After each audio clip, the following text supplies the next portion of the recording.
All right, is this thing on?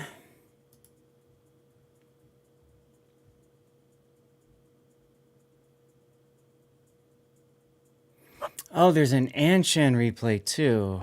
Okay, we have to do that one.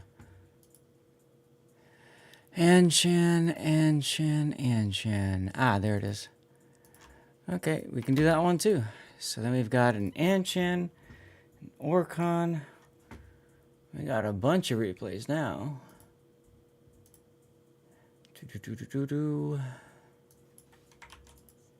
Hi, Rob.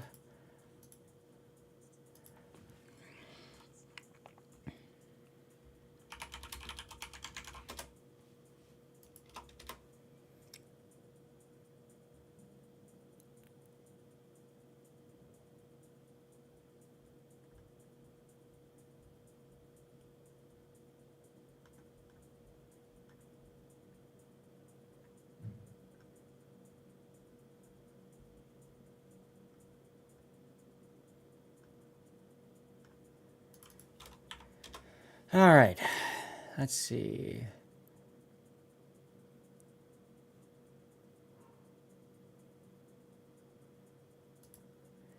I mean, can't go wrong with Oprah. So we can do that one. We can do that one. Hey, Zoltan. Save image. Yeah, all right, now we gotta go to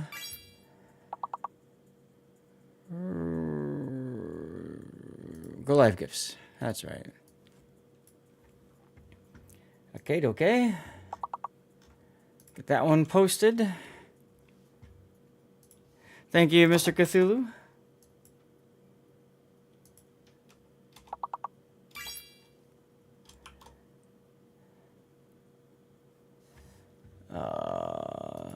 Did that thing work?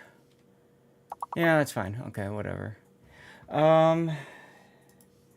Give me a sec, you guys. I need to do my usual thing here of lighting the beacons. Under calls for aid. Something like that.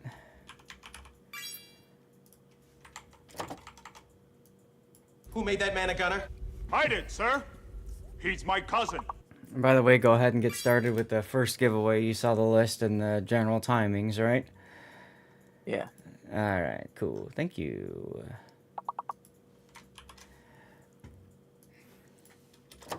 Make sure this is good. I did call it work on it, but I'm not. Yeah, it's kind of hard for people to understand what that means. I spelled that correctly. Yes, I did. Okay. Just making sure I didn't misspell something.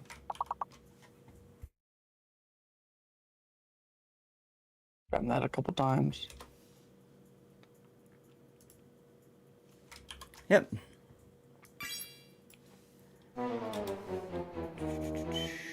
Okay. Beacons have been lit. Next thing to do is check that the stream is working.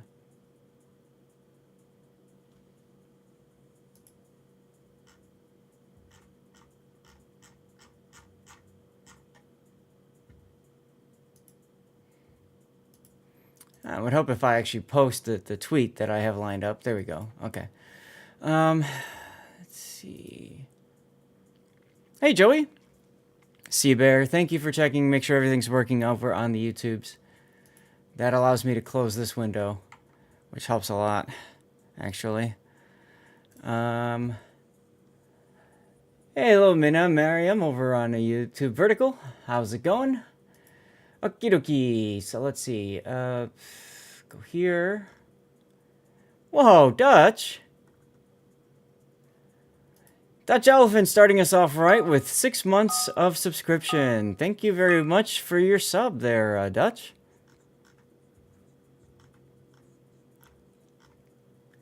All right, let's see. So, where is my live stream on YouTube? Aha. Wait a minute. Why is that working, but not the horizontal?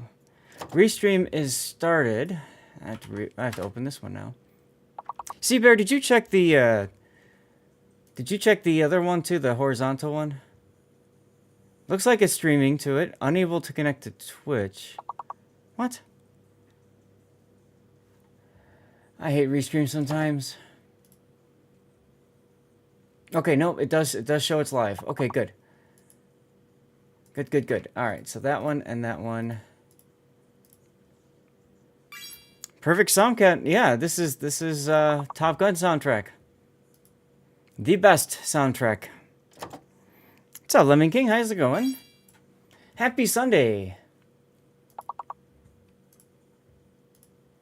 All right, I'm just taking a few moments to double check that everything is working properly on my YouTube page. So what I do is I have a I guess you could technically say I have ViewBot. I have another browser that is open that allows me to make sure that I can see the streams.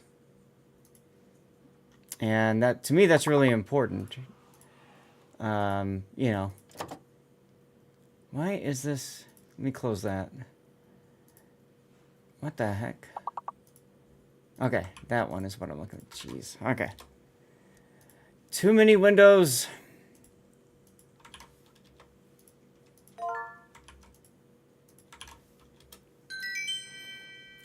Too many windows. As you can see, we have a giveaway going already. It is for the Tier 5 Hotnik. We'll be doing that draw in about 45-ish minutes. We've got a lot of ships to give away today, so we're going to have more giveaways, more frequent giveaways, at least, than last week. So if you enjoyed the craziness that was giving away a lot of ships last week, you're in luck, because there's even more we're giving away today. Which reminds me, I should probably have that document opened so that I can submit it when it's done. That would be smart of me. Too smart of me, really. Okay, that's going.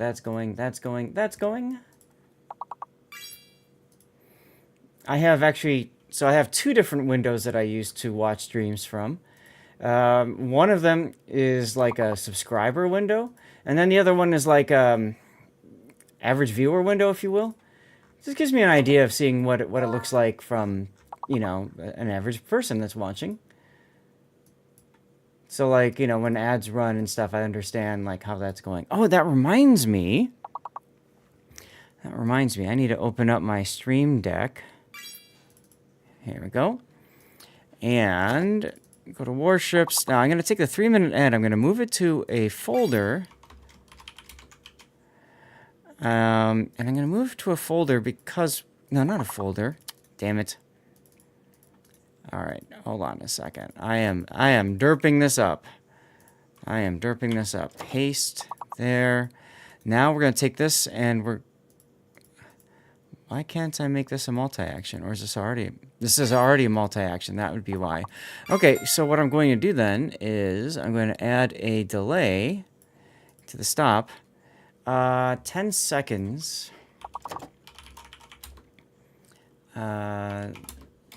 10 seconds to milliseconds. I don't want to do the math in my head. Okay, so there, boom. So now there will be a 10-second delay, so that if I accidentally like do what I did last time and run a commercial break, like during a hype train, I can actually stop it in time. Okay, that's good. I have to do live on main.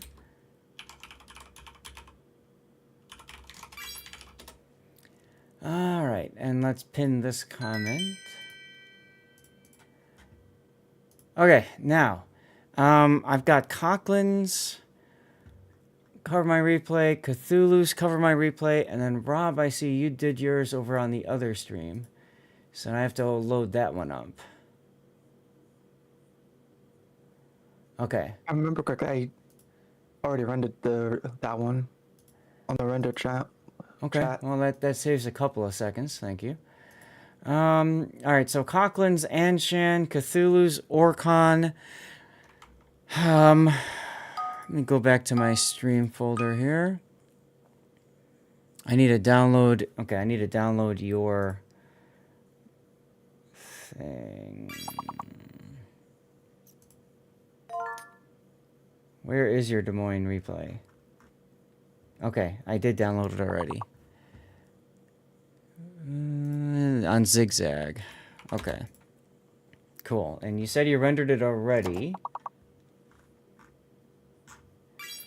Let's see. I see it. Okay, so let's go to this one, Des Moines. All right, that's Des Moines number 3, which means there are 4 Des Moines replay renders in my download folder alone. Gives you an idea of how popular this stupid ship is. Orcon, Aviary. Is this the Orcon? Yeah, this is the Orcon. All right, so I need to do...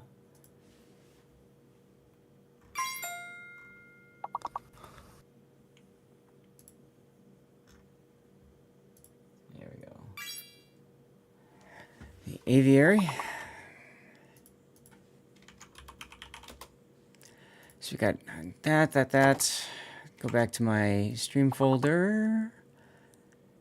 Anshan. Gotta render Anshan. Which means I'll have room for one final replay for this patch, and then we are full up.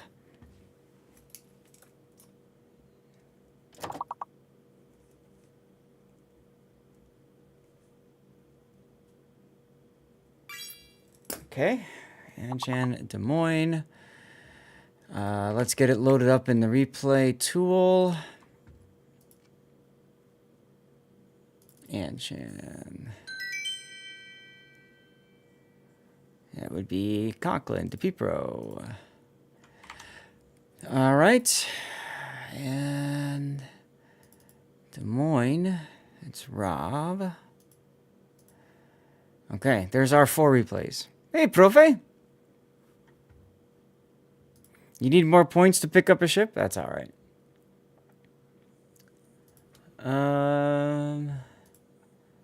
Not much, what's up with you?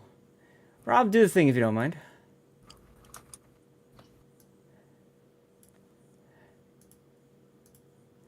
We better not have 4 DM replays today, Dutch. We better not have 4 DM replays today. If we had 4 today, I wouldn't have sent mine in. Commercial break during Would've Hive waited. Train is a commercial nerf, yes. What's up, Turbo Soggy?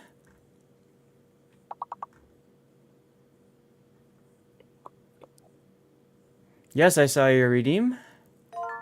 Live Zath indeed, Duckman. How you doing? Weatherlight is here. Story of my life.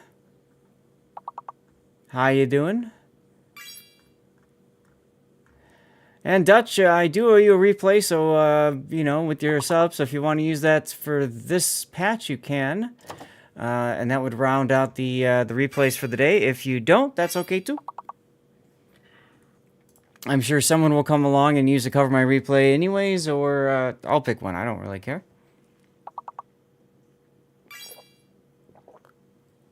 Only if it's a Des Moines. Yeah, there you go.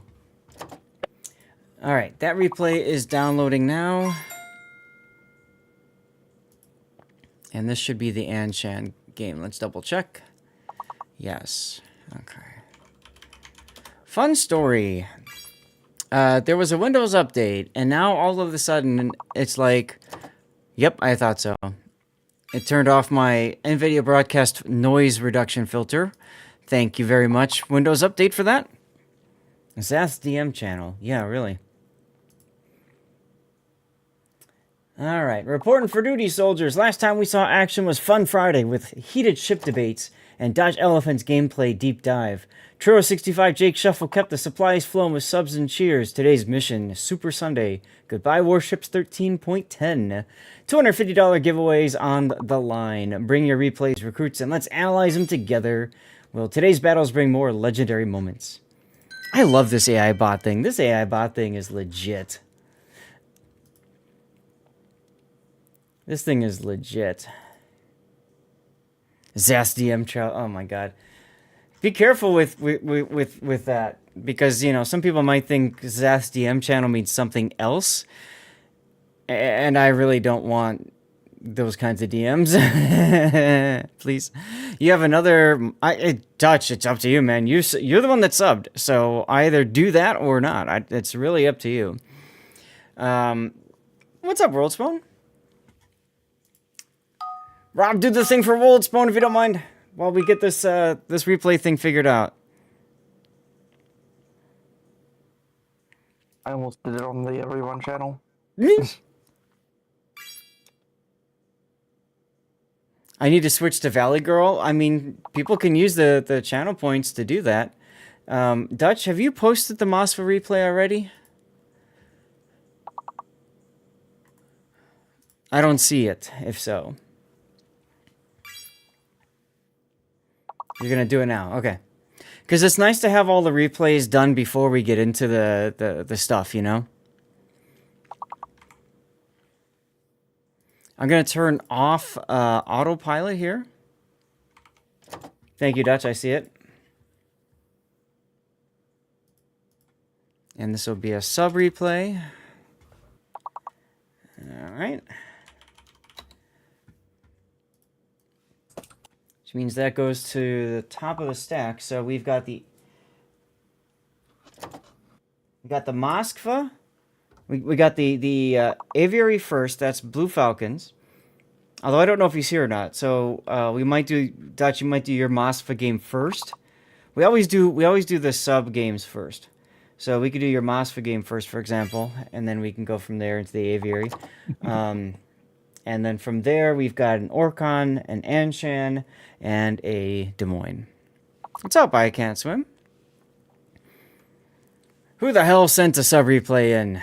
Well, Puddin', it's not like a sub, it's a subscriber replay. Oh, well, I had my hopes up of banning somebody.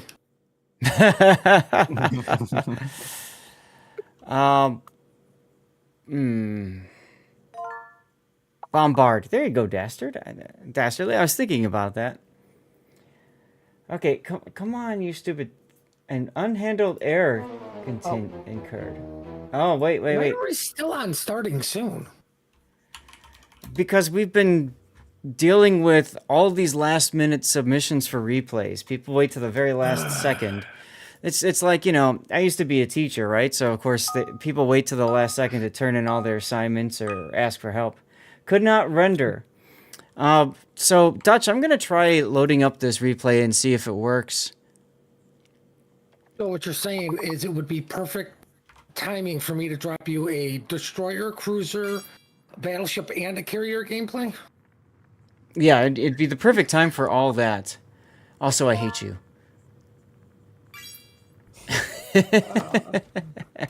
Actually, I had a decent game. I was thinking, like, maybe I show them. And I'm like, this is the last day. I'm like, who cares? Like, do we really need to see another game where I carried? No. There you go. There you go. Sir Dixie, hey, thanks for the follow. Welcome on in. Please make sure that you type, what is it, hashtag Ohotnik? Yes. Thank you, Rob, for pinning that. So, Dutch, I apologize, but it looks like that replay, it ain't working. So if you have a different one, we can do that. If not, we'll move on. It crashed my replay tool. The replay render thing isn't working, and it even crashed World of Warships when I ran the program. So I have a feeling this is from a. I have a feeling this is from a different version. Like, I can hear the game, but it's not displaying a damn thing. Yeah. Is replay renderer not working, or is it just that one replay? It's just that one replay so far today. Okay. Let's see. This is dated 2024, 19th of November. So you would think that would be, unless you were on public test. If you're on public test, then that could be a problem. Or if you were on a different test server, that could be a problem. I got nothing otherwise. All right, well, I'll tell you what. Well, while Dutch gets figuring out if he's going to do his replay or not, let's go ahead and get started with the stream. So, hi, everybody. Happy Sunday. It lives. Yes, I live. I'm currently living on 5 hours of sleep because the wife snored like crazy last night. I finally said the hell with it at about 1 a.m., went down to the couch, and you know how it goes. When you get frustrated, you can't sleep. It takes a long time for you to fall asleep. So I couldn't fall asleep until like 3 a.m., 3:30 a.m. or something like that. I don't know. So I'm running on like 5 hours sleep. So I'm pretty tired. So if I screw something up, apologies. But I don't know what else to say or do with that. All right, well, just like that, Weatherlight wants to use fireworks. So let's go ahead and drop the lights and all that.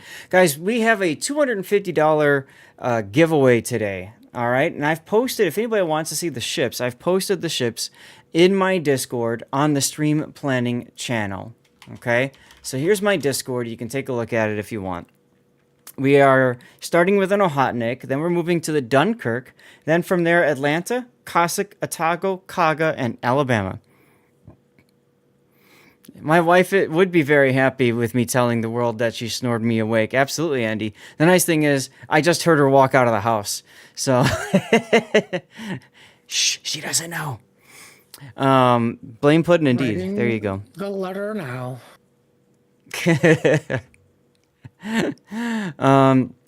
So the idea behind the giveaway, for those of you guys who aren't following, this is six years. This is celebrating 6 years of being a World of Warships community contributor, which is a true honor, as most of you guys know. If you haven't seen it already, there was a video that just came out that highlighted the CC Summit and stuff that Wargaming put out. It's well worth a watch at some point if you want. It was a lot of fun being there, and then being included in that video was a real honor. So that was really cool. She fortunately does not watch my VOD at all, Cthulhu. As a matter of fact, speaking of that video, she hasn't even watched that video. And I'm like, honey, I'm in this video. She's, I don't care. Thanks, honey.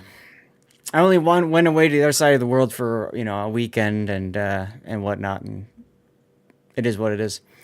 So, anyways, Oh, wait. So even your wife knows that the only thing you're allowed to show or talk about is food and booze. yeah, pretty much, pretty much.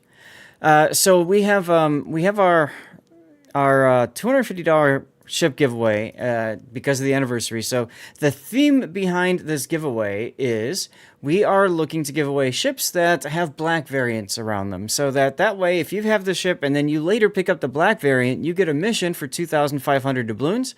Or in the case of the Dunkirk, I think it's only 1,500 doubloons, something like that. But it's still something.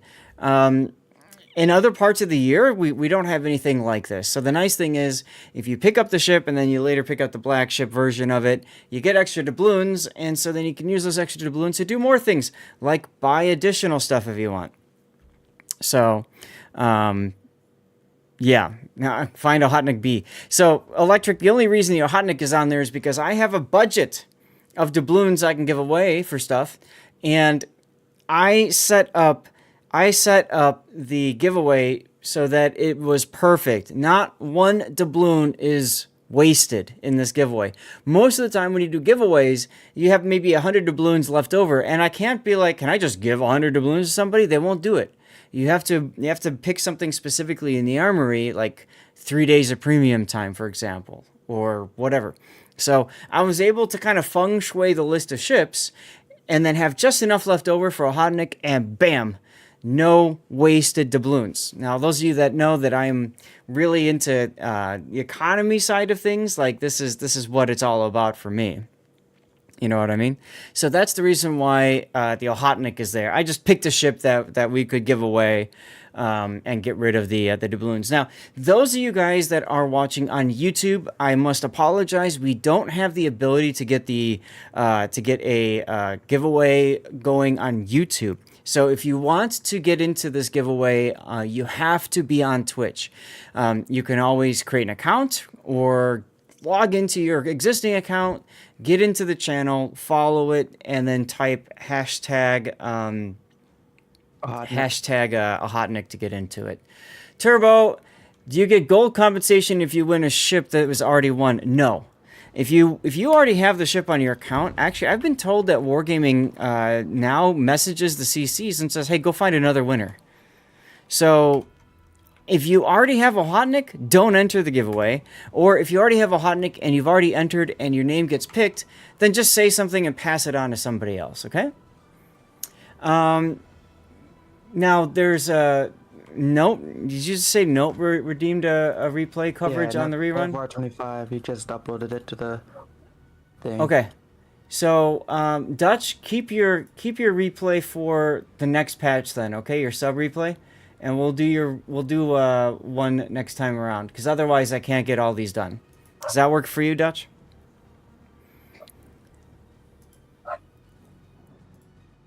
All right, and now I'm gonna have to download another replay and get this one cooking. What's up, Deathstrike? Over on the tubes. 'Tis I. Dastardly, they're in my Discord. I'm in the middle of trying to find a file and move it around. Okay, so here we go. So FR25. FR25. Render that. Okay, thank you, Dutch. That is indeed you, I can't swim. I had a feeling that might be you. Okay, so let's refresh this. And let's go here, and we need to manually open a replay file.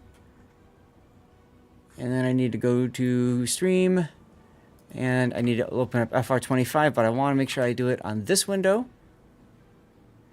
Did it open on this window?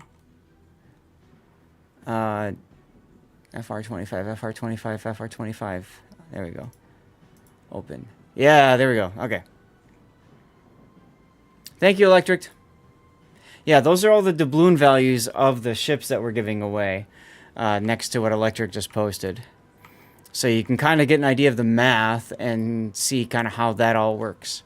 Okay, so this was an FR25. Good. Okay. Well, with that, guys, we're going to do 5 replay analysis. That's what we always do on this channel when we have the time. As always, after the 5 replays are done, you will have the opportunity to choose which replay should make it to YouTube. You will vote, and the most voted replay will go to YouTube. And then from there, typically I will pick one of the other replays that I felt was really good to have out there, and then we'll go to live play. When we do live play, honestly, it's going to be up to you guys to decide what we do. I'm only 3 wins away from finishing the Brawls mission, so we could always do that. We had a fun, really, really fun time playing Operations on Friday, so we could also do that. But we'll see. But let's get into our game. I got to put this one to Warships Vertical as well. We have Stream Raiders running in the background. Battle is in progress right now. We'll get that one going as needed. All right, so let me mark your cover my replay complete, Mr. Note. Okay, so, and I'm going to cross out Moskva and replace that with FR25. So that'll be the last replay of the day as the FR25, okay? 3 enemies left, and we should be good. What's up, Toombattles? How you doing? So, guys, we're gonna do a quick commercial break here as we get everything started. I need to get Stream Raiders going, and I figure you probably don't want to miss out on the replay analysis stuff. So, let me hit the commercial break. I'm also going to test that 10-second delay that I built into it, so that if I make an oopsie like I did last time, I can undo the oopsie before commercials run. So, it looks like it's working now. Excellent. Okay. All right. Let me now pull up that window and that window. We won our loyalty skin chest in Stream Raiders. That's exciting. Everybody likes chest and skin. And here we go. We have a loyalty boss chest now in Stream Raiders. I need to place bombers. That's right. Bombers. Okay. Put a bomber here. All right. Who stole my guffin? How's it going? Let's tweet out that we're doing this.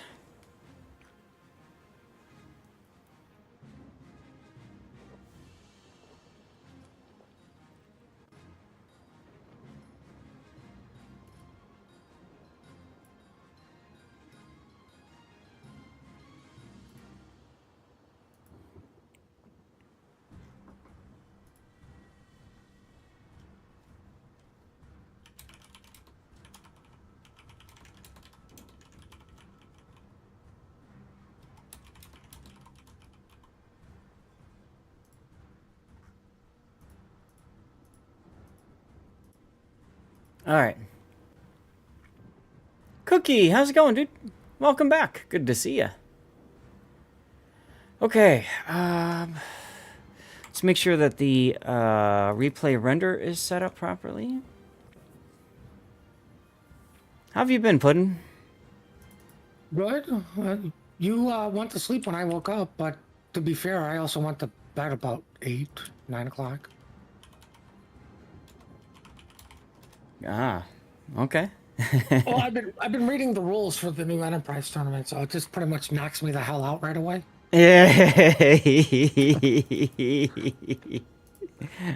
I'm excited that you're good to do it to do that tournament with me though. That's going to be a lot of fun. I think that's going to be good stuff. For those of you guys who don't know what we're talking about, there's a tournament coming up in mid-December, I think early December, and it's called the Enterprise it's Enterprise H tournament. I don't think I have this functional anymore. That's the old Enterprise rule set, and I'm not sure what H does differently, but it's a tournament that's held by German and English-speaking warships players, and they put it together. I found out about it because of the because of the COTS stuff, right? When they changed up the COTS stuff, and then they said, "Hey, we're going to we're gonna make COTS an option." Right? But now we're going to put other smaller tournaments in with COTS. So, Blue Falcon, we're going to do your replay. I'm glad that you're here. Just give me a second here. I need to go to get my YouTube stream up and running on my phone. So I've got this crappy old phone. It's like a 10-year-old phone, LG G3.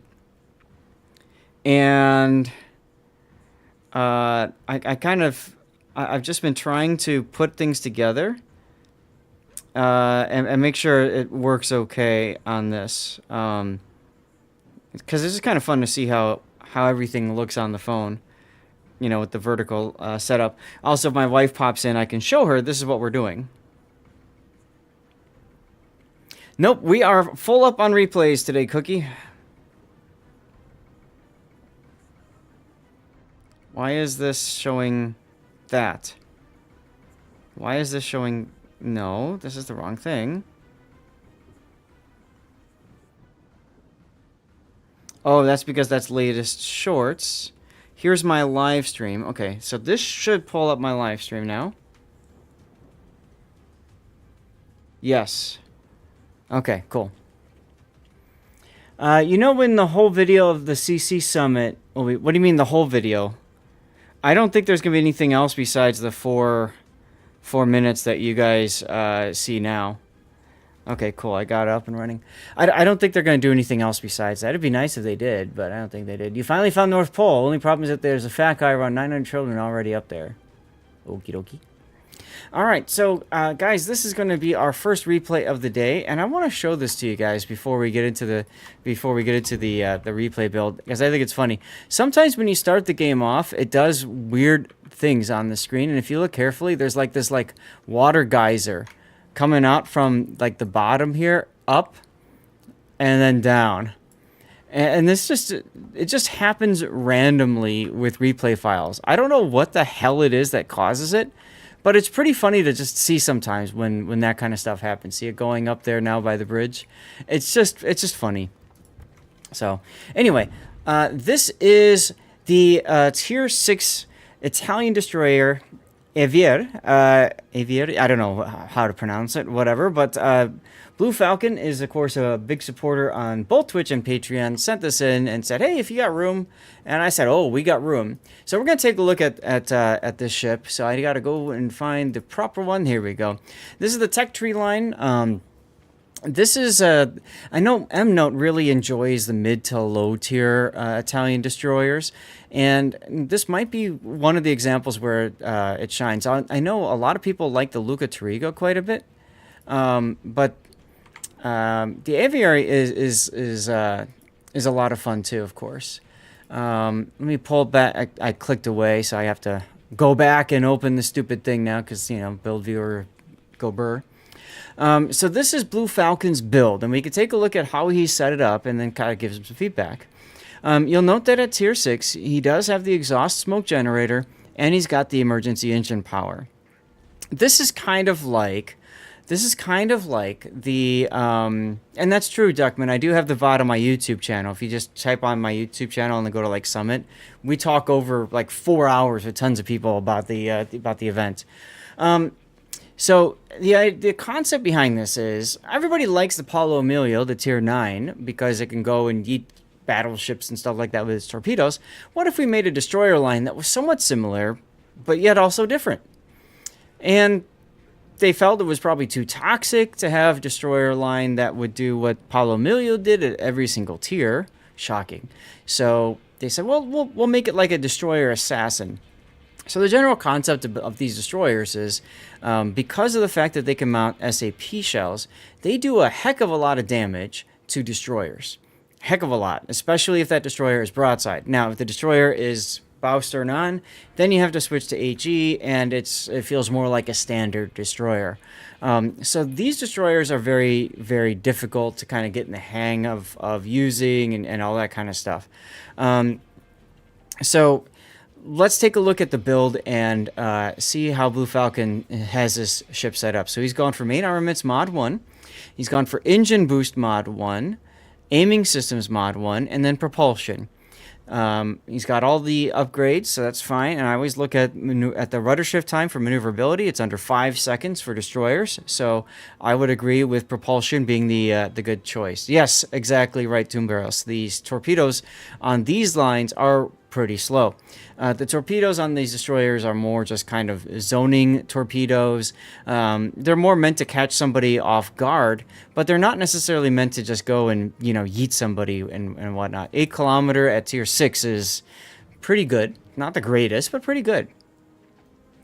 So of this, it makes sense. You don't have the ability, let's see, it's under slot 3, isn't it? So in slot 3, you could take the smoke generator if you wanted to have smoke going for longer. Right now, you've got an action time of your smoke at 27.5 seconds. That's not bad. What's your engine boost time at? 26. And that's with the engine boost modification. We talked about this on Friday with the tier 10. Most people actually prefer to if they're going to buff any of these two, they're going to buff the smoke because the smoke has a longer base action time. So a percentage buff on that helps that a bunch. Whereas the speed doesn't have that. 30% of, whatever to get to 26 seconds is kind of rough. What is it standard? Come on, update, 20 seconds. So you're talking about investing a coal modification to get 6 extra seconds of action time. Now, the other thing I want to highlight, a lot of times, at least for me, when I was playing these ships, I typically wanted to try to get it so my exhaust smoke generator and the engine boost were about the same in terms of overall timing, so that I could then use both at the same time and get in the habit of doing so. So I want to see something here. I'm going to switch to engine because that's what you should run if you're not running the speed boost. And I'm going to go to smoke generator here and extend the smoke generator. So what does that take us to? So that's 33 seconds of uptime for the smoke generator. That's kind of nice. This is 118.5 seconds total, right? Did I do my math right? Carry the 1. 118 seconds total. What is this? This is 172 seconds total. So you can see here, by extending the duration of the smoke, you have the consumables are closer together if you were to pop them at the same time. That comes in very handy because what that means is you can, in theory, pop your smoke and pop your engine boost to get in close to murderize maybe a destroyer that's not paying attention, that sort of deal. These ships are very much predatory ships. They're like sharks. They have to they swim around and then they wait for their opportunity to just go for it. So I might consider trying something like this Falcon and seeing what happens. The engine room is okay, or the engine boost is okay, but it's just extra 6 seconds. To spend the coal for an extra 6 seconds just feels bad to me. You know what I mean? There's a lot of other things I would spend the coal for. If you've got a ton of coal, okay, fine. But there's better things that you can do if you want to extend duration. For example, you can get consumables enhancements. So let's take a look at your build. Standard Captain, 21 points. You got the core build here. Preventative maintenance, last stand. Right, exactly. Right. It's just, you know, you also miss out on the engine room protection. So I don't know. Hey, Yes. Go LZ, ahead. could you get both? I mean, both the engine boost and the smoke. So if you can, remember what I was telling you, saying earlier about trying to get the consumables to come off cooldown at about the same time. So emergency engine power here without the boost is 172 seconds, and then the smoke here is 118 and a half seconds. We did that math a moment ago. So what does that leave you? That's about, I'm trying to do more math in my head, 60 seconds. It's almost a minute, right? Of time gap in between. If you do the engine boost here, you can, sure. That increases that gap by 6 seconds, so no big deal. I just, to me, I feel like you don't get much out of this compared to the engine room protection and compared to the cost of the coal. That's all. Roger, tracking. Yeah, and electric, it brings up a good point. This, you know, on Apollo Emilio, you absolutely are going to want the engine boost because Apollo Emilio depends on getting close and having that engine boost to get close, yeet out whatever, and then also try to get out of trouble. So that engine boost is really important on Apollo Emilio. On these destroyers, I don't know that it's that important. So I would probably do engine room protection. If I'm going to put a coal module, like I said, it's going to be on smoke generator. So Captain builds. Core build, fine. Adrenaline Rush, you went for range for main battery, and then you went for grease the gears. This is a fine build, nothing wrong with it. I don't know that I would want to do anything different. I think a lot of people see these consumables, and then they say, okay, well, I want consumable enhancements, and I want consumable specialist. But the problem with that is to pick those up, you run into trouble. You disagree strongly with taking range on this ship? Well, what's the range? 8 kilometer? Crap, yeah. The range is 8? tough. That's what makes it tough to play. Yeah. What's your concealment? 6.41. So if we drop the range, if we drop the range module, basically, I mean, you're going to be spotted if you shoot your guns anyways.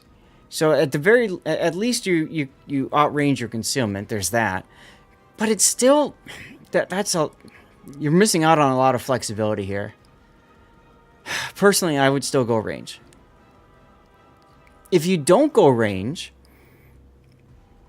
you can do Mabas for the extra gun DPM, and then you might pick up gun feeder, so that you can switch between SAP and HE. That actually might not be a bad thing. But again, if that's the case, you're going to have to figure out, like, you know, exactly when you're going to go. And it turns into one of those ships where you're probably not going to be doing a lot of open water. Instead, what you're going to do is you're going to do a lot of, I get up close and personal with somebody, I smoke, and then I yeet them out. Much like what we talked about with notes replay on Friday, you're going to be in a situation, though, where you're dependent on somebody else to spot for you when your smoke is active. So there's a lot of factors that come into play here. Electric, that's not a bad choice either. If you're going to be playing so close, turret traverse is going to be very important on this. 11 seconds turret traverse time versus 10 seconds. It helps. You already have grease the gears, so that could work in well. You go in, you trade with the destroyer, you kill the destroyer, and then you disappear. Okay. So this could be something you could try, Falcon, on like a like public test. You know, see if you can get in the habit of like, you know, yeeting out destroyers and stuff like that way. Wiki says it has a main battery firing range of 12.6 stock. According to this, it definitely does not. And I would trust this more than over the wiki right now. All right, signal flags, anti-dent, which, hey, is going away in the upcoming patch. Fire and flood chance feels weird. Well, I mean, you've got HE, so I guess that works. But the majority of what you're going to do, hopefully, in your destroyers is, you know, throw out sap shells. Flood chance is fine. Ship speed, consumables, smoke. Okay, fine. Yeah, get your smoke up. You should probably be running fire extinguishing time. And I might even suggest also the flooding recovery time. Flooding recovery mainly for issues with enemy subs that you have to deal with, but also if you do play the ship as a go in, yeet something, and then come out, you're going to be dodging a lot of torpedoes, and there's always the chance you take a torpedo in a flood after you've already DCP'd in the engagement. So flooding recovery wouldn't be a bad flag to take. I would definitely take the fire extinguishing flag. I normally just hit the mount recommended button. That's about it. Yeah, I might suggest dropping the Victor Lima. I mean, the fire chance is negligible, and if you're shooting mostly sap shells out of this destroyer, then you're not starting fires. And the flood chance, I mean, you're getting extra flood chance here. This feels like more of a good thing. I might go ramming flag just in case you ram. You get so close to things in these knife fights. If you end up with a ram, this can help. If you end up ramming a sub, this can help. So there's an argument too about the range that we haven't talked about, and Hujam's suggesting keeping range as low as possible, and that's because when you kill a ship, if there's nothing else within your range, you immediately go dark because your gun bloom went out to your range and nothing's there to spot you anymore. So then you're all of a sudden dark. So 8.9 kilometer versus, let me just put this up here, versus 8 and a quarter. So, you know, you're basically, it's 1 1/4 kilometer, a little bit more than that, of better stealth after you murderize a destroyer. So that helps you, like, not be shot at by a lot of people after you've killed something. That's assuming they're by itself, though. Even to the point where you would recommend using the stock range. Oh my God, Hujam. Wow. Now that's the real big brain. That's the real big brain, right? Because now you're dropping from 6.9 to 6.2. And now you can't shoot something that's in your concealment range. That is very risky. Wow. Okay. Let's get into the replay.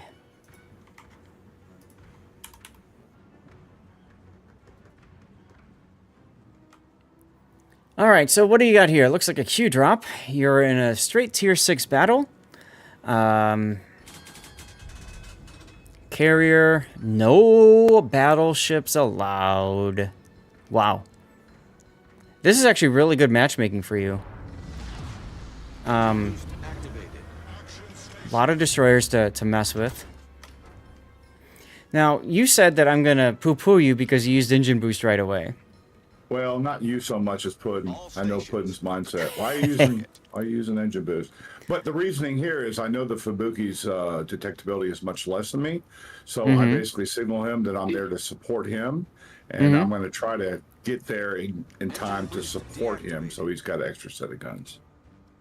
So, Yeah, well, you know what I heard was he did it to upset me. So, what I said earlier about how this destroyer needs to be with somebody else. It's not very good on its own. So, I agree absolutely. If there's 4 destroyers on the map, then you need to go and be with one of those other destroyers. And looking at the mini-map, you've got 2 destroyers on the other flank, so it absolutely makes sense that you'd want to go and reinforce that lone destroyer. Honestly, too, with the sub over there, that's even better because that's 2 different sources of good concealment spotting for you. Now, as far as the early engine boost, you do have an extra charge of engine boost over your smoke. And the nice thing about using your engine boost early is it does get you up to full speed very quickly. So it will save you a good amount of time in relocating from one area to the next. Duckman, he was on the wrong page.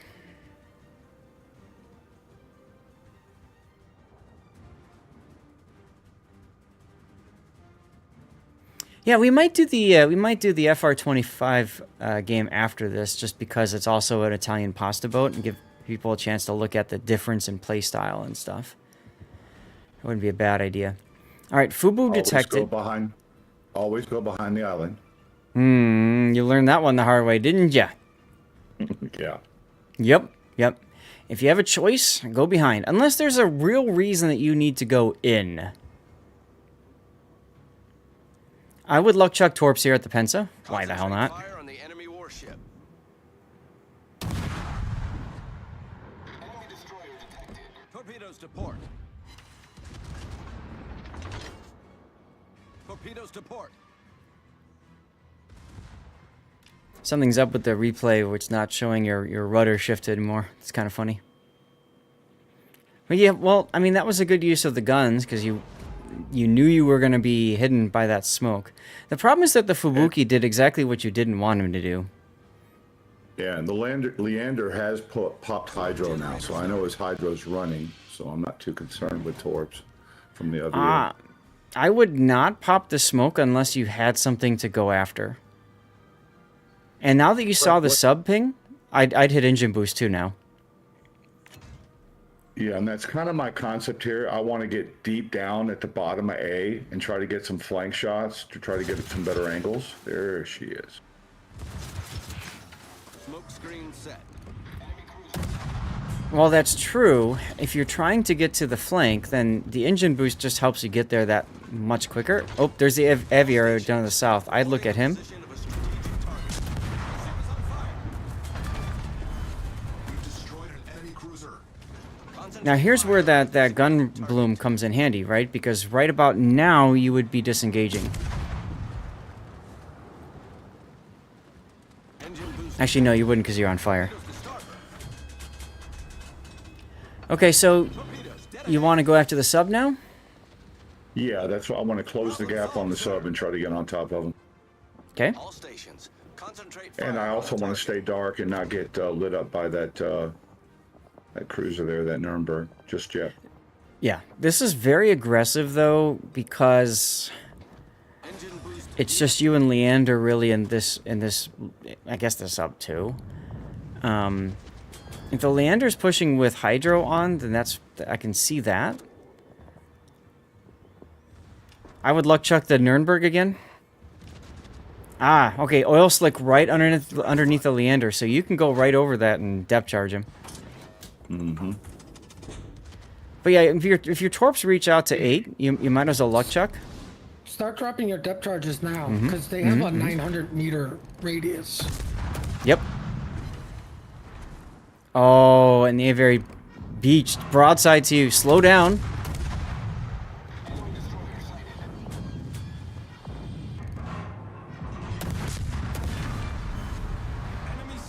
Silly Leander. And the sub's killed. Well, electric, yeah, the smoke could do either. If you guys are talking about the lack of range build, then you're probably going to want to use that as a way to get closer to your target. But you can also use the smoke to disengage if needed. Rip your Fubu. Now you're in real trouble.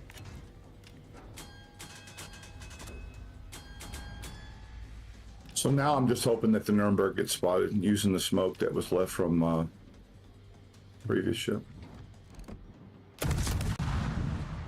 The torpedo range is 8 kilometer. You better hope this Nuremberg doesn't have hydro.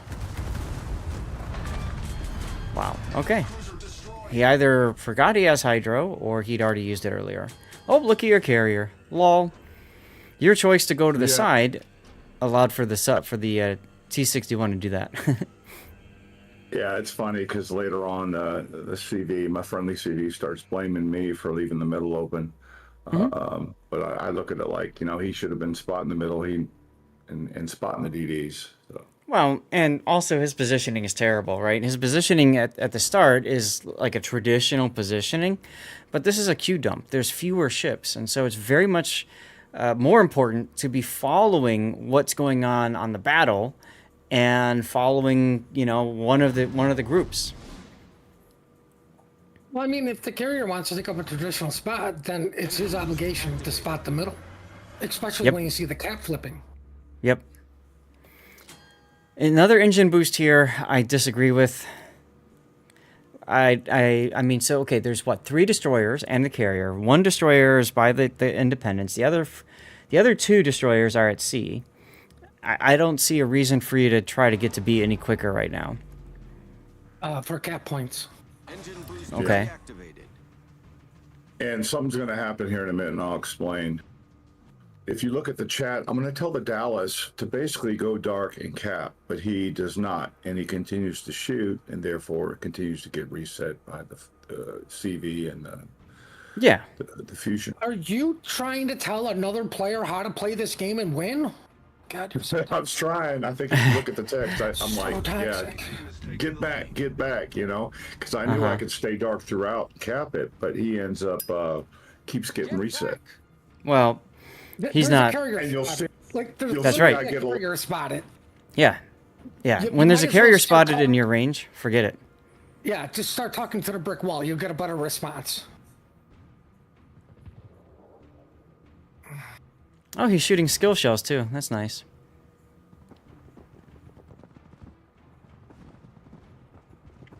And Furious actually obliges by turning. I was going to say, he isn't an American cruiser, so you do get a little better pennant, but we're only talking, what, tier 6 here? Mm-hmm. I mean, it's not like emergency takeoff's a thing anymore. True. So I see the fusion, and I start angling up towards the northeast. Still staying dark for a minute. My idea is just to get this cap, just to get the cap points back in our favor. Mm-hmm. And I know I can outgun the fusion. It's a torpedo, so I'm not really too concerned about that. But I want to get this cap. I don't like you opening up there though, because you just told him you were there. Those guns actually hit fairly hard for its there, so do not take this as an easy gunfight.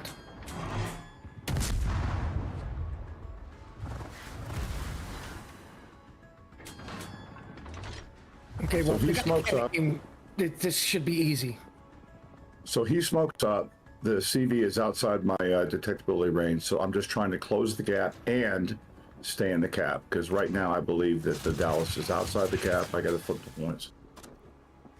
Okay, so 2 things. One is I would have torqued a lot earlier. 2 is you could smoke right now just to assure that you get the cap. I like the delayed torps because playing mind games with the guy in there, are they coming? Aren't they coming? Where? What? You know what I'm saying? It's. I guess at tier 6, I find most people don't know how to play mind games. You know what I mean? Like... So yeah, the Dallas is back in the cap. So you look at the cap, the timer. It's going up and down as it gets reset. So I'm just waiting. Okay, boom. I got it. Speed boost. Yep.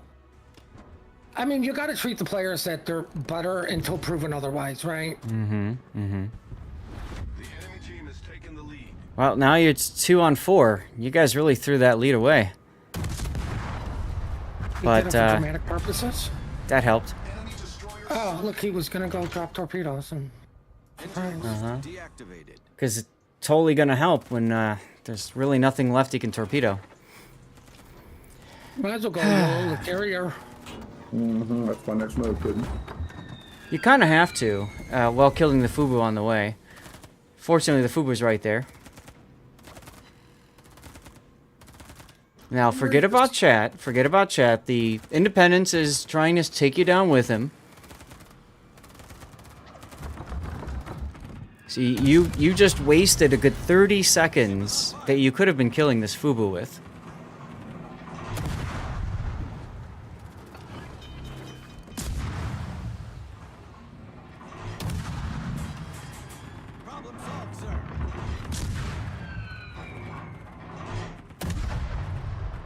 These SAP guns hit really hard at this tier. They can. They can. If your target is angling, then they'll bounce or shatter, which doesn't help much. Well, I'm still waiting for most of your shells to hit so we can see this big Yep. damage. Yep. Oh, there's the big damage. Enemy destroyer sunk. But because you were too busy, you know, chatting it up with a dead player, you know, you kind of What you need to do now lost is a bit of actually time get there. one chat, tell the sub to go cap C. That's not a bad play either, because A just got capped, so the T-61 is at A. Many thanks.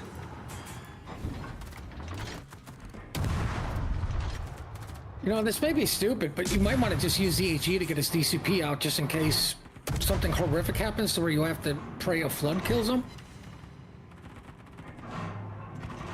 That's a good point.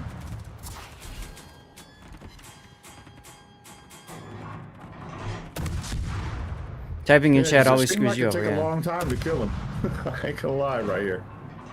Well, you know, and again, that comes to take a look at your shells now. They're ricocheting. You know, you gave up some really prime damage time to fight with a dead player on your team. Now, look at where your shells are hitting. You want to be aiming kind of here-ish.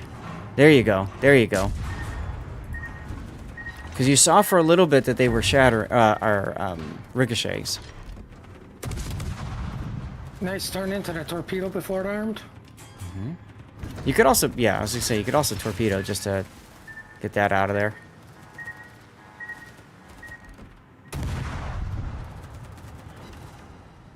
You guys notice what he's doing? He's paying attention to the torpedoes that the carrier's dropping more than doing his damage. Mm-hmm. Right? Because you can't do damage if you're dead. I know That's some right. people find it hard to believe. Now you got a TED 61 has gone into the B cap now, and your sub just loitered, so unfortunate for him. Yeah, and that's my. You'll see me in chat. That's my biggest concern right now. Because It's too late for him. The TED CV player is like, "Hey, great job, you did great." I'm like, "Yeah, I'm not concerned about anything, but that T-61's going to be a problem." So this is what I'm saying. Like, if you would have done it as soon as you killed the Fubuki, or even prior to that, just go to C and cap it. Like, the T-61 has no other option but to come after you, but now he's going to go after the sub, which is bringing him right to you. Like, I like, actually, the smoke is kind of interesting because the Furious wants to revenge kill you and he can't.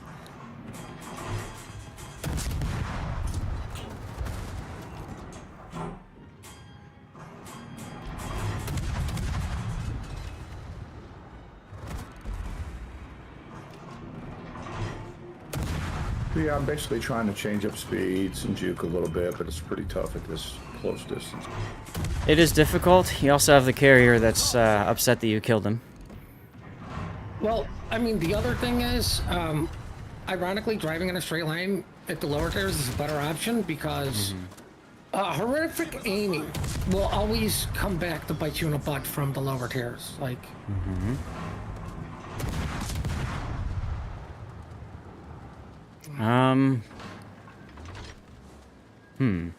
So yeah, he's got me hydroed now.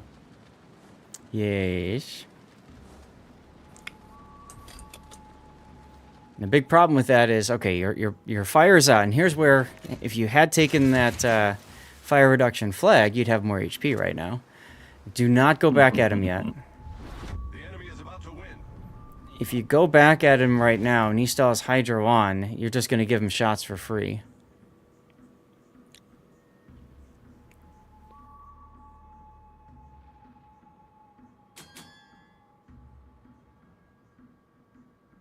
What's up, Pat? Okay, he went into the cap. Torpedoes. Yeah, I kind of expected him to go to the east side, but I see the torps. I'm like, yeah, okay, that's where he's at. So let me use the smoke a little bit more, maybe try to get a jump on him. But Here's where having that engine boost would be helpful. And you're dead. No, yeah, that's it. 16. All right, well, first replay, and it's a death pick, everyone. and a loss. And a loss. I mean, those are both things that are quite rare on this channel. So thanks. Hey, I ain't scared. Yeah, I'll do something like this. Radio location is nice, Rob, but the problem is you give up too much to take it. So let's take a look at the your end results.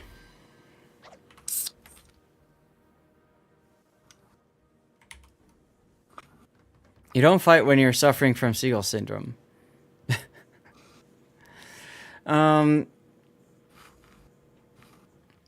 So Kraken, Confederate. I mean, you got 6 kills even. First Blood and High Caliber, not bad. It's one of those really good losses, in a sense. You look back at it and you're just like, whoa, I did really well. The rest of my team did really not. I mean, Welcome to Randoms. First, we had won. I'm sorry? He probably would have been. He probably would have been like top of his team had he been on the winning team. Yeah. The raw XP of the T-61 on the enemy team, let me find him. The raw XP on the T-61 on the enemy team was 1,279. So yeah, he would have absolutely been first place had his team won. Hey, Weekend Warrior. But that did not happen.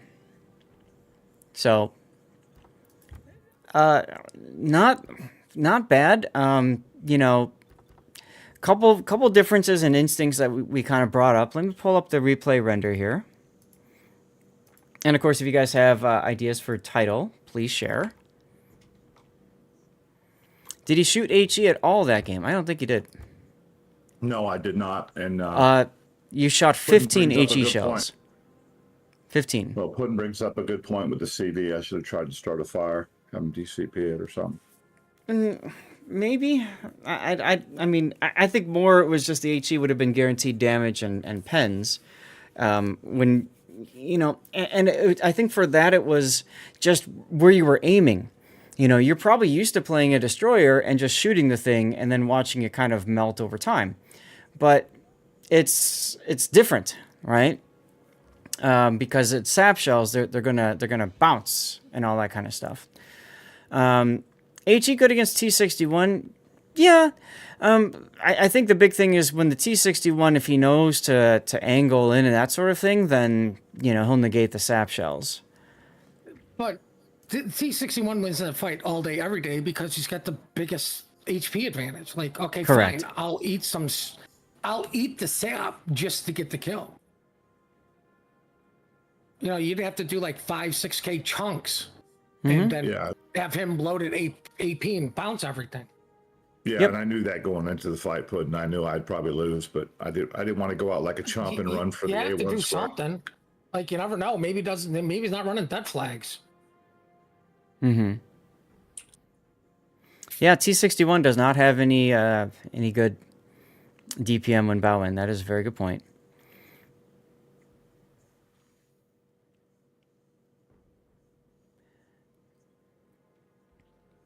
So, I think this is the pivotal part of the replay, right? This is the part where you need to kill basically all 3 of these ships, and you have to do it as quickly as possible because you have a full health T-61 that's coming back. So, Ironically, I wonder how much different this would have been replayed if after he goes after the T-61.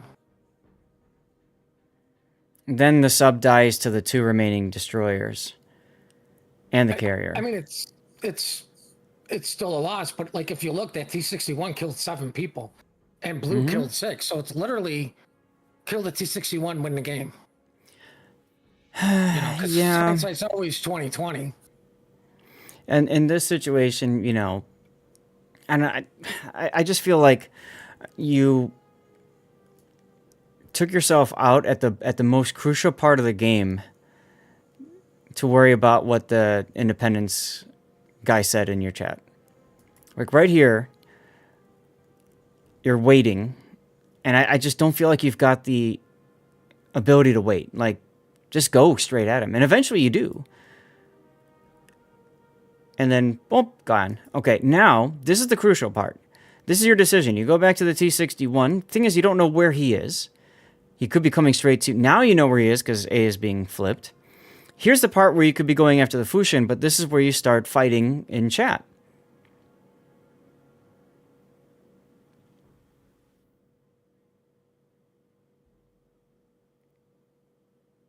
And that, because of that, that took so long to get that kill. Now, that also has an impact on your ability to kill the Furious, because the Furious has more time, therefore, to reverse and kind of get out of the situation. You're going to come at him head on. Makes sense. You've got a shot on him. Most of these here are going to be ricochets because you're hitting the wrong part of the ship. You notice it after a while, or maybe you didn't, and you just kind of happened to be right in front of him. Either way, you do get the kill. It just takes too long. Yeah, I did not expect it to take as long as it did. Mm-hmm.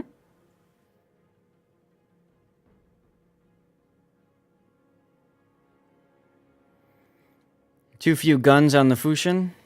Yeah, I mean, again, he had the opportunity to be really aggressive there, and he didn't. And I think that in that situation, it was all about kill everything as fast as possible, because the sooner you kill it, the sooner the sub can set up for whatever the sub's going to do.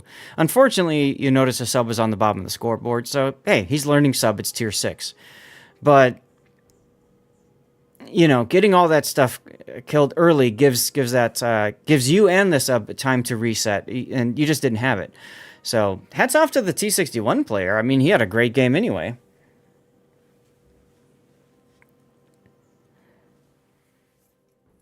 I appreciate the commentary and the pointers, guys. Yeah. Also, I'm revisiting what we were talking about at the start of the replay with range. I don't really feel like you got a lot of mileage out of that extra range. So it very well might be worth your while, like I said, on public test or something, which I think is still open now. Just mess around with a build without it and see how you feel with it. Well, as I was leveling that captain up to 21, I felt the pain. I ain't gonna lie. Yeah. Well, but it's a different situation too. Once you've mastered a line or, you know, gotten up to tier 10, to then go back to the 6 and say, okay, what am I supposed to do here? And, you know, now that I've learned like what the line does towards all the way up to 10, you know, now what? So, I think I'll just title this one Range or something like that. I don't know. We'll think of, if you guys can think of any other titles, that's cool. But otherwise, we'll cap this one off. And thank you again, Blue Falcon, as always, for supporting me both on Patreon and on Twitch, man. That's amazing.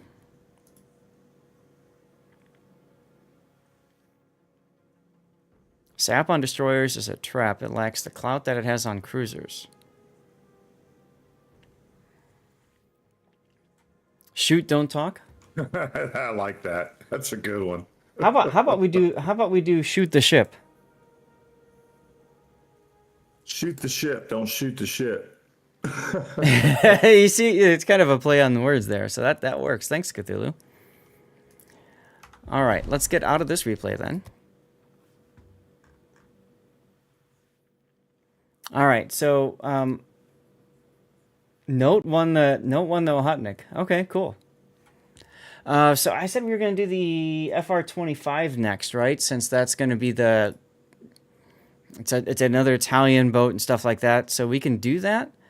If you're going to shoot, don't talk. That works as well. Hey, Renego Masio, thank you for the raid. Welcome on in, everybody. That's the reference that you had going. Ah, okay, cool.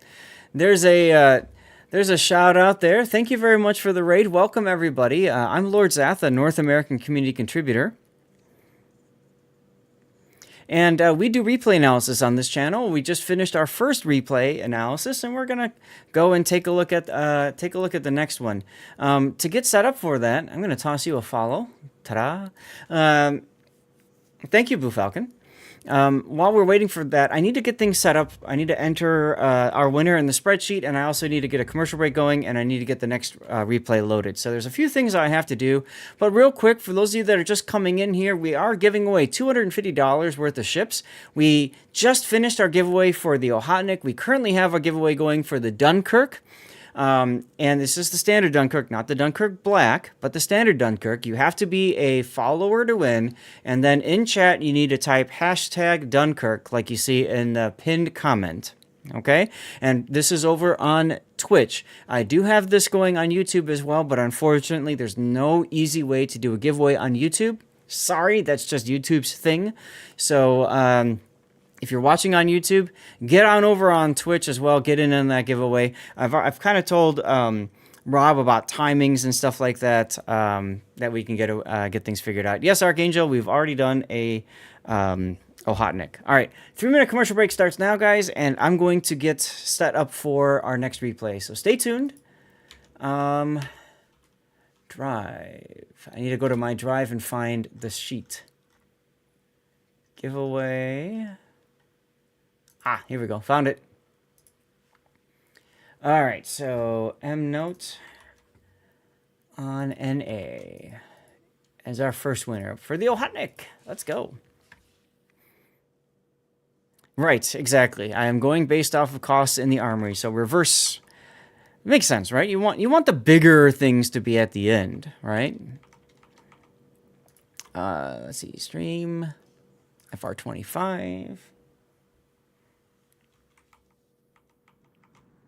This one's good. Okay. I think we're about ready to go. Ready to go, Maseo. Hope you had a great stream. Feel free to say hi. Tell us a little bit about what you did and everything. And if any of you guys came in on that raid, please, of course, feel free to say hi, too. You got it already. Same as the Dunkirk, too, in the basic and black version. Nice. Remember, if you already own the ship, please do not enter, or at the very least, if you do win, pass it on to somebody else.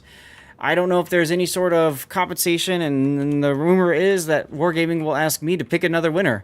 So it's easier, more efficient just to get these things out to people than have to go back and forth and try to find new winners, you know? There we go. All right, Falcon, do you have a FR25?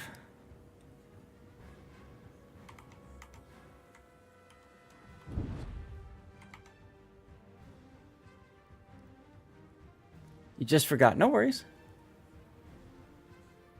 Looks like we can probably get Stream Raiders going and out of the way. So let's just get that fired off too. What the heck? Why not? M-Note, this is your replay, right? Yep, that it is. All right. Now, you said on Friday. Huh? Oh, and M-Note won the Ohotnik, by the way. Yeah, I got that. Thank you. You said on Friday that you liked playing the middle tier and lower tier Italian destroyers a lot. Now, this is a premium ship, though. Do you like this as much as the tech tree, or do you like it more or less? I like it pretty much the same. It does play a bit differently, but there are also a lot of similarities. Okay. And I'll admit that the reason I like playing these ships is because I do very well at them. I mean, there's nothing wrong with that. It's always important to find a ship that you click with, that works well for you. So, if you found it in the FR25, great. Spam the hell out of it and play a lot. I'm still kind of used to this ship. I only picked it up a month ago. I actually got it with my anniversary coupon. Oh, okay. Archangel, yeah, that's exactly the vibe we're looking for here, right? Spread the wealth, share the wealth, let other people get stuff too. And hey, we got some really good ships coming in the pipeline for today, so hopefully you guys can stay tuned for that. Commercial break looks like it's about over. I'm just getting Stream Raiders going here, and we have our FR25 just about ready to go. Stream Raiders makes me click all over the damn place, but that is what it is. If anybody does do Stream Raiders, keep in mind I also run Stream Raiders off stream pretty much every day, along with my rerun channel, which is live right now. There's my rerun channel if you want to toss a follow. Okay, I think we're ready to go. So that's the render. Wrong lever. Pull the lever, Kronk. Wrong lever. All right, replay render is done. Build viewer, go.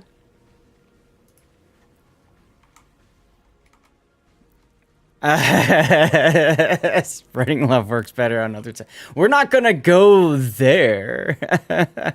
Jesus, Archangel. All right, ladies and gentlemen, here we go. This is the FR25 shared to us by MNote, who used a Cover My Replay to have us take a look at this one during the this replay stream. So the FR25 is a premium Italian pasta boat tier 7 destroyer. During the break, we were just talking briefly back and forth a little bit about the ship and that sort of thing. MNote, you've played a lot of the middle tier Italian boats, so I'll kind of defer to you a little bit on this. How does the FR25 compare to the Tech Tree tier 7? So it's got longer range. Okay. So it has that built in. It has shorter range, but faster and harder hitting torpedoes. It has a longer engine boost. That's a French engine boost. Oh yeah, I see that. So, okay. Yeah, I find that this ship, it plays in some respects quite similarly, but it doesn't do the destroyer assassin role in quite the same way because longer gun bloom, it remains spotted after killing things, but it does get an extra charge of the smoke consumable over the Tech Tree counterpart. I see. Yeah, I see you got 4 charges standard without superintendent. Okay. Hello, OT2.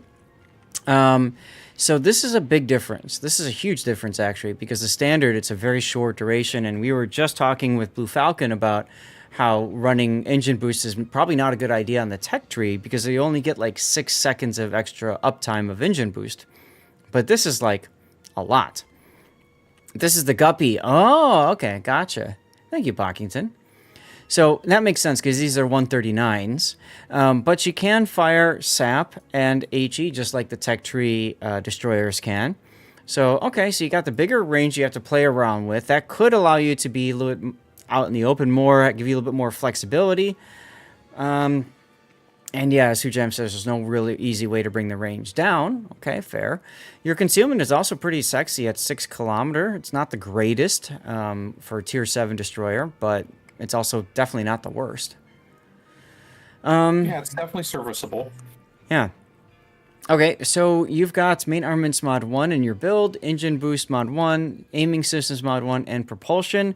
Your rudder shift is 444 seconds, so that's fine. The shells are floaty at max range. I could see that. I could totally see that. So you probably don't want to build this thing for range and open water. FR25, if I recall, was buffed a good amount within the last year or two. It was a very unpopular ship before that. So one thing I want to look at, anytime you've got a ship that's got engine boost and it's got the exhaust smoke generator, I always like to look at these two and think to myself, okay, if I'm going to use both consumables at the same time, then I want these consumables to be up around the same time as well. So let's take a look. If you're going to use the engine boost modification on this is 261 seconds of time from when you push the button before you can use it again, okay? 261. What's your smoke time? This is a lot less. It's not a bad thing necessarily, but it does mean that, your smoke gets you in and then, from there, whatever. So if you're going to play this as a destroyer assassin role where you don't really care about your gun range as much, the nice thing about the engine boost is it does help you kind of get out of dodge. Still, once the smoke expires, you are still speedy. I might look to increase the duration of my exhaust smoke generator just so that it can get closer to the same, timings of your engine boost. Let's see what this does. So now we've gone to almost 40 seconds of uptime. So now we're at about 120 seconds, 2 minutes before we get our cooldown. 120, and we said over here this was 260 odd. So we're still off by a long shot. Well, one thing to notice is that the engine boost is long enough that you can actually smoke twice during the same engine boost. Yep. So if that's your goal, you smoke in, you do your stuff, and then while your engine boost is still active, maybe you find another target of opportunity, then okay, I can see the decision making there of leave it like this. It comes down to what you find works for you. So 261, and then this would be 111, 120. So yeah, it's about half. Yeah. Okay. And you're not getting a ton. You're 33 seconds versus 40, so you're getting 7 seconds. Yeah, okay. In the last replay, we talked about main battery mod 2 being a possibility as well to kind of help with getting these turrets turned that much quicker. No, do you ever feel like you find yourself in gun, like close-in gun knife fights to where you wish your turrets did turn quicker? I've never really encountered that here in the mid-tiers. With the Tier Okay. 9 and Tier 10 tech tree ships, their turrets rotate slower. There, I think it's a stronger argument, but here at the mid-tiers, I think the turret traverse is fine for the usual Okay. engagement ranges. Okay. Now, this is a premium ship, and I like to highlight that for a moment because we're going to move on to your captain build. And the thing about your captain build, if it's a premium ship, you have the ability to just slap Sense and Eddy on. Now, does Sense and Eddy help you much here?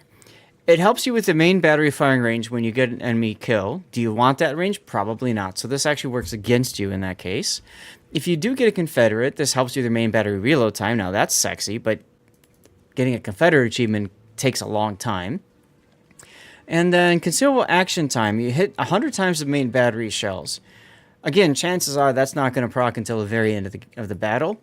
So for the talent side of things, Sense Eddy is not that great. For skills, you get buffed Gun Feeder, which you didn't take, and buffed Swift Fish, which you also didn't take. If you were taking Gun Feeder, I could see the argument for putting Sense and Eddy on this. But that's about it. This is my Luca Tarigo captain. I find that the same build works pretty well on both of them. So I'm kind of using this to kind of help train my captain a bit faster because premium bonuses. Yep. And that's a fair point. I like to highlight this just so everybody understands because a lot of people don't really think about the way premium ships can work with the captain builds and all that. So with premium ships, there's really two different ways you do it. One way is you throw like your best captain on the ship with the skills and the talents to go with it, and then play according to that. The other option is, as you just heard M-Note say, you take your tech tree ships and you build up your tech tree ship captain using the premium ships as well. This is the best way to do it early. If you are just starting the game and you only have 1 or 2 premium ships, use these premium ships as captain trainers, okay? Later down the line, once you've got a bunch of 21-point captains, you've been playing the game for 4, 5, 6 years, then you can screw around with the buffed captains and mess around with it. Okay, so this does bring up, before we move on, this does bring up one point. So Sense and Eddy is spec'd for my Palo Emilio. And the thing that we were kind of talking in chat during the last replay is that the FR-25 is really kind of like a mini Palo Emilio. With its short range but fast and hard-hitting torpedoes, it can really pull off YOLO charges in the way that the tech tree ships can't. Okay. So in that case, what's nice about this ship is it's flexible enough to play it in 2 different ways. You can play it like a standard tech tree destroyer and build up a standard tech tree captain. And then if you just want some cheap thrills, you can throw Sense and Eddy on with your build for Paulo and then just go to town. So that's one thing that's really nice also about some premium ships that are out there is that they give you that flexibility to do that. So thanks for bringing that. That's a good point. So you've got the core build, preventative maintenance, last stand, survivability expert, and then concealment. Good.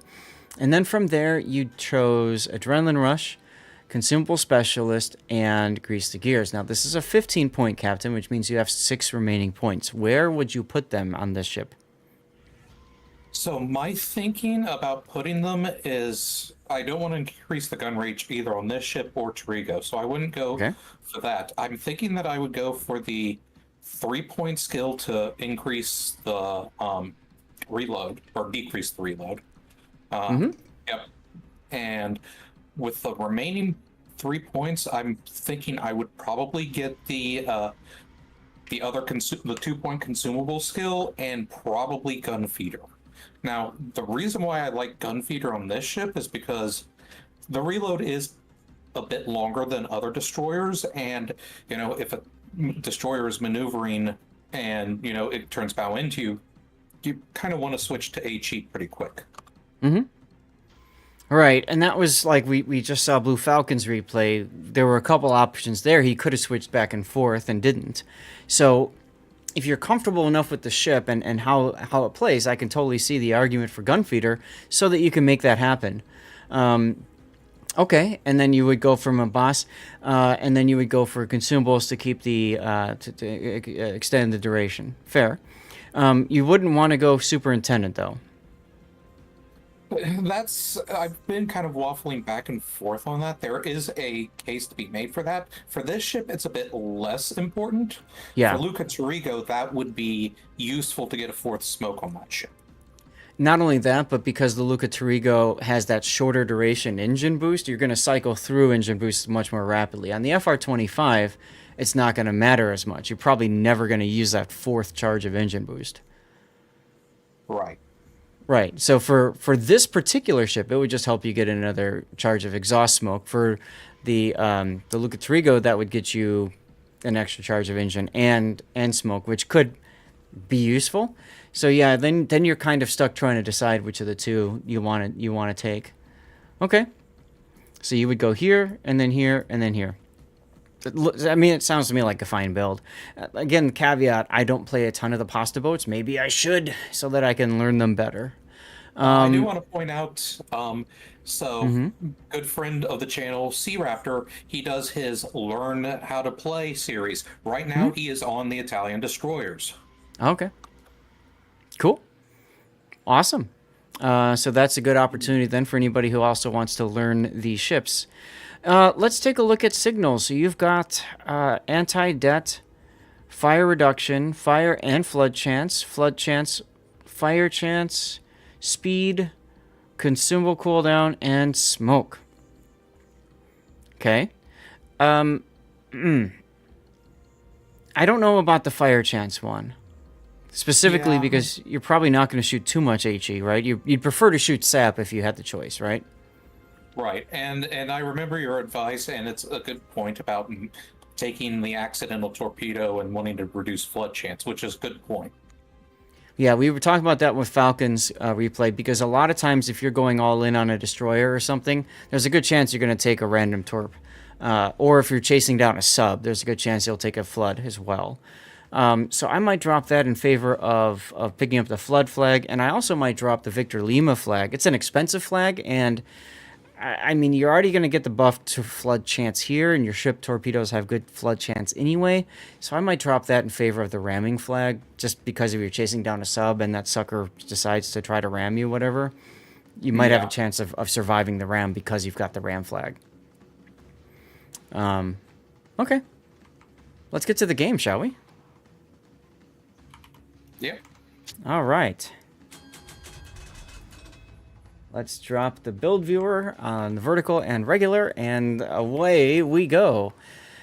Congratulations, you are middle tier, and you found a carrier on each side. They're tier 6, so I guess that works for you. There's also the Harlem with its Dutch airstrikes.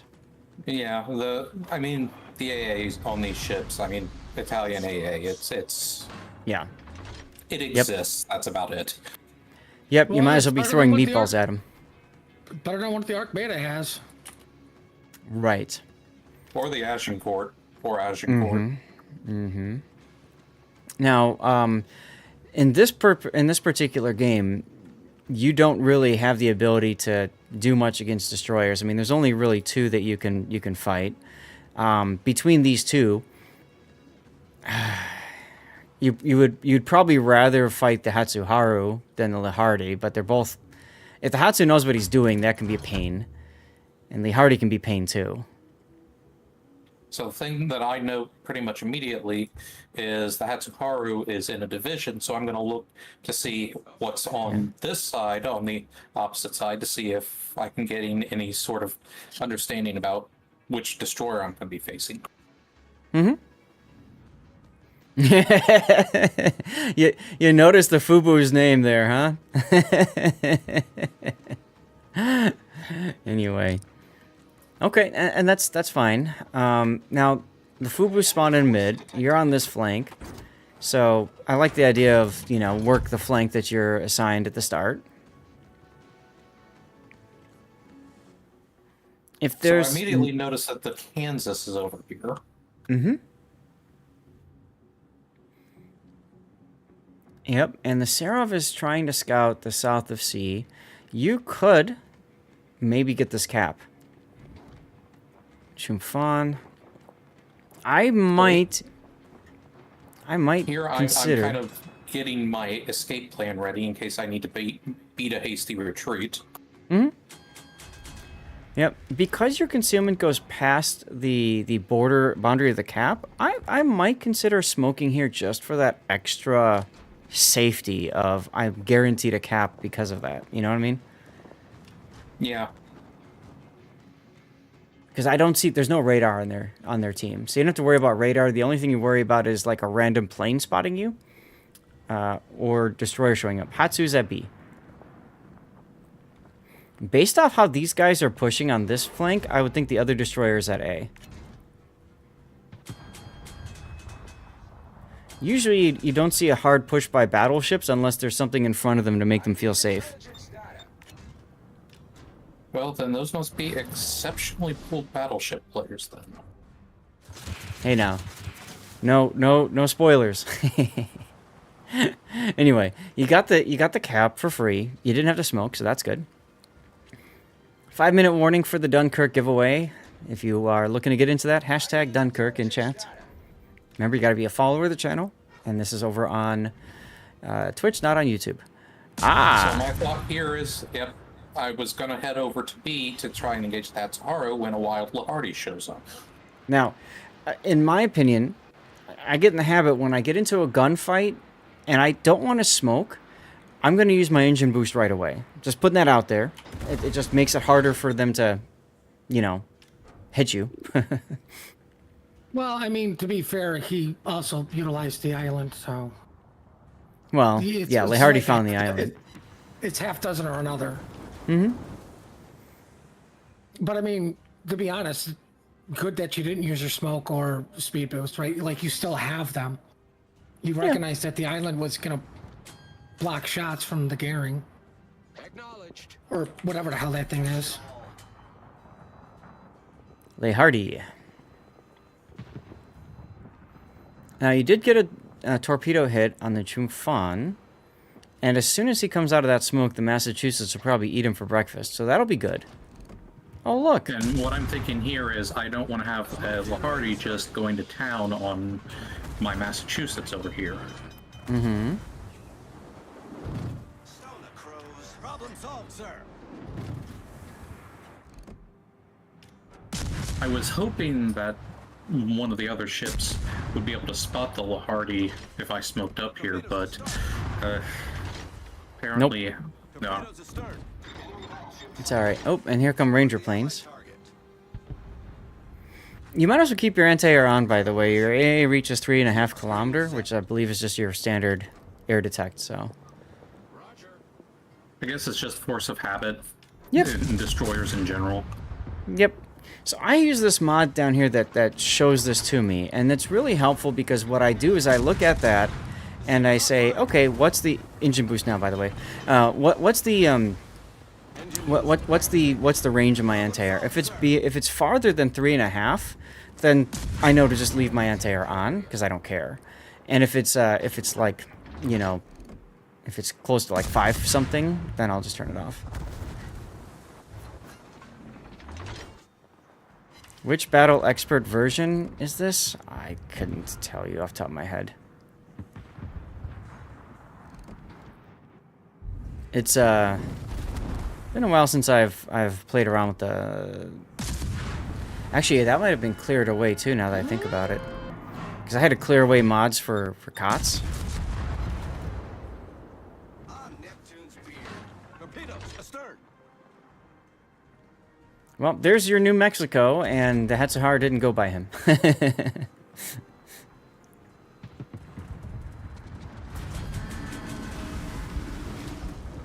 Nice beach.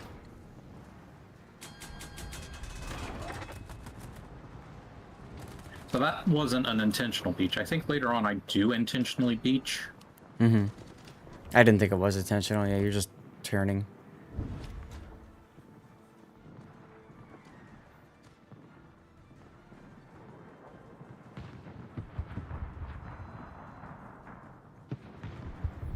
So you have both destroyers over here now.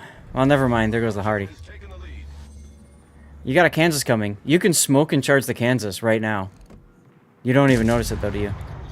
Nope. Oh, that's unfortunate. Okay, now you're going to look, and you're going to look at the mini-map, and you can be like, oh, Kansas, hi. And then you're going to smoke. No, you're not And smoking. I'm not. Well, I would have smoked if he had been pointing his guns at me, but when I looked, I saw that he wasn't. Okay. And then here's where I pull a tactical noncer. Yeah, this makes perfect sense here. Stop in a hurry.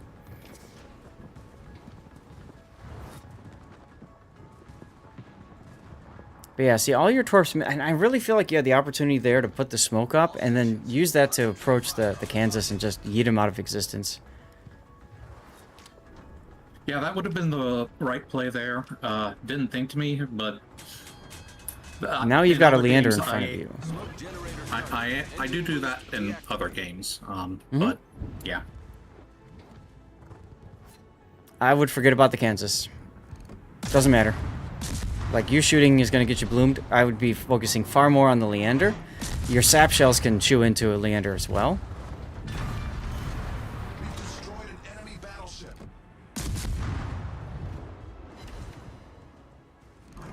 Look at that.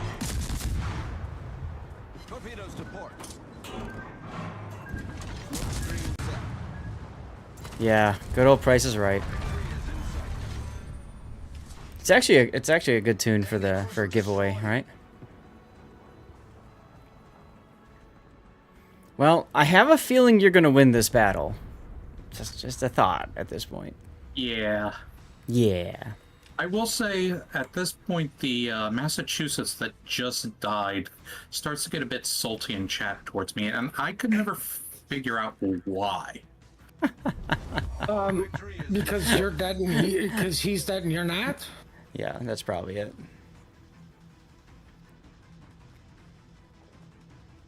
The nice thing is, I can screenshot this and submit it to Wargaming. Which I totally didn't just do. Anyway.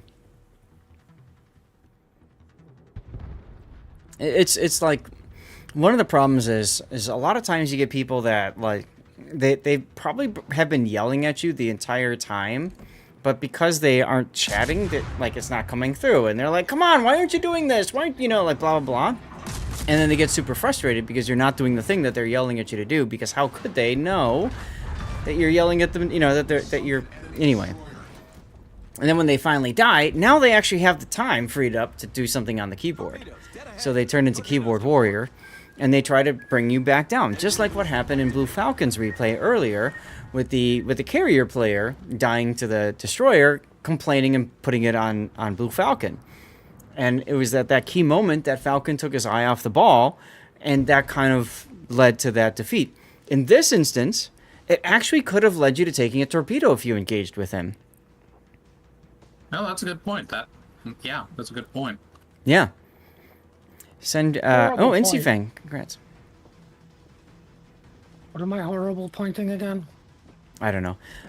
Elastic on YouTube. So the reason why there's no music on YouTube Elastic is because it's copyrighted, and therefore we have issues with being able to monetize and that sort of thing. And then there's copyright strikes and blah. So to save us from that. We don't have any music playing on YouTube. Some people actually prefer it that way because then they can watch the stream and listen to their own preferred music, or no music at all. See, now this is a case where... Get better ears. Oh, sorry. No, you're okay. This is a case where I can do some farming that I couldn't do in the tech tree ships. Correct, because of the range.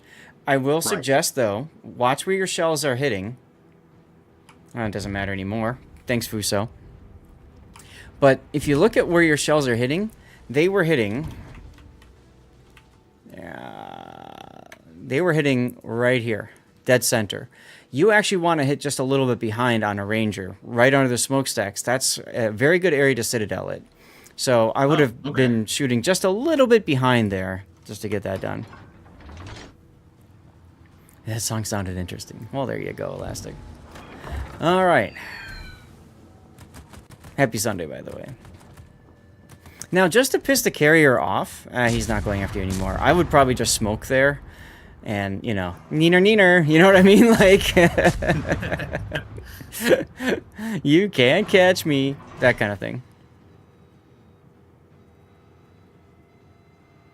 How does that upset the carrier? Because he can't revenge drop you. See, now you just took yourself out of the farming so that you can keyboard warrior it. I mean, the game's already won, but, you know, that's -3 damage or something. I don't know.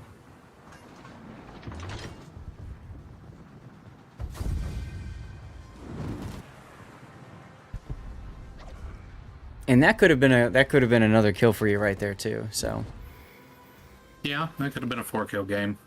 it could have been. Honestly, when I see people like that go in chat, like sometimes I'll respond too. So I get that feeling, but at the same time, when I see stuff like that too, a lot of those players have left the game already. So like, there's no point even saying anything at this point. Well, I mean, at this point, I was actually like legitimately confused if I'd screwed up, and so I was asking kind of people like, anybody know what he was talking about? He's by himself. He's not. So, I honestly, if it bothered you that much, at the end of the game, you could right click on him, add him to contacts, send him a message, and say, "Hey, sorry, man. What's going on?" Like, you know, you can do that. Beyond that, there's really no other reason to do that. So, anyway, results screens. You fired 0 HE the entire game. Yeah, that's. I know I was giving the advice. You know, you need to switch a lot. It's kind of a do as I say, not as I do type of thing. I need to learn how to do that better. You didn't have a lot of situations where you would probably want to be shooting the HE over the SAP. The only one that I can think of is at the very end with the Amagi there. Maybe try to get another fire on him or something like that for just the damage ticking. Because I don't know that your SAP shells which would dig into the Amagi's upper belt or whatever. Yeah, see, you had 3 shell hits on the Amagi for 891. So the problem is that was extreme range. You couldn't... You know, normally you would say, okay, I'm going to shoot for the superstructure, but you were too far away. You couldn't get superstructure. You could change to bow or stern. You were shooting center mass. So I'd say if you're shooting center mass, shoot HE, and if you're going to shoot SAP, shoot bow or stern. Something like that. Yeah, I have trouble shooting at range in any ship. That's actually one of the reasons why I think I do so well with the Italian destroyers, because they're so short range, you have to play them close. And when it is close, I actually, you know, can aim. Don't just do that all the time. Yeah. Yeah. Just aim all the time. And frankly, you can always just, I just lost my train of thought. But yeah, I'd say just focus on the battle. From Friday, when was this game played? Was this after Friday? Yeah, this was after Friday. I think it was. I think it was Friday night or Saturday morning. So from our discussion, did you still use matchmaking monitor, or did you try turning it off in this game? I turned it off. Okay. And did you find that it since helped? our discussion. Okay. I didn't notice any sort of difference, but that doesn't mean that there isn't a difference. I did know that I do seem to be playing better. Okay, perfect. Then it's working. So that's good to hear. In this particular game, there's only one instance where I felt like if you were paying more closer attention to the mini-map, that you could have done something different, and that would have been yeeting the Kansas, right? You could have charged him with smoke and then whacked him. But that's about it. Even then, after I did notice it, and that option was still available to me, I just didn't take it. Right, exactly. So, I mean, that's really the only kind of feedback I can give you on this particular replay is just recognizing that opportunity to play the ship like Apollo for a little bit. But, I mean, otherwise, it's a fantastic game. I'm sure you're very proud of it. I am, and part of the reason why I was doing this is because part of our discussion on Friday was, about how limited the Italian destroyers are, and I was actually hoping to get a good game in one of these ships in order to kind of showcase, at the higher tiers and ranked, they are limited, but here at the mid tiers, they're capable of doing a lot of good things. Here's an important question. How many games did it take you to get this one good game? This was the very first game I played in the ship on Friday. He started off on the right foot. Yep. Okay, fair enough. All right, then. Well, let's continue watching the render here, and if you guys have any ideas for a title for this replay, please share it. One and done, baby. One and done. Well, you got his win. Get out of it. Keep the 100%. That's more important. Oh, God. Okay. I mean, it's a mid-tier too, so you know my feelings. Yeah, I do. But at the same time, I think, we were able to highlight a lot about the flexibility that comes in from using this, and Jesus, Well, you guys, there you go. you and your Wait, stats. there's more. Yeah, I think one of the things that really defines the Italian destroyer alliance in some sense is their flexibility. And it's the flexibility that the exhaust smoke screen allows it. Mm-hmm. And that's also why they struggle at higher tiers, because long range hydro and radar nullifies that. Right, and there's far more of those at the higher tiers. Exactly. Yeah. And that's what I run into all the time with Apollo. Because I keep forgetting about hydro. Mm-hmm. Which makes it even more hilarious when I occasionally manage to get the kill anyways. Well, sometimes it just works, man. All right. Well, note anything else on that replay? Are we good? No, I think we're good. Thanks for covering it. Okay. I think that was a good showcase of some of the mid-tier Italian destroyers, this replay in the last one. Yeah, no, I think it was a good replay. Remember, at the end of the 5 replays, chat, you all have the ability to vote for which replay should make it to YouTube. So this was a candidate. Of course, we did the Aviary, the Tier 6 earlier, so both are good replays to consider. It's cool to see the effect of talking through that replay, and we talked a lot about that on Friday, and then to see you kind of flip a couple of switches, make a couple of tweaks, and all of a sudden you're feeling just better. So that's great to see. Yeah, that was really good advice. I appreciate it. No problem, dude. That's why we're here. And with that, we're going to move on to the next replay, guys. So let me get out of this replay. I'm going to do the same thing. We're going to do a commercial break in a moment. Dutch Elephant, you misspelled Atlanta. Good catch. Thank you, Shellback, for saying something about that. That's really nice of you guys.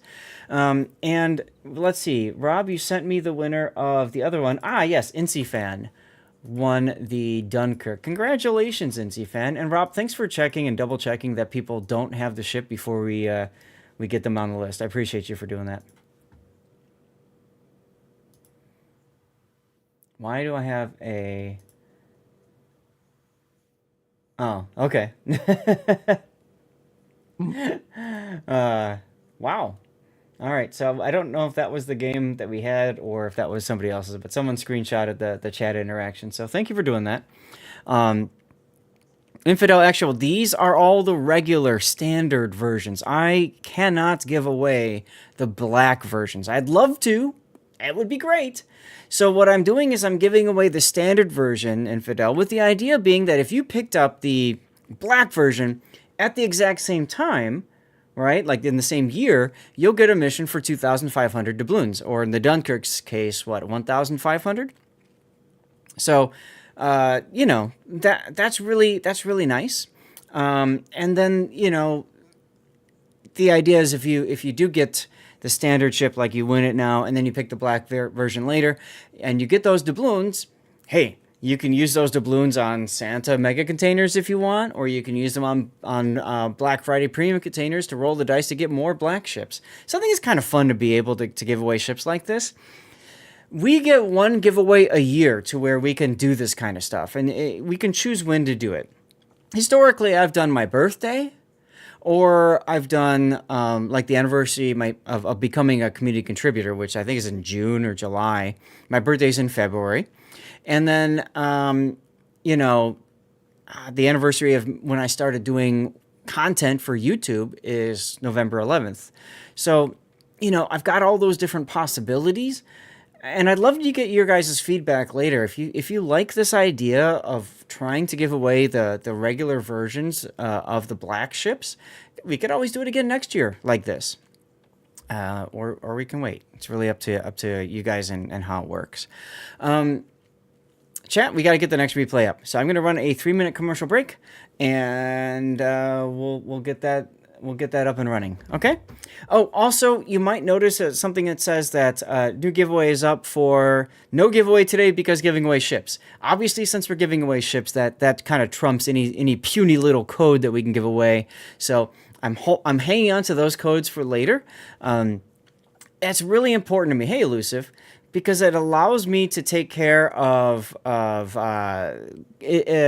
giving away more codes later on while I'm streaming. So I can manually eat out codes again, which I've been holding off on so I can kind of build up a backlog of codes, if you will. And the main reason for that is if we get through a level 6 hype train, I want to be able to go back to, you know, sharing the love with chat and putting the codes out there and stuff like that. So that's part of the reason why we're not doing the giveaways today, okay? Like the standard style. Cthulhu, sure, we can do yours next. All right, let me get that ready to go. Cthulhu, which one was yours again? The Orcon, right? All right, commercial break is going to go in about 10 seconds, and then I'm going to get ready for our Orcon game. Here we go. All right, FR25, Aviator gone, Orcon, yep. All right, let's do it. Commercial break, go. Awesome. All right, now I need to also change my replay render to Orcon. Look, guys, I'm getting better at doing this. I thought I would really struggle because I have to keep track of all the vertical stuff at the same time, but it seems to be working okay. Let's go ahead and get another thing out there. Cthulhu, that's perfectly fine because we've got a couple minutes before the stuff starts up. We're dissecting your replays right now on stream. Learn, grow, maybe snag some exclusive CG drops are part of our $250. Oh my god, this AI bot. This AI bot. Outstanding. All right. It's destroyer start today. Yeah, well, we have 4 destroyers and 1 cruiser lined up for today. The next one's going to be Anshan and then and Des Moines. Actually, we might do the Des Moines to split it up so we're not always doing destroyers. Because it does get tiring doing the same class over and over and over again, you know? I think because it's all icy and because, you know, I mean, Chicago and we're finally getting to some winter weather, I think I'll do that for the start. Okay, are you looking forward to next week, Puddin'? Why? What's next week? Cold. It's supposed to get like in the 20s or something for a high. Oh, great. Yeah. Well, I mean, I had fun with the snow that we had. Did you?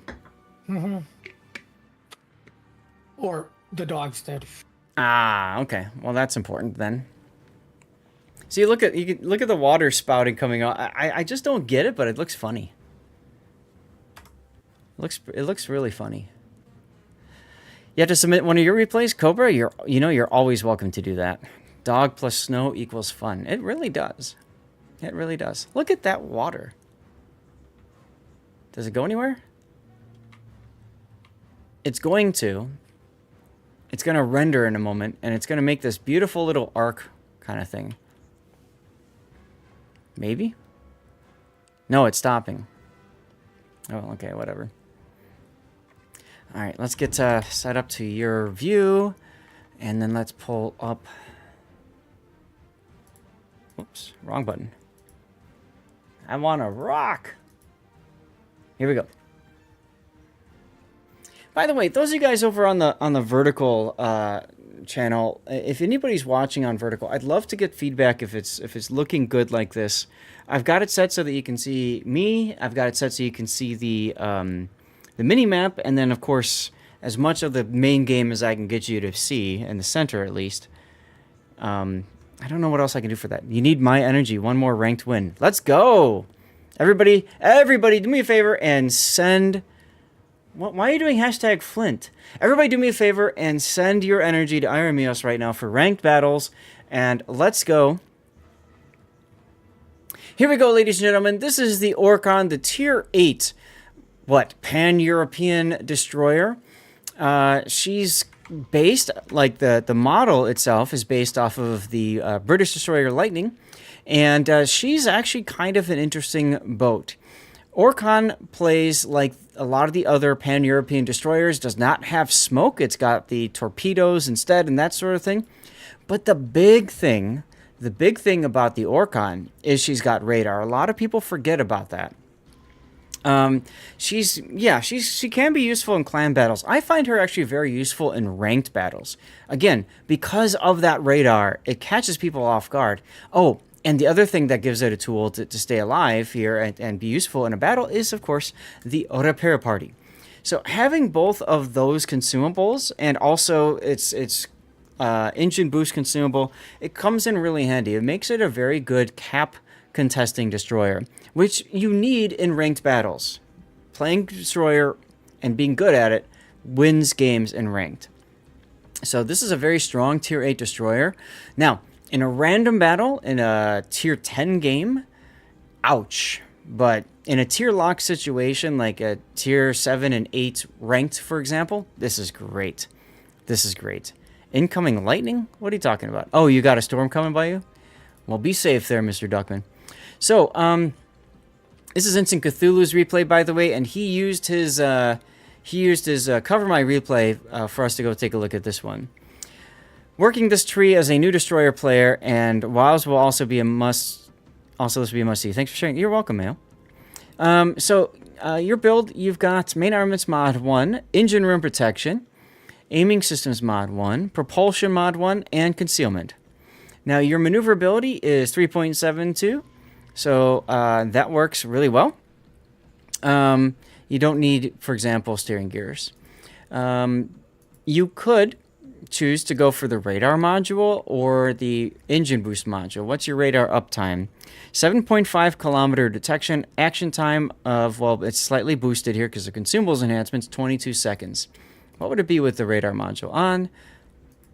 22 to 26.4. Okay, so you might not think like that's that big of a deal. But having the radar module on does give you time for maybe one more shot or something like that. Being mostly a co-op player, I consider these enhancements not critical. Fair. This one probably isn't going to be in co-op. This one, though, Engine Boost mod, can be actually pretty useful in co-op, especially, as you all know, when you play a game in co-op, half the time you end up on the wrong side of the map, and you're forced to run to the other side. So Engine Boost would be really helpful in a co-op environment as well. If you're playing ranked, you definitely want surveillance, but I can understand too, especially if you're not looking to, if you don't play the Orcon a ton, there's no need to invest the coal, frankly. Okay? You'd rather protect your rudder and engines than extend the engines. Okay. I mean, that's your call. That's your choice. Absolutely. Aiming systems is fine. Everything else makes perfect sense here. And you are using Jersey Mike. This is a premium ship, so I always like to highlight with premium ships, you've got two choices. One is you grind up tech tree versions, tech tree commanders with your premium ship. So he could take his tech tree, Vaster as a tier 6, for example, or, all the different ones, Scone, all the way up through Ostergotland and Holland, and he can use the Orcon to help grind commander points, commander XP for those captains to get those up to 21 points. That's a great use of a premium ship. The other thing you can do, once you've got a bunch of 21 pointers, is slap on a fun commander like Jersey Mike and throw him on a premium ship and go to town with it. So it looks like that's what you've done here. And Cthulhu, you said his home ship is Holland. That's interesting that your home ship is Holland, because to me, this doesn't feel like a Holland build, but okay. Cobra, I call Jersey Swirsky Jersey Mike. It's just easier to call him Jersey Mike. That's all. Now, Jersey Mike has buffed Adrenaline Rush, which comes in very handy, and especially in co-op, but also pretty much everywhere. And then for Talons, Anti-Air Expert and Torpedo Armament Expert are nice to haves. On the Orcon, I don't know that you'll proc either one that frequently. You make compromises to fit in with your premiums. So Smallland, Friesland. See, this is the problem with Jersey Mike. You only have one of them. And the Pan-European destroyers, you've got Jaeger, which is a torpedo specialist. This isn't exactly a good build for Jaeger. It's fine, especially with the radio location and the adrenaline rush. Well, not so much the adrenaline rush. Fun story. So Jaeger, you don't really. Hopefully, you won't find use of the adrenaline rush because you won't get detected and shot at that much. For Jaeger, it's more about torpedo hits. And then you go to Holland. Okay, so I can inspect my Holland for torpedoes, and that works well with the Jaeger. Okay. Then you're like, oh, but wait, I have a Smallland, and Smallland is more of a gunboat. Well, crap, now I can't use my build for torpedoes. And that's kind of the problem that you run into with Jersey Mike. There's just one of them. If you could clone them, that would be wonderful, but alas, you cannot. So Cthulhu, I understand the idea. You're making compromises so that he can fit in as many premiums as possible. And if you're running this a lot in co-op, that makes sense. Tumberos, I disagree with you. Flood chance is actually okay because these destroyer torpedoes, that's the characteristics of these destroyers, is typically they don't get a lot of chance for flooding. I could even show you that right down here. Whereas flooding chance is only 224. I say only because it's over 100%, and so you're like, But keep in mind, do I still have some of these other ones? Here's the Aviary at tier 6, and that flood chance is 136. Anshan at tier 6, that flood chance is 240. So here's a tier 8 that's got lower flood chance with Liquidator than a tier 6 destroyer. Obviously, Des Moines doesn't have a flood chance other than a ram. Here's the FR-25. What's their flood chance? 282 with the flag. So, honestly, I don't think it's a problem to go flood chance necessarily. Obviously, it's not going to be as useful on a Friesland, or not the Friesland, what's it called? The one that just goes and does the thing. Yeah, you have a flag for it, but flag costs credits, and especially if you're playing this in co-op. I mean, hey, I get the idea. Plus, at one point, where else do you go? So let's see. Look at the build. This is the core build: preventative maintenance, last stand, survivability expert, concealment, radio location, adrenaline rush, the consumable enhancements, consumable specialist, and then finally liquidator. Now, I will say, and you're co-op, so you're probably not going to find it so much, but because this ship has a heal, if I were to build this ship for a competitive environment, I want to find a way to get Superintendent in to get the extra charge of the heal and the extra charge of, well, basically everything else, right? So let's see, how can we do that? The only way to do that is to remove one pointer and one 2-point skill to get it. So this might be a good build for a ranked battle to get that. If Adrenaline Rush wasn't enhanced, you would have put the points into survivability or superintendent. Yeah, I mean, yeah, I could see that. But to me, if I'm playing in a ship that doesn't have smoke, I'm gonna be shot at. So Adrenaline Rush, go bird. You know what I mean? Like, I think this is a good build for a ranked battle. This is good utility. This is very helpful. You could even make the argument for Fearless Brawler if you can find a way to fit it in the build. If you're not using Jersey Mike, then there's the argument for Fearless Brawler instead. So you could do something like that too. But anyway, let's go back to your build. And then no signals. Again, this is a co-op battle, so I can understand the use of no signals. Death flag doesn't matter so much because it's about to be dropped off the face of the earth, but obviously your fire and flood chance flags are good flags to pick up. Ramming is nice. Heal reduction, speed boost, heal boost, fire reduction, consumables. That's probably what I would run if I was doing a competitive ranked game on it. Is there a sliding scale mod that calculates Adrenaline Rush perk? Yes, actually, it's on this site, Cobra. If you go to Skills and Talents, you can say here, all right, what's my Adrenaline Rush at 50% HP? So I can take that into account, and then I can go up to my reload time. My reload time is just under 4 seconds. Now let's go back here and set, say, back to 100%. 4.5 seconds. So you do have the ability to play around with the different... you know, is it that useful? And again, let's go back to skills and talents for a second. Let's go to 50%. And then you can see the effect of Jersey Mike's buffed Adrenaline Rush. Okay, just under 4 seconds. Let's put a standard captain on. 4.05. So the buffed Adrenaline Rush is nice on paper. It doesn't really help too much on the gun department. It's going to help much more probably in the torpedo launcher department. Let's take a look at this. Where is your reload? Reload time, 63. So it saves you about a second and change. Not bad at 50%. Now if you got down to 15, and this is where you can really play around with it and see, you know, 55 seconds versus, so that saves you 3 seconds. So Jersey Mike is helpful, but not as helpful as maybe some people think. Radio location for co-op is huge because of the fact that it helps you find the nearest sub or the nearest whatever. And as Cthulhu says, this is also helpful because if you decide to dip into randoms or ranked with the same captain, you can do it. So I like the flexibility there.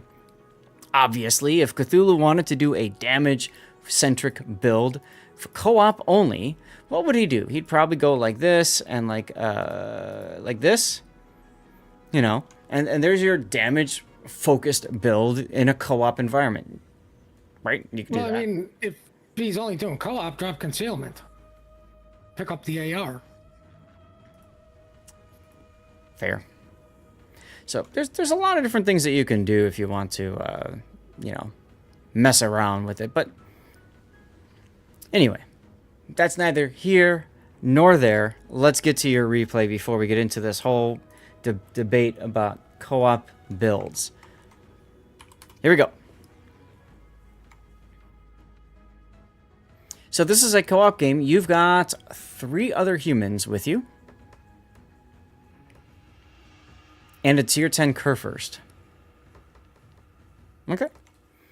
Well, no, yeah, typically AR is a really important skill. There's a couple of ships where AR isn't going to help much. Mostly your super stealthy destroyers where you don't ever want to be, you know, taking damage, right? So like Shimakaze and Jaeger come to mind. Even then, if they do take damage, it can help. Well, I mean, traditionally it helps with their torpedo reload. Mm-hmm.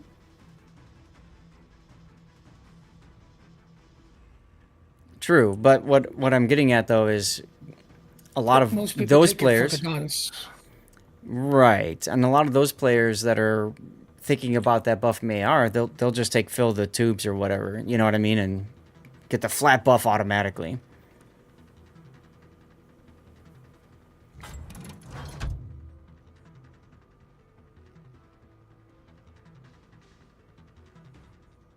So,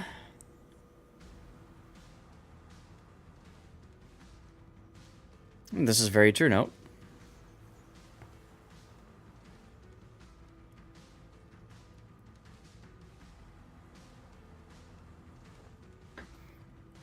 Oh, it's a co-op game, so obviously your nearest target's directly ahead of you. Enemy force detected. What do you have by you that's a human? Let's see. Bot. Bot. Bot. Where's he going? Okay. Look, sub, Johan de Will, and a Duncan. I might have turned the other way just so you could use the island as cover. And here, definitely engine boost.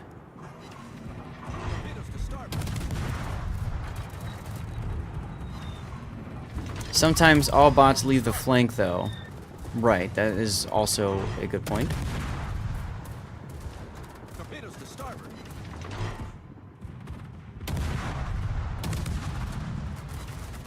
Looks like you're fighting the camera a little bit there.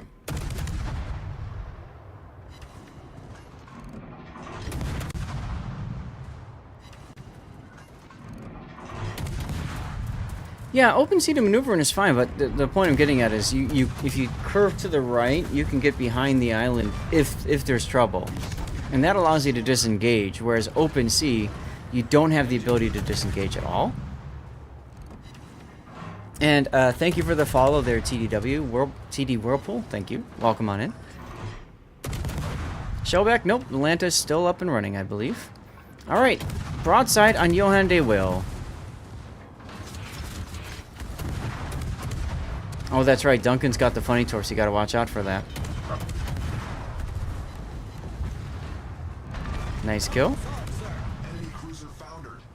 At that range, I might have gone for the wider spread to try to spread out the damage. It didn't matter, but just it's a good habit to keep in mind. You don't have saturation of hull to reduce your torpedo damage that way. AP on the broadside Duncan, sure.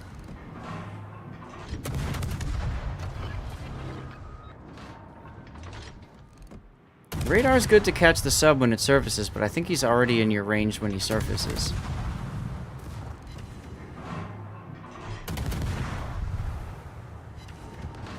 Also, I would probably keep shooting at the Duncan and just set yourself to go right over the sub and depth charge him. That way you can do both things at once.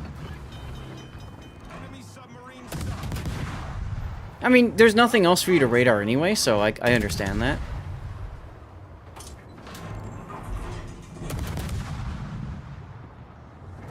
Alright, time to heal. Or are you going to keep it down for Adrenaline Rush? Looks like you're going to keep it down for Adrenaline Rush.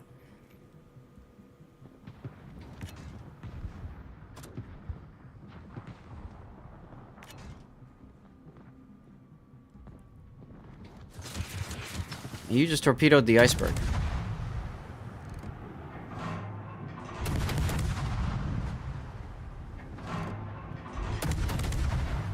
Confused about that, but okay.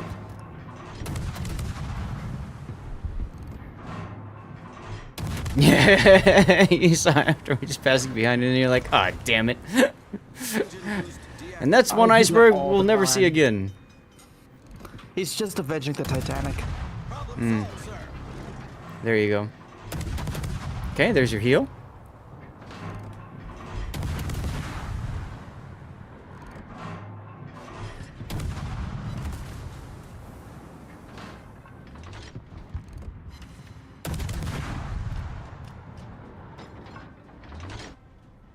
So, I'm curious, Cthulhu, why you're not being more aggressive. With the fact that you guys are up so high, you can afford to even risk dying here and it'll be okay. So, why not get in closer? I realize you'll take secondary hits and stuff, but you also probably get more out of the, you know, out of your damage that way, right?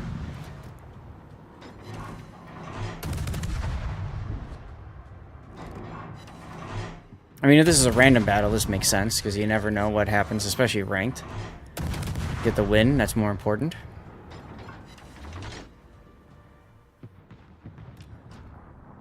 It's a good habit to play more like it's a real battle, true.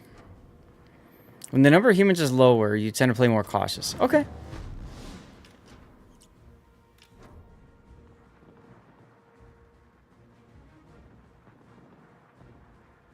Now, you're not torping the Duncan. I'm there you go.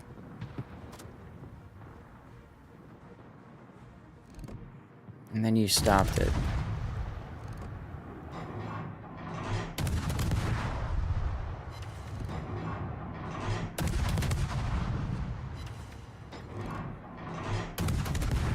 It's a bottom tier destroyer, yes. But the other thing too with the bots is they typically, like, you can kind of abuse the way that they target ships, right? Like, they'll typically go for the lowest health ship first, which in this case is the Kerr first. The Duncan only changed targets because the Kerr first was behind the island. W key is stuck down on new co-op players and they die. This is true.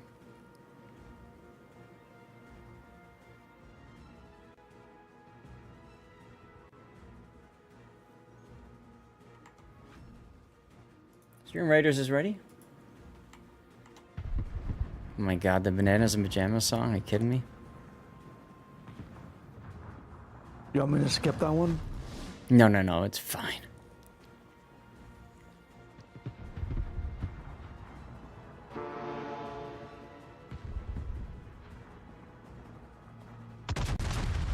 So now you're trying to get out of the way of this Kerr first?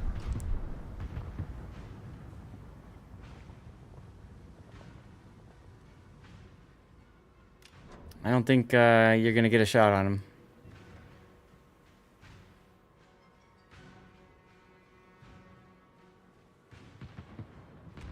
Especially if you keep wiggling your rear like that. You're bleeding off speed doing that.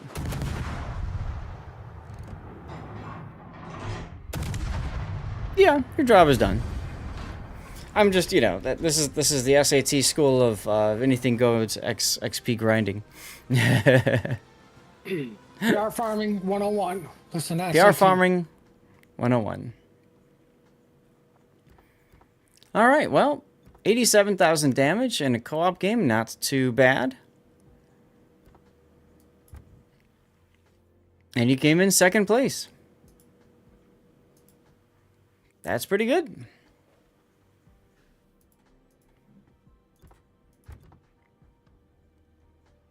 Yeah, it's an easy win. And one of the nice things about co-op is it gives you the ability to be a little bit more relaxed and just screw around. Operations can be difficult because you can actually lose them easier than you can in co-op. You know, and you can play around with like the different builds and stuff, and you did fine there. And he kills an iceberg, right? Let's see. So let's pull up the replay render. There we go. I think I've got a name for this one. The Titanic Avenger. Okay. I saw you mention that in chat earlier. Titanic Avenger. It is good XP for co-op, yeah. Was he using any boosters? Just the clan. You were considering Pipsqueak? Because you were the bottom tier destroyer? I mean, I could see that.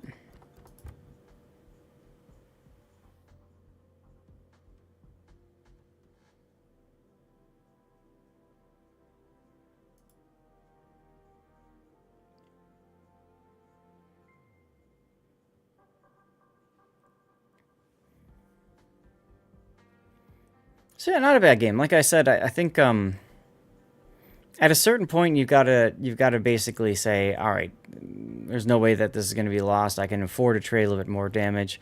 If you're going to say I want to make sure that I live in case I need to, then you can always, you know, practice like disengaging. Actually, that's a really good skill to have, and that's probably what I would be doing in a co-op game that I'm pretty sure we're going to win. I'd get closer and just practice dodging the secondaries, that sort of deal. You know, using your WASD hacks and stuff like that. Lightning Strike.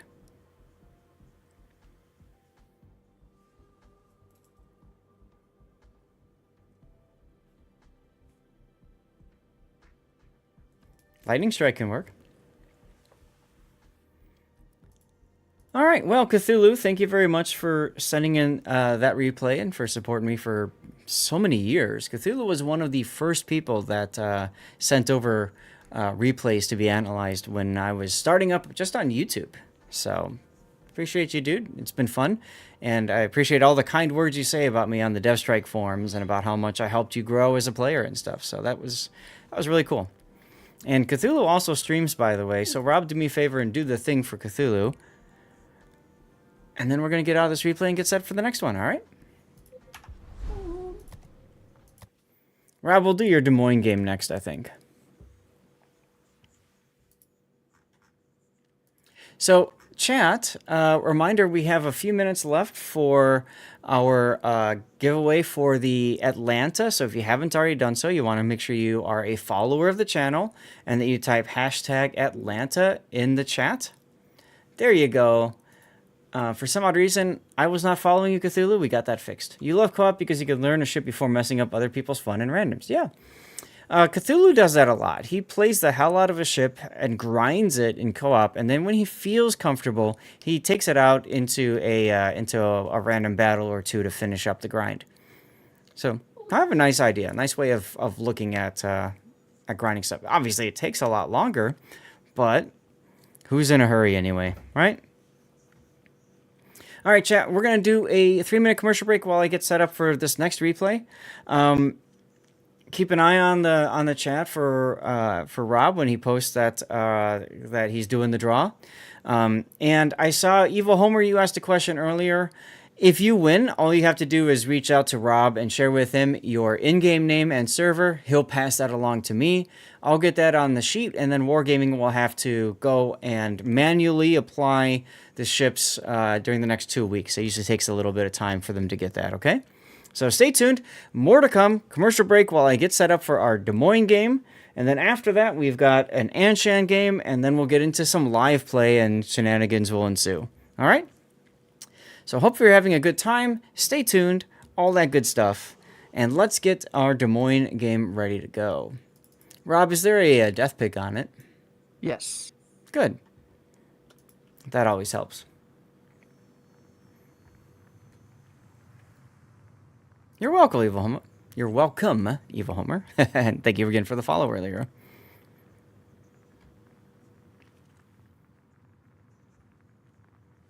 While the commercial break is on, a reminder for those of you watching on YouTube, we are doing this giveaway on Twitch. So you're going to have to switch on over to Twitch if you want to get in for the ship giveaway. And honestly, I would highly recommend you do that. Because it's a ship. You can come away with a, up to $70 value ship or something like that. I don't remember exactly how much Turpits in Alabama are in the premium shop, but you get the idea. C1, we are past Ohotnik. Co-op is press W and try to get damage before all bots are dead. If you try to play properly, the game is over before you can do anything. True, but at the same time, I think it's a good opportunity to try to practice different things that maybe you wouldn't feel comfortable doing in a random battle. And asymmetric is generally going to be better than co-op, yes, but currently that mode is not available. I think, is it coming back the next patch? I think it's coming back the next patch. That would be fun to say a 1 versus bots deal. That could be fun to try doing too. I could see that, yeah. Yeah, ASIM is coming back in 3.11.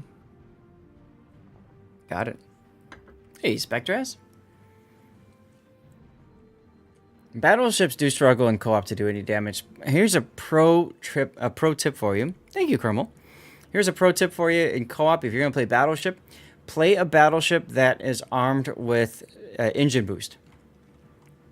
Because then you can pop it right away and try to get yourself in the fight quicker. All right, let's put up the replay. The build viewer. 9 through 11 ops are fun in CFAN. The only problem with ops is they can be frustrating. You get a lot of people that don't understand how ops work, and there can be frustration in that realm. Because people say, oh, it's a bots game. I'll just turn my brain off and go YOLO something. And yeah. Armed with engine boost, do you chop bots with a prop? Absolutely you do. Hey, Gina. Good to see you. 20 seconds left on the commercial break. Are you guys back from the commercials or still going? Good evening to you, Kermel. It's afternoon for me for right now, 2:30 p.m. Happy Sunday to you. Then you find yourself throwing your eco bonuses out the window. Right. If I'm using eco bonuses and I'm doing operations and it's like right now it's a 100% first win bonus, you want to do that in a full on div is how you want to do that. Rob's gonna pull the winner right now, so I'll wait until that gets done. Kind of feel bad playing destroyer in co-op as you can kill an entire flank by yourself before the battle. Yes, you can. Yes, you can. And that's always fun. And then, of course, when you're playing a destroyer and you're on a spotting mission, you need to go get spotting ribbons. And what do you see on your team? A bot carrier that goes and spots everything for you. That's always frustrating, too. All right, pull the lever, Rob.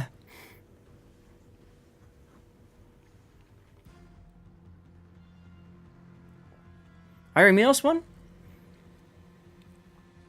Iremios, do you already have an Atlanta on your account, sir? Do me a favor and double check, because otherwise Wargaming may very well say, no, you got to find somebody else to give the Atlanta to, because this guy already has one. Or you might end up with just a bunch of credits. So double check if you don't mind. You know, I'm glad Wargaming's doing that. I am too. Spread the wealth, right? And this is funny coming from me. But no, seriously, spread the wealth. Let other people, like, enjoy the stuff out there. You didn't enter because Atlanta's the one ship you already have. Thank you for doing that note. All right, well, while that gets figured out, let's get into the next replay. So this is Robloxian Plays, my moderator. Thank you very much, Rob, for taking care of all those giveaways for today. And he shared this Des Moines replay, and he used a cover my replay for it. So we could take a look at it. This is the Tier 10 American Heavy Cruiser Des Moines. As I said in Discord, this is probably my most popular ship on my YouTube channel. I did a search before today's stream, and I currently have 48 videos on my YouTube channel with Des Moines in the title. 48. And that channel's been up for 7 years. So let's see, 7 years. I'm just doing some math. 7 years times 12 months. That's 84 months, right? So if we were to divide that by the number of Des Moines videos on my channel, you're talking about there's a Des Moines video that pops up on my channel just about every 2 months. It's about accurate. That's about accurate. So yeah, people like Des Moines. Why? She's easy to play, right? You go someplace, you see something, you hold down left mouse button, and you can get really good damage that way. So her AP is no slouch. Her HE is great at starting fires and that sort of deal. She's got radar that reaches out to 10 kilometers. It's great for dunking on destroyers and surprising them and all that good stuff. She can also slot in hydroacoustic search or defensive anti-air. Please, please, please forget about defensive anti-air. You want to go with hydro to spot the torpedoes and subs, and then you definitely want to go for radar. You can do maximum team play spotting aircraft. Again, please don't do that. And, of course, she's got a repair party consumable. So Des Moines is a very, very popular Tier 10 heavy cruiser. People like big numbers in this game, and Des Moines gives you opportunities for those big numbers. That being said, there are some weaknesses with the Des Moines. Putin's favorite term, overmatch, is one of them. She's got a 27mm bow, which means she can be overmatched by 406mm guns and higher. What else? Showing broadside is, of course, a death trap on a Des Moines against a battleship. She's got a flat rear, so her citadel is exposed from a shot in the rear. And then also her turrets can be taken out as well. So she does have a 30mm side armor plating. That's true, Hoojam. So it does allow her to kind of, if you can kind of get the turn and stuff like that, you can do that to, get the bouncy stuff happening. That's a possibility as well. You forgot my other favorite term. The Des Moines been power corrupt. Yeah, how so? I don't know, but everyone keeps telling me all these old tech tree stuff has been power corrupt. Yeah. Fair enough. Well, 30 seconds for 180-degree turn time is a decent amount, and that's with a captain that's got grease the gears, so okay. But the nice thing about Des Moines is typically if you're hiding at a rock or something like that, you're pointing in one way and you're not really going to change that often. So let's take a look at Rob's build. Main Armaments Mod 1, Surveillance Radar Mod 1, Aiming Systems Mod 1, Propulsion Mod 1, Concealment Mod 1, and Main Battery. This is absolutely your typical build, farming build for Des Moines in randoms. You can get away with it in ranked as well. It's a very common setup. There is a unique upgrade that you can get for Research Bureau points.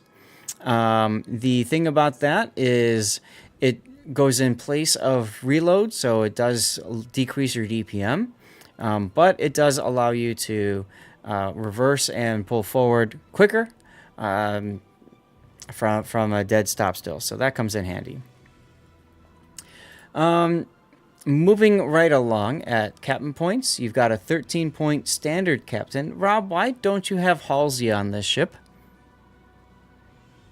Because he's currently trained for my Essex. Why is he on your Essex? Because that was the commander I chose when I started working up the line. For whatever reason. I'm sure I had my reasons at the time. I just don't remember them. Okay. You want to know So- why you don't remember them? Because none of them were any good. So our Muse hasn't gone back to us yet. That's I fine. mean, So the thing is, Halsey, and to a certain extent the Does, are really good to have on a Des Moines. You get the flat-out buff to Grease the Gears and Gunfeeder, which, by the way, you've taken both of those. And then also with Halsey, you have the skills and talents on top of this. You could possibly get a double strike. We saw somebody, I don't remember their name off the top of my head, die to a Des Moines, and the Des Moines scored a double strike, which is pretty funny. You can also get the Confederate achievement, and then that helps you their main battery reload. So it comes in handy for that. Now, you've got a standard, so we'll just leave it at standard for right now. So for our standard captain build here, we've got Grease the Gears, Demo Expert, Top Grade Gunner, Adrenaline Rush, Priority Target, Gunfeeder.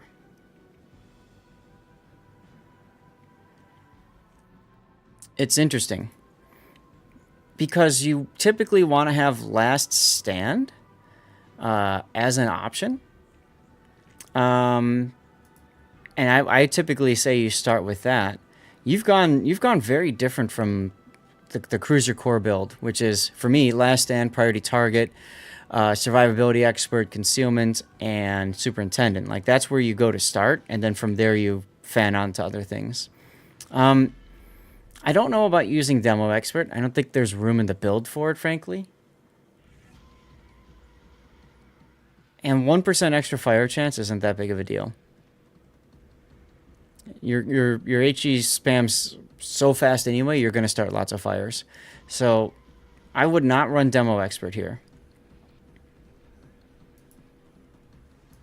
So I'm going to drop that. Let's put in... I mean, you don't even have Concealment, Rob. Like, this is the most common build. Well, I say that, and that's probably the most common build for this. Now, Electric brings up a really good point. In my opinion, you have to choose between Top Grade Gunner and Radio Location for the 4-point skill here. And I completely agree with you, Electric. I would do Radio Location instead of Top Grade Gunner. There's a couple reasons for this. For one, Radio Location points at your nearest destroyer or sub. That most likely, And if you look at your concealment at 11 kilometer, if you get detected and you're heading directly towards that radiolocation point, there's a good chance that it's going to be a destroyer that's coming right at you. So if you pause about 10 seconds, you can pop your radar, boom, and now you know exactly where the destroyer is. You pop it, you can see the destroyer, and then you can shoot it down until it's dead. So that comes in very handy. Yes, it detects a sub when it's on the surface. Also, I think when it's on periscope depth, right? I've got limited experience playing subs. I've been playing 4501 recently in ranked, and I have found that, really, because I could have sworn when I was at periscope depth, it said that I was located. Yes, you can be located at periscope depth. Perfect. All right, thank you. So, to me, radiolocation is very helpful, especially in ranked. In a competitive environment, radiolocation is where to go. If you're going for farming, then to upgrade gunner is what a lot of people who just farm go for. But, you know, there you have it. So the thing is, with this kind of build, as you saw, someone, I think Electric said, he doesn't take last stand. I disagree with that so much. I would absolutely take last stand in a Des Moines. So to me, it's grease the gear or gun feeder, and it comes down to which of those two you find needing more. All right. So why what? Why take last stand? Because in a Des Moines, you have a good chance of losing your engine if a battleship that can overmatch everything about you, like those big 457s, decides to sneeze in your direction. You have a good chance of losing your engines. So to me, that's why I want to have last stand. But hey, it's your choice. Patton also disagrees with last stand. That's fine. You do you. I take last stand on all my cruisers. Yeah, see, there you go. I would say go by your experience. Yeah. Engine brakes are really rare.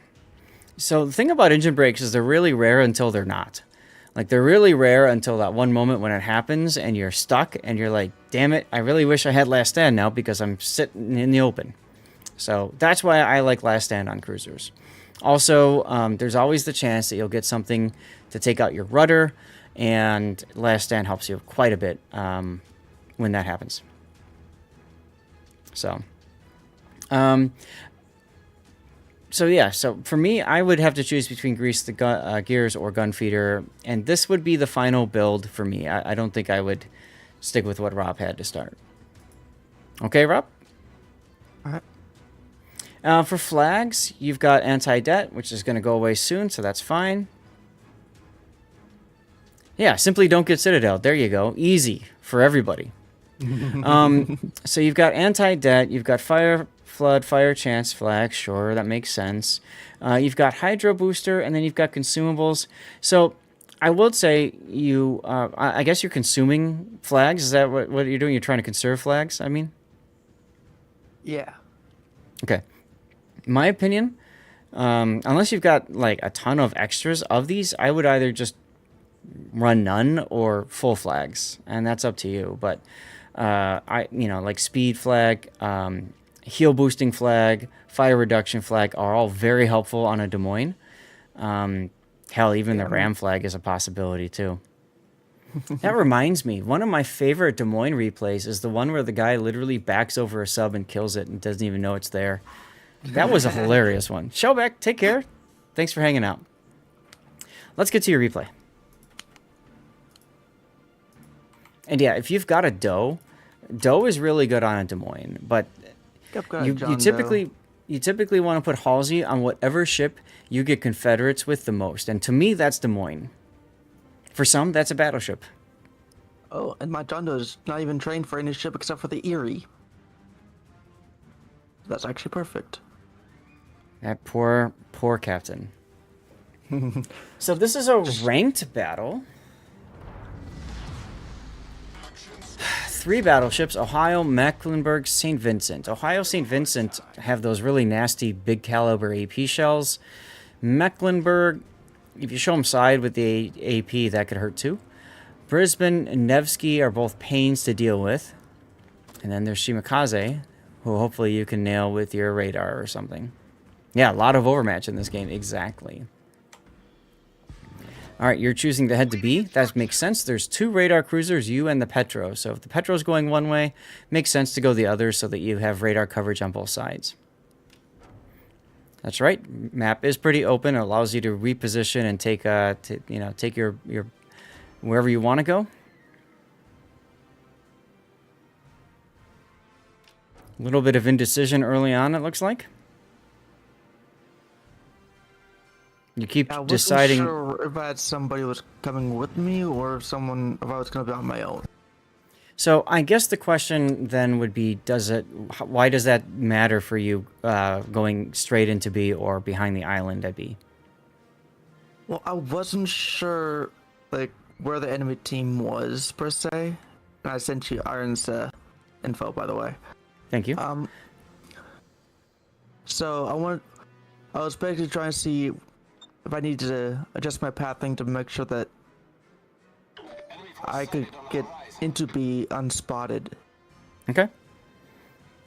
That's understandable. I mean, if you go into B here and Shimakaze appears like right here, he'll spot you and then bad things can happen to you. So, okay.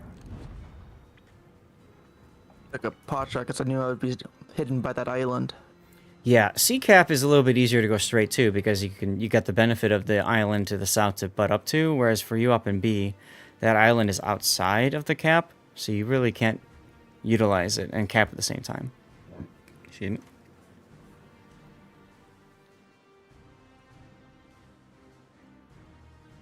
Good song choice, by the way.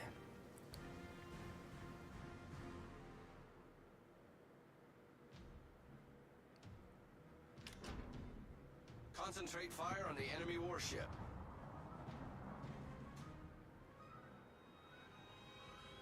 Well, 1, 2, 3, 4 ships at A, probably 2 at C, and you and Yamato are the 2 on their side. So there you go.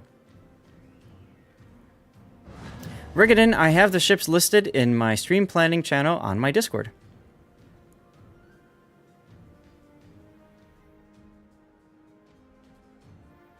I wanted to make a graphic of it, but then I couldn't find a good enough graphic, and I just didn't have time. Working 45 hours a week plus streaming 3 days a week, not a lot of time. Your Yamato is detected. Interesting.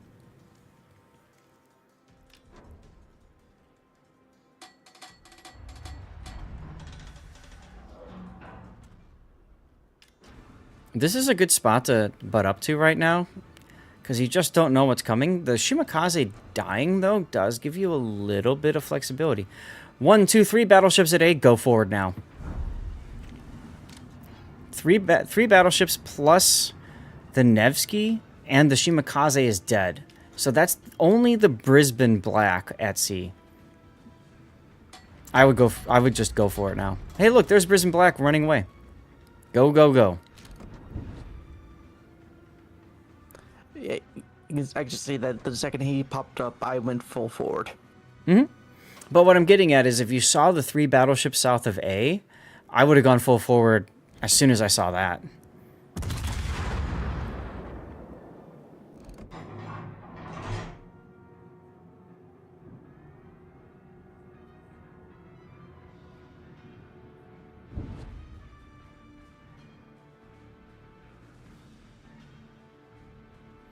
Yes, he's running reload, not unique unit. That's correct note. Now, in competitive, we also see some Des Moines play with range, but, you know. Yeah, ranked is all about initiative. Exactly right, Patton. And that's kind of what I'm getting at. It's just that instinct to say, okay, I have the ability to move farther forward. Now, watch your Yamato. What's up, Inquisitor? Look at the Yamato. Yamato is sailing away from you. So if you're going to go to sea, that's fine. But you need to be thinking about like a very cautious cap of C to the point where you could just cap and sit right here so that you don't get spotted. Or you could even come this way and cap C from here. To me, this is probably the safer place to go early on. Also, you're going to run into the Brisbane in a moment. I would have AP in the barrels for the Brisbane, not HE. Ohio, Mecklenburg, and Nevsky have all turned around. That's important intel as well to take from the minimap. Battleships in ranked battles especially, they behave like schools of fish. As soon as one turns, they all turn. Now imagine if you had already had AP in the barrels. You would have had 2 shots on him instead of 1. Why are you stopping outside of the cap? Get in the cap, Shinji. I think I was trying to throw off any incoming shells. The only shells you have to worry about are going to be the Ohios, and he's shooting HE at you. Like... Thanks, Ohio! But this slowdown and this maneuver costs you precious time, which you just don't have. Look at this. You have to go even slower now to make sure you make this turn, and then you want to get into the cap, and you're going to get into the cap, but you're not in the cap. Wait, now you're going to stop because you're afraid these guys are going to... See what I mean? So, that's right. He couldn't have known Ohio was going to shoot. That's true.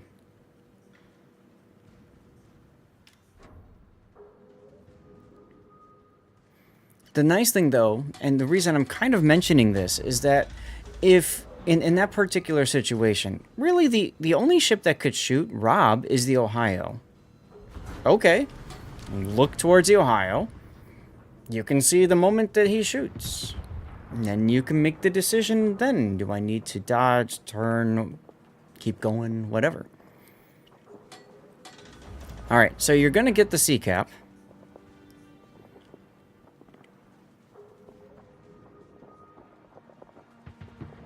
Kind of a scary thought that an Ohio and Mecklenburg are moving forward. So you should be thinking, what am I doing after I get the cap? Rob, what are you going to do after this cap?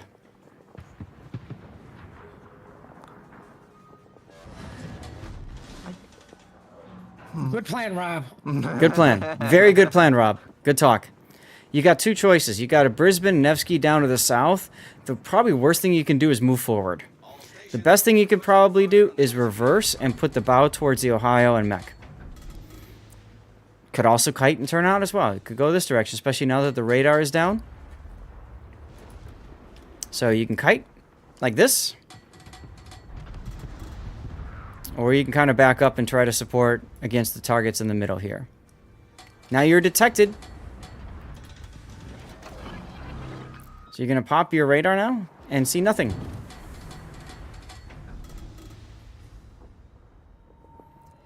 So, I said, the worst thing you could do is move forward, and Rob is doing just that. Get your cameras ready, everybody. We're about to see a death pick.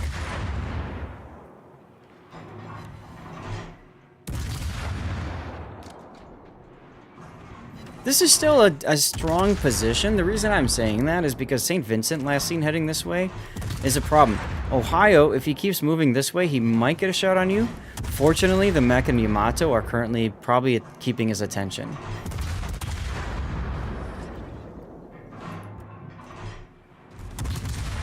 Two people targeting you, 3 people targeting you. This should tell you that you're kind of in trouble. To the point where I might preemptively start healing.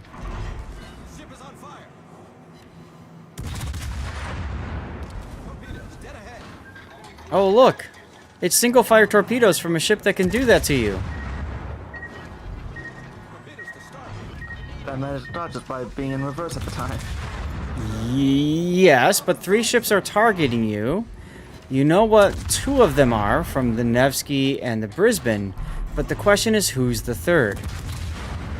My guess would probably be either the Ohio or St. Vincent doesn't have a shot on. That you know of. You haven't seen it in a while. Hydra would be a good choice, yeah. Those torps did just come through. So Hydra would be a very good choice. Torpedoes to port. Torpedoes to port. And it's at this point that Robs has decided to just sally forth and die. Our victory is in sight. Bold strategy there. I mean, Tragic you took the time to switch to AP on a ship that just one HE salvo would kill. I think I switched to AP initially for the Brisbane. Ah, okay. And then you wasted DPM by watching the shells fly. But I decided I wanted to kill the Nevsky first because he was going to torpedo me. I can understand that, but I'm saying you didn't need to switch shells for that. You could have fired your HE on the Nevsky and then switched to AP right after you fired, right?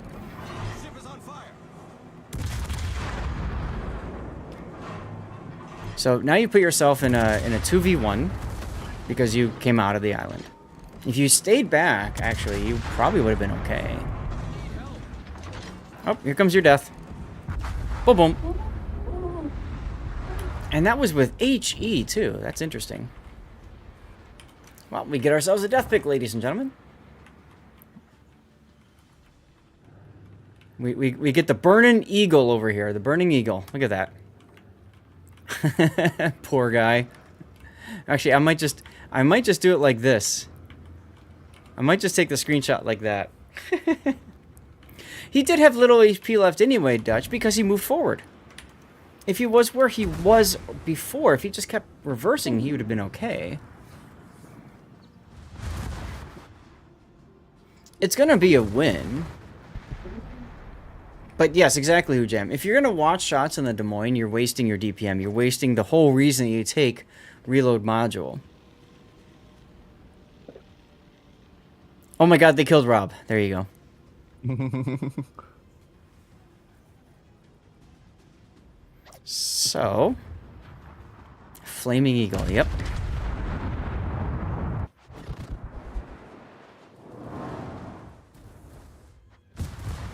Well, watching shots is a fun thing to do in warships, but the problem is if you're watching shots, you're not, like, shooting anymore. And in a situation like that with Rob, I mean, those precious seconds matter. So you got yourself a win, and looks like you had some boosters on. Came in second place to the Schlieffen. That's pretty good. That's pretty good.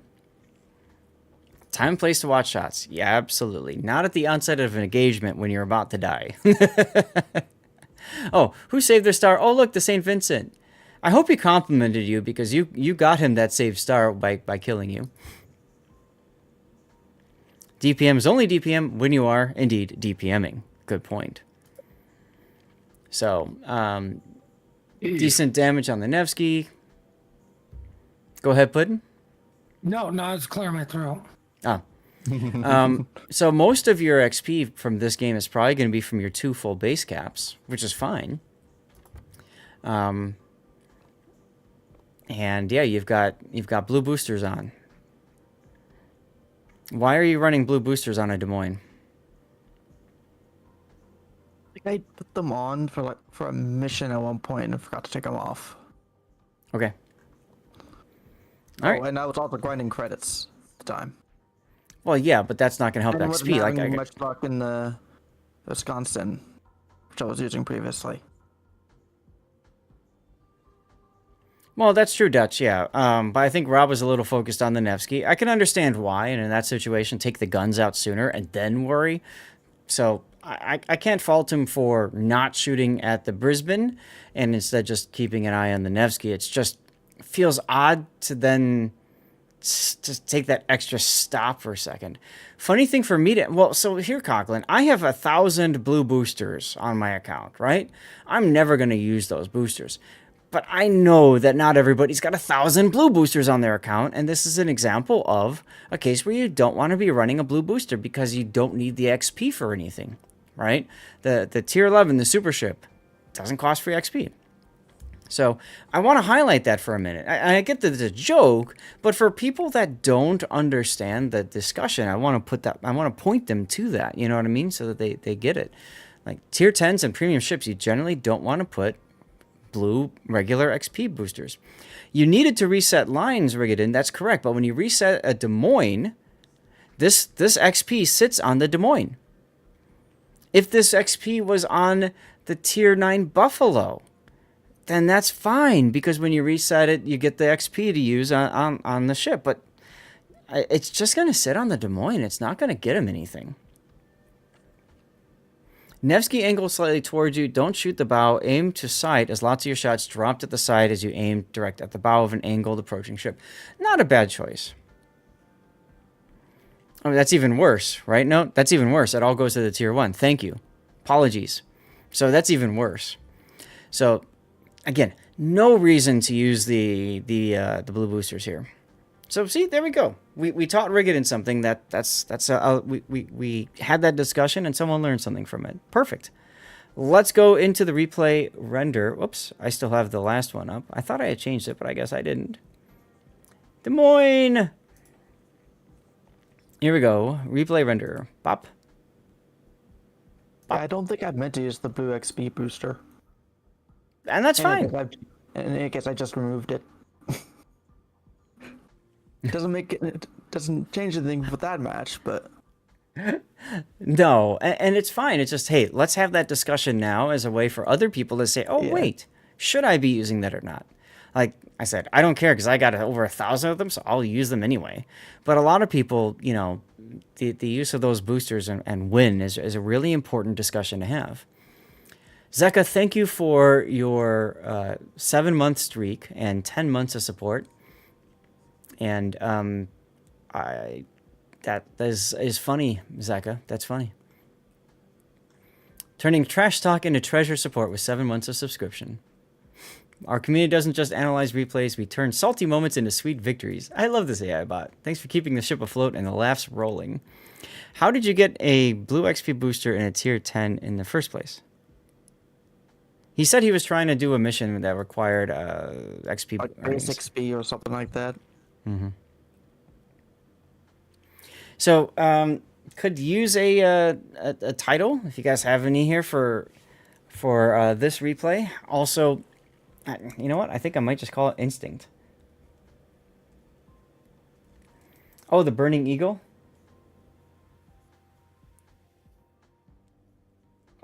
That one just Don't follow your shot, Rob. Brisbane did get very lucky, yes. Yeah, Cobra, you just go and use those blue boosters like they're nothing. Have fun. You have more hours on Honkai. You keep saying that.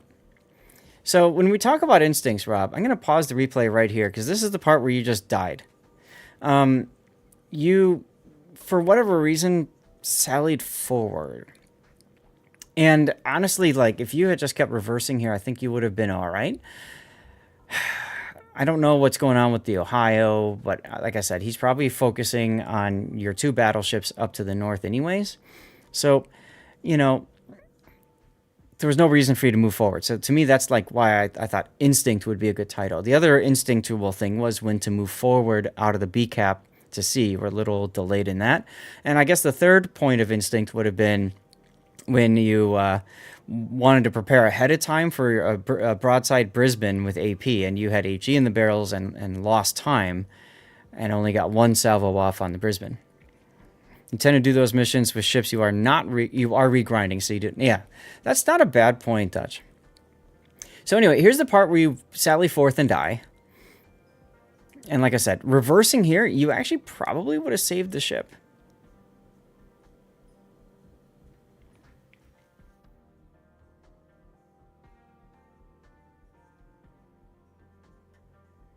Duckman, no. Don't sell boosters. What the hell are you thinking?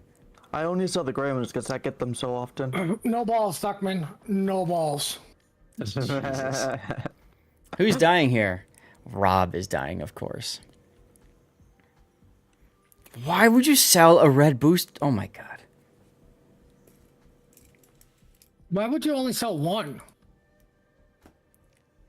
Thanks, Puddin'. You're welcome. All right. Well, enough of that. Rob, thank you for helping today with the giveaway stuff and being a mod, and thank you for sending the replay in. Hopefully I gave you some good feedback there. All right, chat. We're going to go to our final replay of this patch cycle, which is going to be an Anshan game. So I'm going to need a few minutes to get that all set up and ready to go. In the meantime, we'll do a commercial break. Rob, how much longer till our draw? About the 28 and a Cossack. half minutes. Okay, perfect. So don't forget to get into the giveaway for our Cossack if you haven't already done so. You have to be a follower of the channel and be typing hashtag Cossack to enter the giveaway. If you already have the ship, please do not enter. We want to make sure that we can get these to as many players as possible.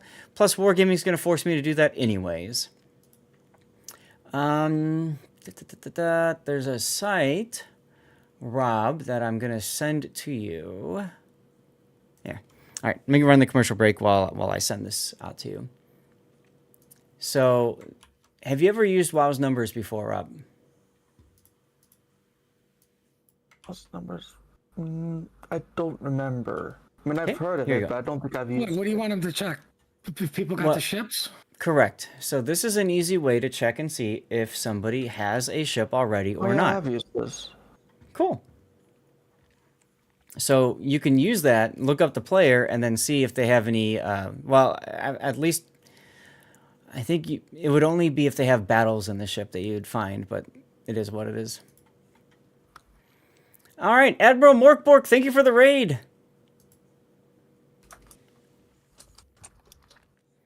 Welcome on in, everybody. We just started a commercial break. I don't know who I just shouted out. Okay, that was a bit of a fail on my end.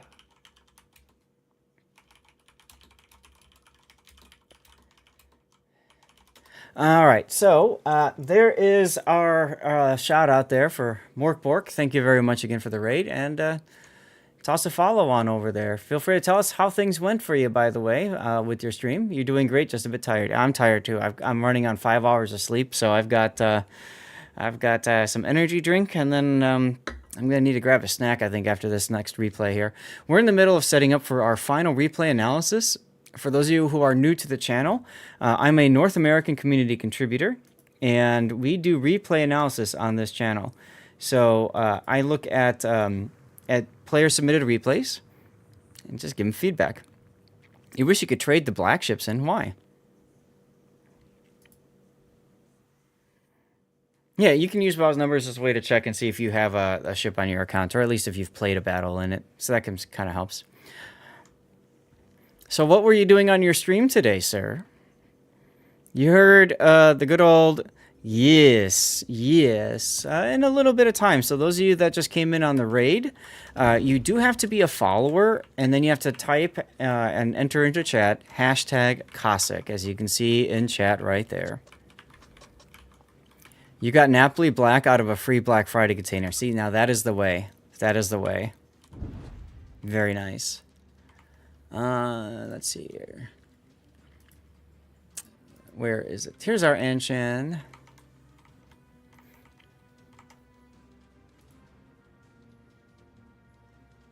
And let's get this up and running. Build, viewer.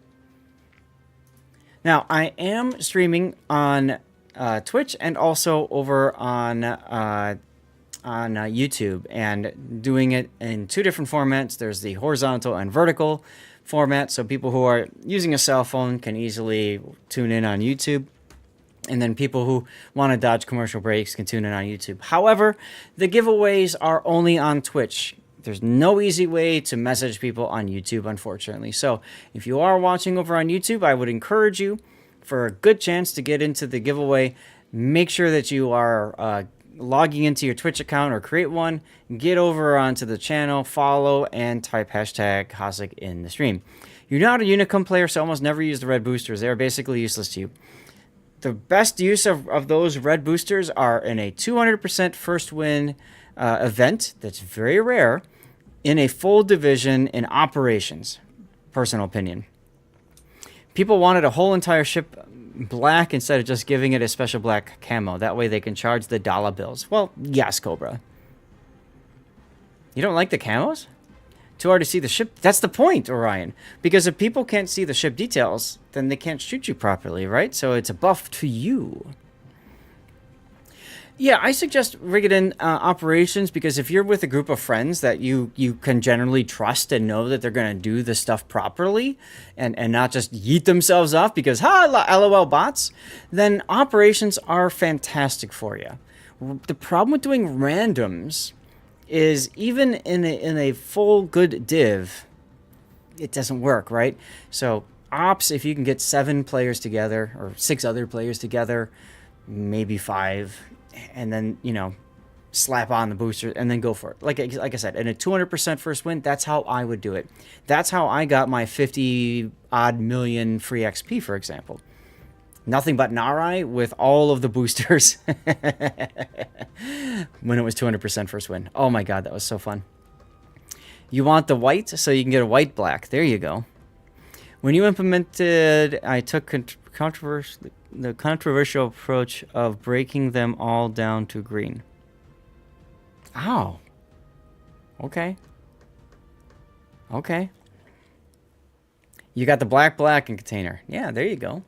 All right, guys. So let's get into our final replay for the day. This is the P Pro, which Dutch, is that you? I always forget. I always mess up you and Coughlin, and I apologize for that. But this is DP Pro over on, I think this is the EU server. Hard to tell. It's Coughlin. Thank you. And the Tier 6 Anshan is a Pan-Asian premium ship before the Pan-Asian destroyers were even a thing. This thing came out like 2 or 3 years before the Pan-Asian destroyers were a thing. This is essentially the Gremiashi, the Tier 5 Gremiashi. But the Gremiashi was so OP that they took her and just slapped her on to Tier 6 and set that up as a thing. So she's got 130mm guns. It's the Soviet, gun, same thing you find in the Gnevny. And it's got 8km torpedoes, like, not Gnevny, the Gremiashi. And then it's got the 8km torpedoes like you would find on the Gremiashi as well. Okay? Hi, Compass. There are some things to keep in mind about the Anshan. She's a lot of fun. She did, back in the day, have a special camo that boosted free XP as well as regular, so a lot of people like to spam her just because of that. The main turrets on them are glacially slow. Look at this, 21-second turn time. I mean, there are cruisers and even battleships that have better turning time for their main battery. And this is with main battery mod 2. So, yeah, ouch. So keep that in mind when you're thinking about your Anshan build. Now, unlike the deep water torpedo equipped Tech Tree Pan Asian destroyers, this destroyer has regular torpedoes, so she can do stupid dumb things in knife fights with destroyers, as Zeka was just mentioning. See, you and I on the same wavelength, sir. So build, let's take a look at it. Main armaments mod 1, engine room protection, main battery mod 2, and steering gears mod 1. Steering gears. Rudder shift time of 3.49 seconds. What is it with propulsion? It's under 5, but it's still kind of sluggish. I'd recommend propulsion, but you can get away with either. Definitely want main battery mod 2. You got to get these turns. Like, look at this. Most people usually go aiming systems. 30 seconds to turn your guns. 30 seconds to turn your guns. And that's 180 degrees. Most of the time, you're going from here all the way over to like the others. So it's like even worse. My God. You definitely want that. You want to swing a ship as fast. Right, exactly. So, okay, I see what you're saying. So you can use this as a way to get the ship turning faster as well, and then you have the double effect of your guns turning while the ship is turning. I can understand that, but if you sit and smoke a lot, I think propulsion is going to be your better choice. Ships kitted out quite a long time ago. Yeah, no worries. No worries. That's why we're bringing it up. Now, you've got one of the special captains. A lot of people sleep on these special captains, especially Captain Bunny. What? Because of the fact that they have boosted survivability expert. Now, you can get one of the wrongs in, I think, for doubloons, and the other one for coal in the armory. 2 wrongs, in this case, definitely make a right. Make sure you buy both of them. They are fantastic for the Pan-Asian destroyers. Now, there's also Captain Bunny and Commander Rabbit. I don't know where those came from off the top of my head. If any of you guys know, please feel free to share. And then there's, of course, Sa Zhenbing. I thought one was EU and the other one was South America. I know those two are like region locked. Okay. They're event captains. Okay, got it. The reason I bring that up is because Bunny actually does exactly what you want on this particular ship. It's got buffed Grease the Gears, and it's got buffed Survivability Expert. So that's actually really good for you. Like, you could drop Demo Expert and pick that up, and let's see what that does to your turret traverse. 21.7. That's kind of nice. Sa Zhenbing is a decent choice as well, because if you get your Combat Scout achievement, where is that here? You get 20% to main battery reload time, so that's kind of nice. You're probably not going to get a lot of potential damage. And hitting stuff with 6 times, you don't have a torpedo reload booster, so that doesn't matter. It does help your torpedo speed, though. All right. Yeah, Bunny is basically a Vegkin, but I mean, so are the Wrongs. Wrong gives you boosted Demo Expert, which is why you've basically taken that. Depending on your goals, okay. Well, let's look at the build now. We haven't even talked about it yet. Jeez, Zeka. You're turning into Grunty, sir. Anyway, your core build is Preventative Maintenance, Last Stand, Survivability Expert, which is buffed, and Concealment. That makes perfect sense. Okay. Good to know. So this is your Yu Yang captain. Okay. So your Yu Yang captain, and you've gotten this. And then, okay, I'm thinking about that for a second. You've got Radiolocation, you've got Adrenaline Rush, and then you've got Swift Fish, and then you've got Demo Expert. Okay. Now, if this is a Yu Yang captain, Yu Yang has the ability to use... Oh, sorry, Pak. Yu Yang has torpedo reload booster. So, if that's the case, I may be tempted to go Superintendent. Demo Expert, because if I get that it's an enhanced skill. It's still not the greatest, right? If I'm using on Yu Yang, I'm just thinking extra charge of torpedo reload booster is hella sexy on a Yu Yang, and unfortunately, there's no other way to get that because you also want Adrenaline Rush. Yeah, Zaka, that's exactly my thinking. Like, if I'm building this on Yu Yang, this is a Yu Yang captain who's going to cosplay as a Tier 6 Premium Destroyer captain. Well, and that brings up another good point, Cthulhu. You might be better off putting Sa Zhenbing on Yu Yang, or you could put him on Kunming. Kunming wouldn't be a bad choice either, the super ship. But I would definitely put Sa Zhenbing on one of those two instead, anyways, because you get that extra reload booster, which is so sexy when you get 6 torpedo hits. And then you also get the torpedo speed. So I know it's a pain to go and redo all your commanders, but you may want to consider that, Coughlin, putting Sa Zhenbing on the Yu Yang.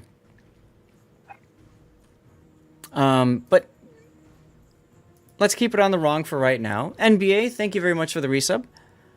You put Sa Zhenbing on the Jinan. Okay, you can do that too. Yeah, you get the torpedo reload out. I can see that. I would say put it on whichever the two you prefer, you know? Whichever one you use more of. You can't go wrong with either one of those. See what I did there? So yes, I think Superintendent, if this is your Yu Yang captain, I think Superintendent would be really good. And then Consumable Specialist to help get your reload of the torpedo reload booster down wouldn't be a bad choice. But then you're giving up on turret traverse, which is fine because you're primarily doing this for your Yu Yang captain. If you run Yu Yang radar, you can also drop for FB. What's drop? 3 whole %. a waste of a point. What do you mean? Drop rate? Oh, you could drop radio. I'm a huge fan and enjoyer of radiolocation. And to me, radar Yu Yang is even more important with radiolocation because you know where to keep your, like where to point your guns. That's okay. No, I appreciate the thought though. And on Anshan, actually, radiolocation is really helpful too because the turret traverse is so sluggish. You can pre-turn. That kind of helps to negate the problem with your turret traverse time here. You play neither very much. If I'd play the Yu Yang more, I might reskill the captain. I made this build before it was buffed with the torpedo booster. Fair. I know exactly the era that you're talking about. I know the exact area you're talking about. But this is probably how I would build a Yu Yang in the current era. And hey, if you don't play it that much, Coughlin, as you know, there's not a reason really to redo the skills, especially if you don't have a lot of those skills available, or Commander XP or doubloons, and maybe just wait for the mythical free Captain Respec. Who knows if that's ever coming. Flags? You got no flags. It's tier 6. I get it. You're just screwing around having fun. Nothing wrong with that. What's up, Right-Handed Doom? Why are you saying rip? Let's get into your game, shall we? Alright, last replay of the day. As a reminder, guys, we do have our giveaways going right now. It's for Cossack. Make sure you follow their channel and type hashtag Cossack to get into the giveaway. Signals start at tier 7. That's a fair way to start it, Coughlin. That's not a problem. Makes perfect sense. One other thing to remind you of, too, this is our final replay analysis of the stream and of this patch. So, when the patch comes on Wednesday, all replays are invalidated, and we start over again. Keep that in mind. At the end of this replay, I will ask you all to vote for which replay you feel was the best. Should make its way to YouTube. Okay, you'll have 5 choices, and whichever one gets the highest, that's going to go to YouTube. Game's got a certain slapstick level. That's awesome. So this is a tier 7 game, your middle tier. There's a carrier and a sub on each team. You've got your anti-air off. You can afford to leave it on because I'm pretty sure that's the same as your spotting distance in air. And if your gun's left, then that means that you're planning on curling this way. I'm mentioning that because if you were planning on going this way, you want your guns to the right of you.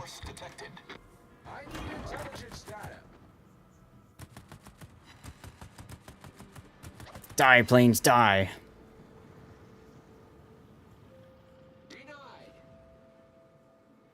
Now, if somebody is spamming and you don't want to hear anymore, just add them to your blacklist and you don't have to worry about them.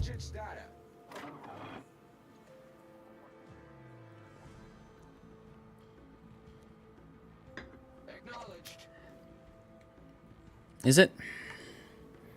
Anshan. Of course, it doesn't show there. You know what I can do? I can just tab out and look at my detectability here. Anti-air concealment by air base is 2.59. So, okay, I can understand turning the anti-air off because that's actually almost a full kilometer. Okay, fair enough. That's true too. Yeah, you can go for the team play stuff. All right, so you did curl into A. That was your plan. Capture that area.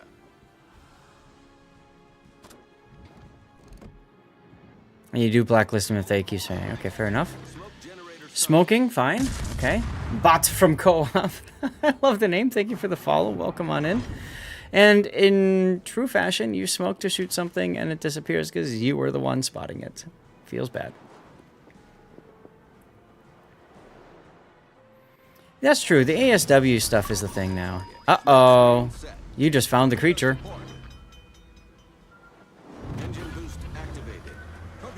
So that's frustrating. Your choice to stop and smoke there actually is going to get you in trouble early here.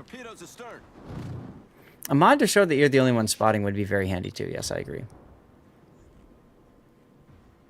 Well, you're going to get the cap. Oh god, Shiratsuyu to your left. Yeek. Okay, you are hella hella over pushing right now, but I mean, you kind of already decided you're going to do this. Luck Chuck torps at the Shira? Yes. And depth charges for the sub, because I think you're right over him. No, he's running away.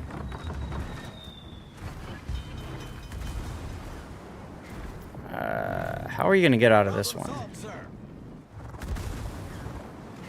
Well, yeah, it wasn't. But I feel like once you've recognized that, like, the choice to jump in here is a scary choice. So you're going to get a double strike here, right? You got the dev strike on the Shiratsuyu. And you're hitting him with splashy splash damage. With balls of steel, nay, titanium. That's right.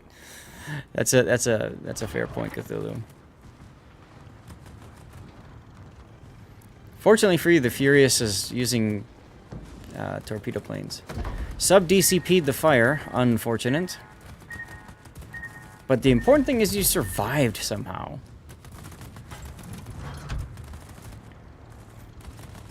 Right, yeah, no, I see the idea of you trying to get to the island. The problem is at the time, you didn't know all these guys were here, right? And then, of course, they do show up, and now they've got shots right there.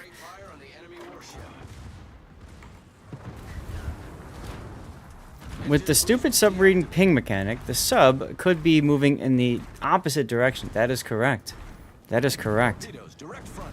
Oh, get the torps. Quick, Mom, get the torps. No, no, no, forget the guns, forget the guns, forget the guns. Torp him, torp him. Reverse shotgun him. You're not going to do it, Sag. He wouldn't have hit him anyways. I know, but it just sounds fun to say that. Anyway.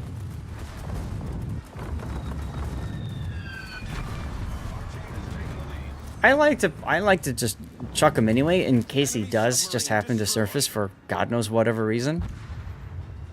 Well, you lost your Sharnor's B for that trade, unfortunately. NBA, thank you again for that sub. I didn't get a chance to read out about it, but where is it? Where is it? Where is it? Where is it? 14 months in a row. Thank you. Well-equipped ship in World of Warships. Your 7 months of sub set sail on another epic voyage. Thanks for not just setting sail, but also setting sail on your loyalty. This AI bot. Anyway.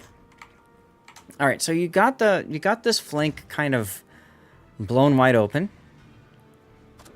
So this is the point where you're like, yeah, right? How am I still alive? Now, the bigger question I think for you is going to be, how can I parlay this into like a win? Because you're quite low on your hit point pool. I would be looking to the right with my guns because that's where your radial location is pointing you right now. And I'd be thinking that Farragut might just happen to pop up right in front of you. That's like the worst thing that can happen to you right now, yeah? Hell, I might even luck chuck torpedoes in that direction. But then you won't have torpedoes for the carrier. Oh, come on. We know where the carrier is anyway. Hi, Joker. By the time, like, the carrier's here, right? So by the time he gets up there to torpedo it, like, oh, look, there's the carrier. Come on. Right, but your logic makes too much sense. Okay. Engine booster. Like, you have to remember, it's a carrier, so everything, all logic, reasoning, everything just goes right out the window.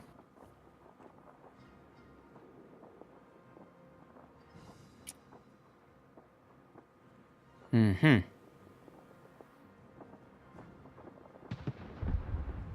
The big thing that's always problematic is because you've got 2 battleships near you and you're spotting the Furious, as soon as he starts taking damage, he's going to move and panic. And he's probably going to move towards the channel. But Coughlin doesn't care. Here's, by the way, a good spot for you to stop and smoke. I would not... I wouldn't follow the white line like that so closely, because he's probably in a hard turn right now.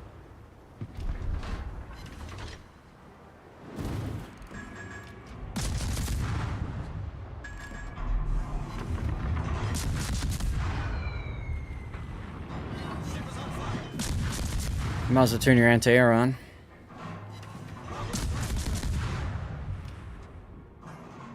And good thing you fired the torps off and saved him. Why is the enemy Scharnhorst not shooting him? He's too busy looking south, probably.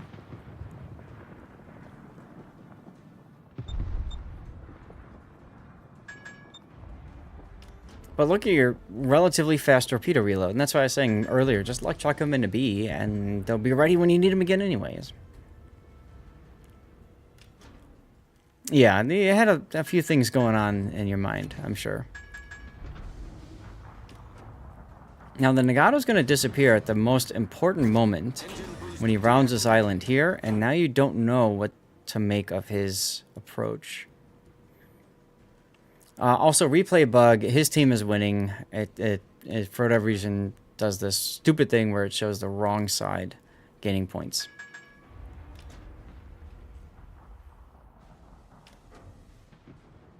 You're being very greedy here. But it works, you just baited him to shoot you, so there you go. Could have done things smarter. I mean, at this point, you might as well sit in the smoke and shoot him for free.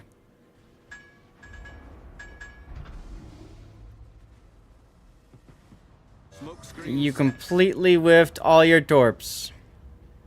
Because you panicked and fired them off. The better thing to do is kind of put yourself right against the island here, kind of like this, so that you can just torp him as he comes out. Oh well. What's my opinion of the Brisbane? She's a ship you see a lot in COTS. She's got torpedoes that are fantastic. I mean, these things have legs. 12-kilometer range, and you can single fire them. Other than that, you know, she's all right. She's got the 12-kilometer radar, which a lot of people go pretty crazy with. All right, well, I think this is our third death pick of the day, so that's kind of exciting. That's kind of exciting, huh? Look at you exploding with the Nagato in the background. Look at that, huh? Yeah.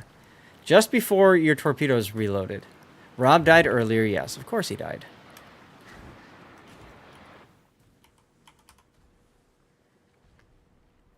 And I mean, you're probably still going to win anyway. Yeah, better to stay dark and just sling torps. Right, absolutely. So when he came out like this, one of the things that Coughlin could have done differently is gone this way, which is a little bit counterintuitive because that's heading right for the Scharnhorst. But if he kept the smoke screen between him and the Nagato, like if he's like, you know, working his way over here, he could have stayed dark longer.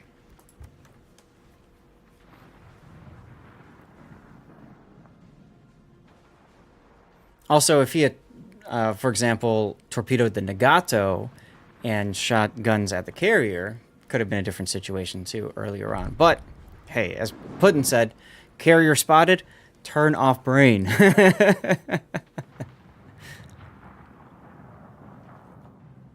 So yeah, so I mean, you're right with that, Coughlin. But again, when you had the smoke here, like be on the other side of the smoke and use that as your chance to disengage and run away, and you'll be fine.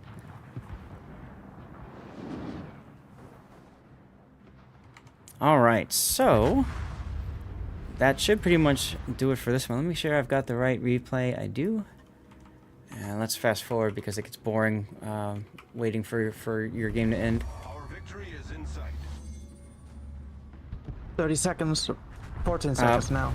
More importantly, have you guys noticed what's going on in this game? Like, the enemy team actually is kind of making it work. It's going to be a bit of a... I could already see that. Okay, Duke of Yuck secures the kill. One of the things you could have done differently, Coughlin, for that is as you're coming out of that area, you could have been preemptively using your smoke. That way, as soon as you see the Nagato, you just turn back in behind your smoke. And then you've got your full Assuming you got your full speed going, and that gets you out of there. Well, despite all that, you come in first place. I hope that you complimented your Duke of Yuck. Nice game, though. Death Strike, First Blood on that Shiratsuyu. Hopefully you PayPal'd him well. Yeah, there's no point to worry about spotting after the Nagato shot at him and all that kind of stuff, right? Does what have improved pen angles? The Anshan? No, I don't think so. Oh, the Duke of Yuck? I don't know, honestly. I don't know. Somebody else would know, but I don't. Glacial, I'm doing fine. I'm tired. How are you?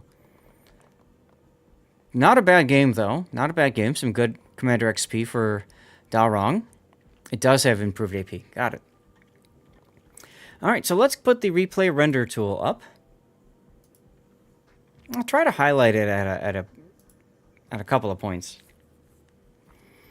Yeah, you were a little too greedy at the end there. And what's wild about that statement, Conklin, is it almost cost you the game, right? If you think about it. And I'm sure towards the end you were starting to kick yourself, right? Saying, oh man, if only I didn't blah, blah, blah. Andy, congratulations on winning the Cossack. If you are here, make sure that you reach out to Rob. He just posted it in chat, so you can click his name and send a whisper. Yeah, so like right here, I understand the idea of I have to go for it. You probably could have negated all of this if you would have been like kiting out positioning when you grab the cap instead of just sideways. Yeah, I figured you probably thought about that.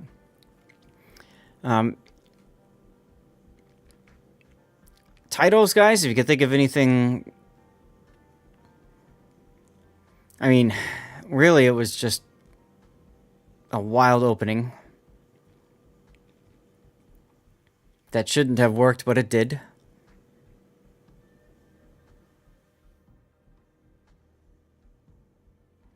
Right, and that's why, like I was saying, Orion, if he parked on the island, then I think he would have been better suited and then just ready for whatever the Nagato does.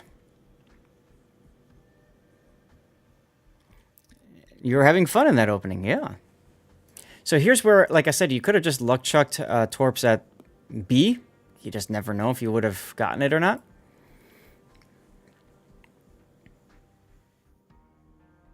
You got a Brisbane from one of the missions. Oh, cool, nice.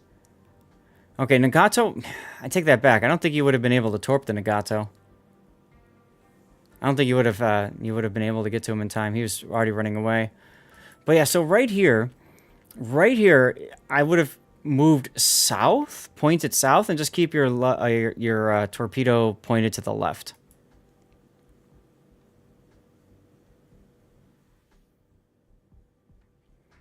Now here is where you're coming out. You know the Nagato is angling towards you, so you could have preemptively started smoking and then turning, like like 45-degree, so basically pointed southeast. And then as soon as you see the Nagato, you go hard right and curl behind your smoke, and that gives you like a large area to work with here. You think the idea of being too close to the Sharnor seems scarier than too close to the Nagato at this point. I mean, if the Sharnor is paying attention to you, that's very scary. See, so like right here, for example, a little late on the smoke. Now, when you pop the smoke, you could have actually stayed in the smoke for longer. Might have gotten your torpedoes up in time. But you didn't, and you rolled out. Now, this is what I'm talking about. Right here, take a look at the mini-map. The Sharnor is going the other way. I'm sure you're super tunnel visioned on this Nagato at this point, but because the Sharnor is going the other way, you could have easily turned your ship left and kept the smoke between you and the Nagato. Instead, you curled out hoping your torpedoes would be ready in time, and they just weren't. See what I mean right there? If you had curled south and kept the smoke between you and the Nagato, your torpedo would have been ready in time. If the Nagato plowed through the smoke, he probably still would have seen you on the other end, so you'd have to be ready to torpedo him. So, but at least you'd have the torps ready. Either way, it's a good misplay to talk about. So, what do we want to do for a title for this one?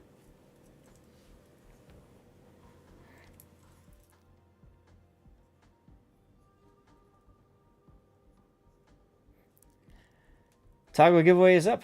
I mean, you could title it Balls of Steel or Balls of Titanium. That came up in chat earlier. Why is your Synop sailing broadside to 3 battleships? Oh, he learned something today. Maybe not.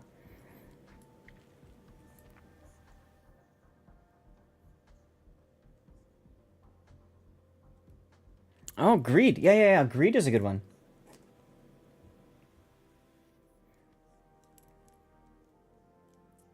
Everything in the soup. Yeah, throwing everything in there, yeah. Thought of following Nagato around back island to shield Sharn reset. That's a possibility too, but I feel like you're just wasting so much time in that. I think the better play, honestly, the better play for him would have been to move to Charlie 5, Delta 5 area. And then he's far enough away, he can dictate the engagement on either the Nagato or the Scharnhorst. That would probably be the ultimate best thing to do. We'll take a look at it again when this comes up on the render. What's up, Donut?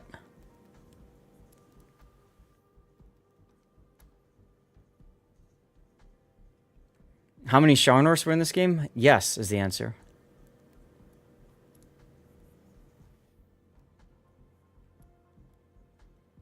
See, like right here, you stop broadside, which is just, don't do that. What's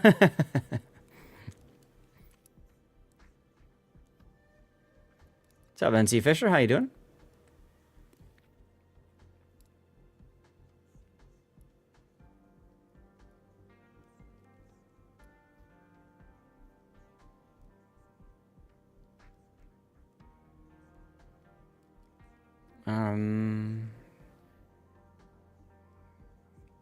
Coming up on the sub kill.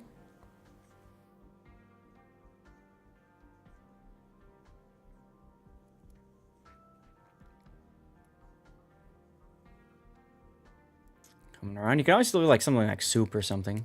Could be a title. Yeah. Okay, here we go. So right here, I mean, okay, you're going to go for the carrier, so actually it's a little bit after this. What was his potential damage? 653,000.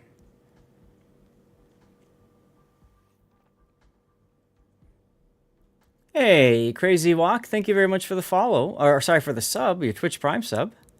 Right here. Appreciate you for that. So, after the Furious dies, you know the Nagato's going to keep going here. This is probably where I would go dark and head to, like, Delta 5. The Scharnhorst is honestly the bigger threat than the Nagato right now. And I would head probably to Delta 5 and just watch the Scharnhorst more than the Nagato. And then, see, if you were at Delta 5, you wouldn't see Nagato yet, which is fine. But you see how the Scharnhorst leaves? Then that tells you, okay, now I can go back and deal with the Nagato, because Scharnhorst running away I don't care about. Yeah, I think I would have gone Delta 5. I think that would have been the better play. I hate the thought of chasing around, you know, through the island at the Nagato. That just takes me out of it.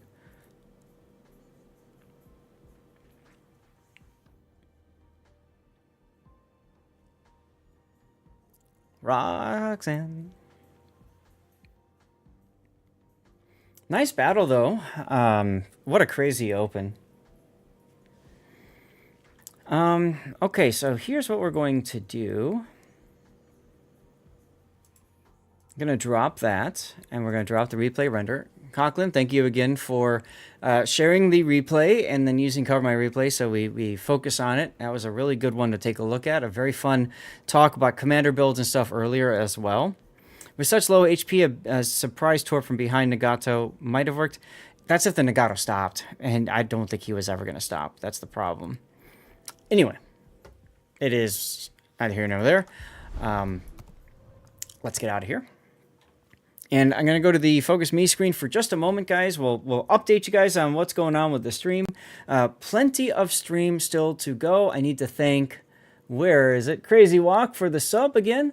Just like the hashtag Cossack, you've sailed into our fleet with a sub, ensuring our voyage is ad-free and full of epic replays.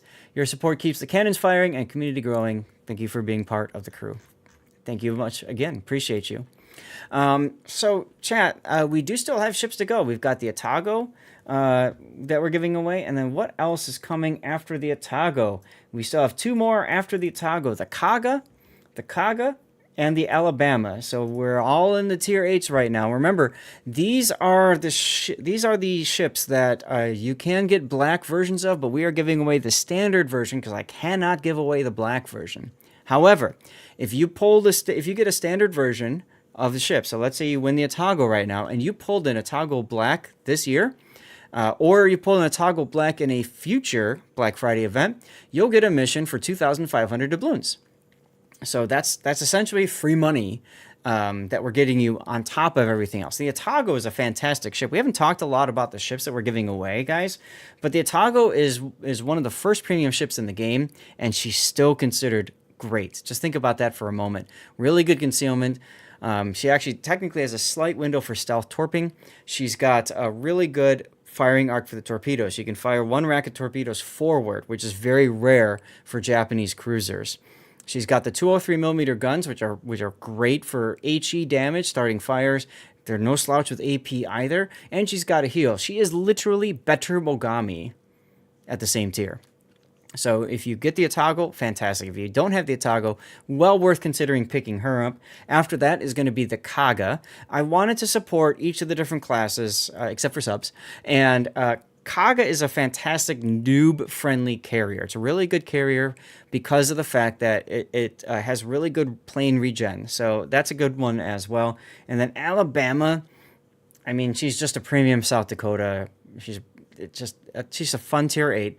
Not as good as Massachusetts, but I can't give one of those away. They've been banned from sale. So we just settle for whatever. And yeah, so something's charging you. It's got a great window for stealth torping. So anyway, guys, I'm going to run a commercial break. I need to take a quick break and grab a snack, hit the potty, that sort of thing. I'm going to create a poll. I'm going to ask you guys to vote for which replay goes to YouTube. You all by default get 1 vote, but you can also use channel points for additional votes. Speaking of which, if you go into channel points, you should see a challenge. Once we complete the challenge, I will yeet out a code. So if you want to contribute some channel points to that challenge, you can do so. I re-enabled it on Friday's stream. So we started with the tier 6 Italian destroyer Aviator, and we call that one Shoot the Ship. Then we moved on to the Orcon. No, we moved on to the FR-25. And the FR-25, recall that one Flexibility. Or Flexible, one of the two. We then moved on to the Orcon. This was a co-op game. And we were going to call that one Lightning Strike. That was Cthulhu's game. And then from there we did Des Moines. That was Rob's game in the Des Moines. And Burning Eagle. And then finally, we have the replay we just finished, which is the Anshan. And we're going to call that one Greed. But honestly, I don't know if I like that title or if I'd prefer something else. I'm going to put it up as a 5-minute poll. So there's the poll right now. If you do not see the poll option, you might need to refresh the stream. Remember, this is over on Twitch, not on YouTube, because I do not have the ability to do polls and stuff like that on YouTube. Very interesting. So far, we have 3 players from EU servers that have won 4 of the ships. So there's a very heavy EU bias right now. Greed Soup. Okay, we could just add soup to the end of it. I like it. Greed Soup. There we go. So vote for the replay you like best, or you thought was most educational, most helpful for you. Whatever criteria works. vote for the replay, okay? Use additional channel points if you really like a replay and you really want to make sure it works. In the meantime, I'm gonna go. Do I have? Yes, I'm gonna hit the Be Right Back screen. And let's see, what do I want to put on for this one? I'll just leave it on this for vertical people.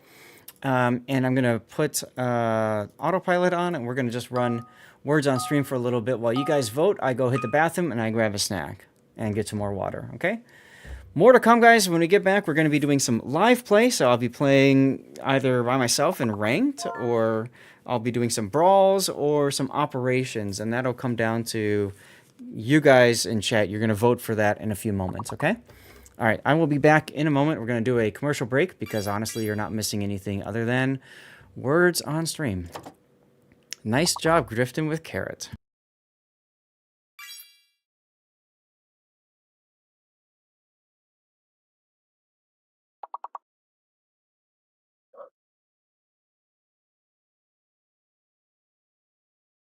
Oh, that felt so good.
Have fun. I'll be back.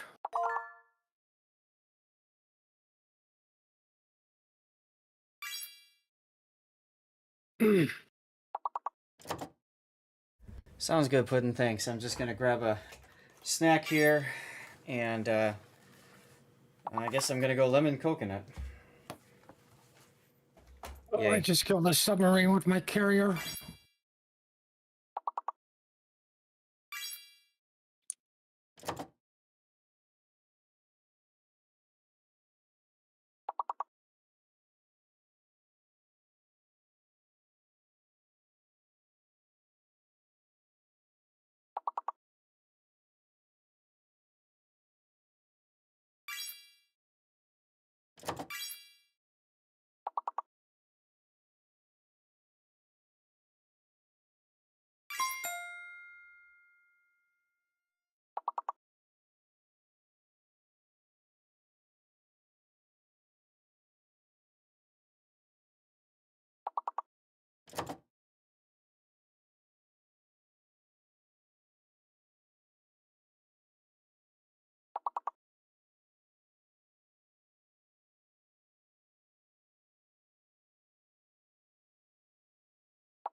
Okay, I am back. Wow. Thanks everybody for your patience.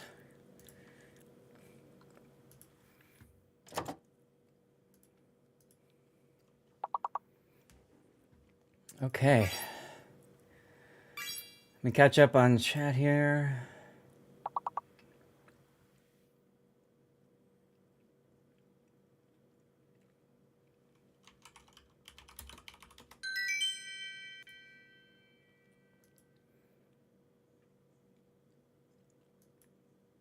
Compass, are you still here in chat and stream?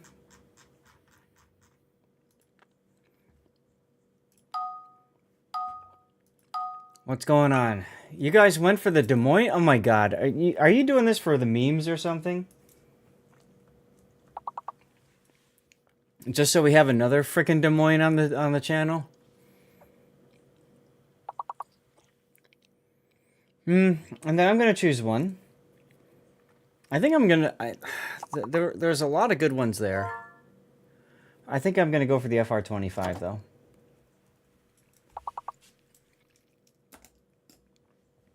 Okay.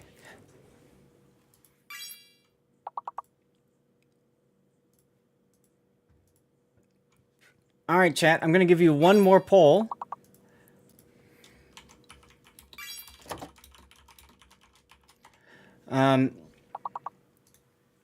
Now, I'm going to give you your options, and then you'll have 3 minutes to vote. Actually, maybe I'll give you 2. I'll give you 2 minutes. Yeah, 2 minutes. No, we'll do 3. 3 is better. Okay. I can do ranked battles. And this would be tier... oh, God, what, are they 9, 10 right now, or are they just 10?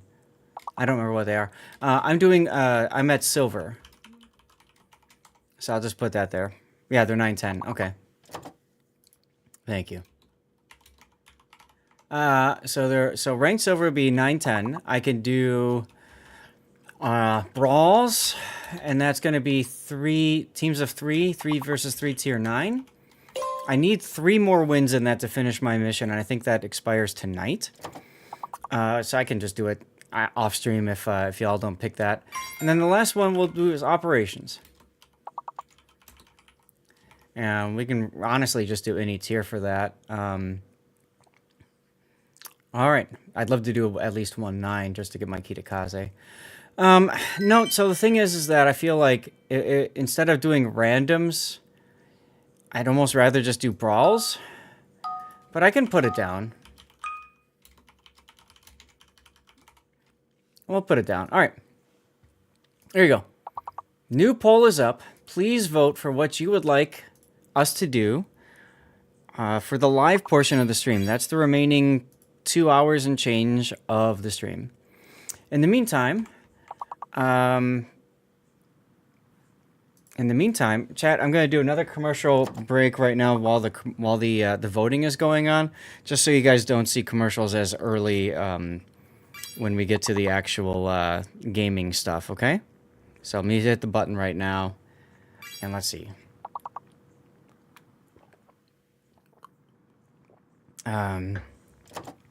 Have we seen X yet? I think the G is fake. Yep, G is fake.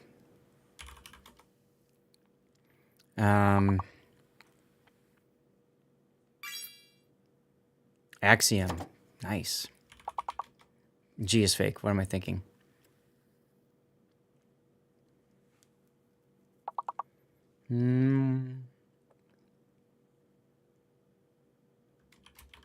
G is fake. All right, Coughlin, take care. Thanks for hanging out.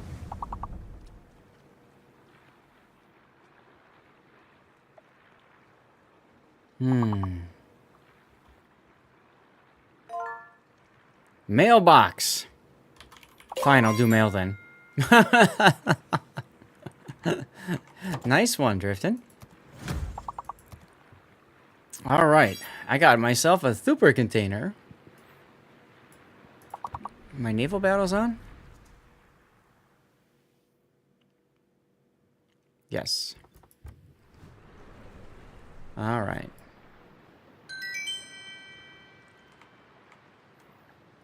Finishing level 11. Let's go.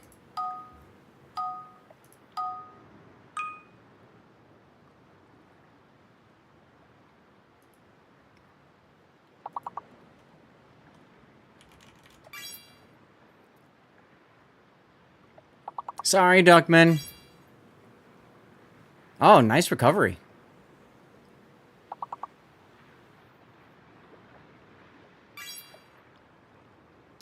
Road, okay.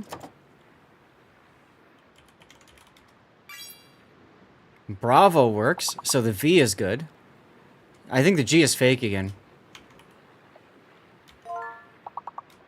Bravado! Nice one, Mad. Nice one, Mad. What is it, Mads? Oh, Mad Sun? No, that's Mad Bones. Yeah, nice one.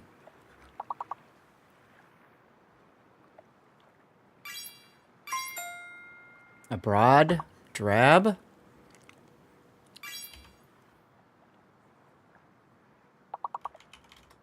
You guys are kicking butt. Aboard, nice. All right, guys, we're doing operations. If anybody wants to join me in game, send me a message, Lord_Zath, and we'll do any tier. I would have been surprised if that was. I would have been surprised if that was a word. All right, Note, come on in. And Rob?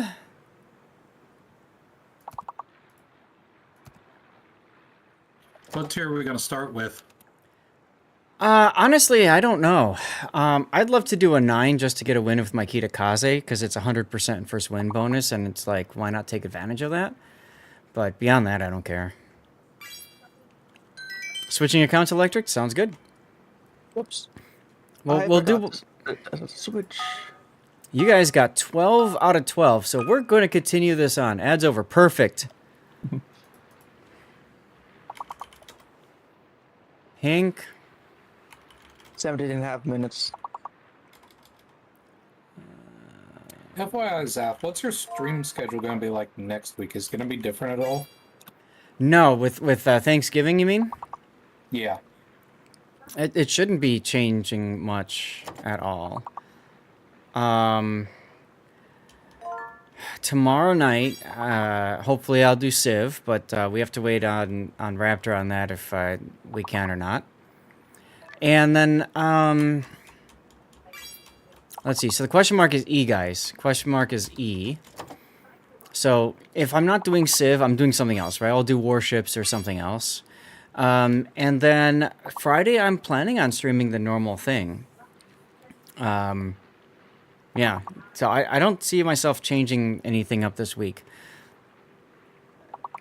There's always the chance that I'll be slightly delayed on Friday because if there's a big Black Friday deal that I want, I might be focused on that. You know. Not entirely sure if I'll be here on Friday, depending on what, because I'll be coming home on that day. No problem. Link line.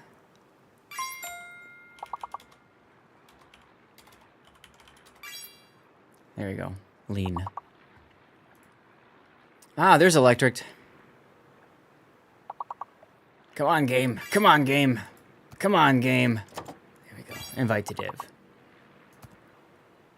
All right. Well, if anybody else wants to join, send me a message in game. We're going to start with a tier 9 game, but then after that, I really don't care what we do. I want to get that first win bonus out of the way. And I think since we're so high level, guys, I think we're going to keep... I think we just keep going until we fail, and then we'll switch over to ops. That gives people a chance to get logged in as well and join in. All right, what do we got?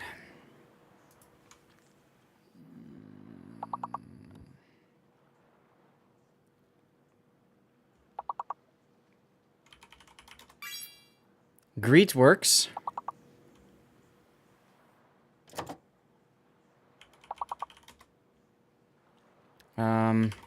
How about regret?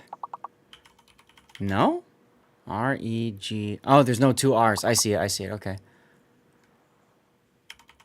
No, it needs to be 5 letters or more.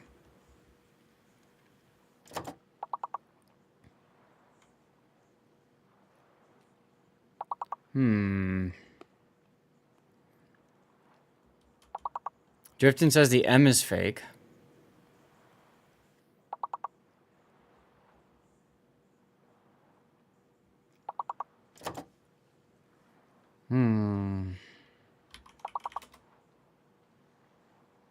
So FM's fake, that won't work.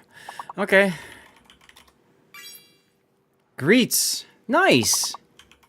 How about street then? No? Ah, okay. Yeah, steer, right. Yep. Yep. Greet, steer.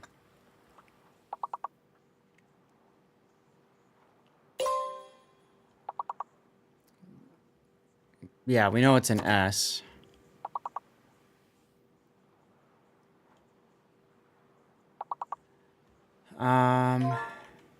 Gesture.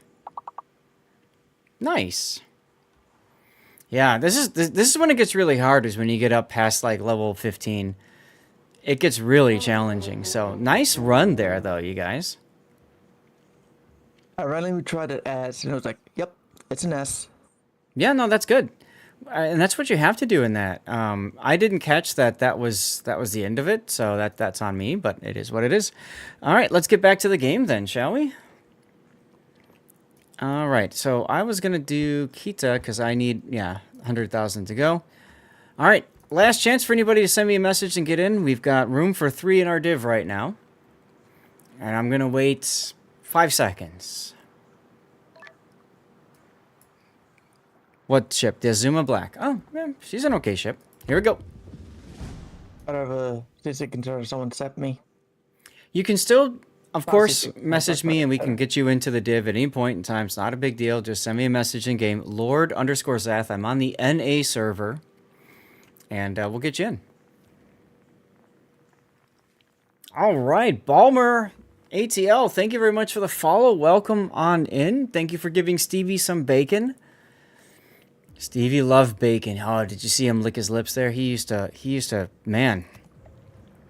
Any chance he could get bacon, he was all over that. And, Balmer, don't forget now, make sure you type hashtag Atago to enter the giveaway.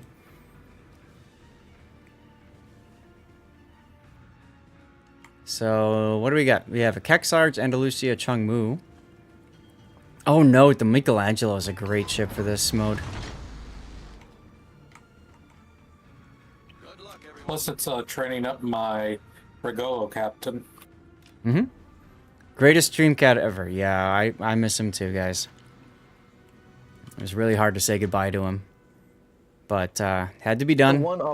The one operation I might have done good with fighters in. Yeah, well, whatever.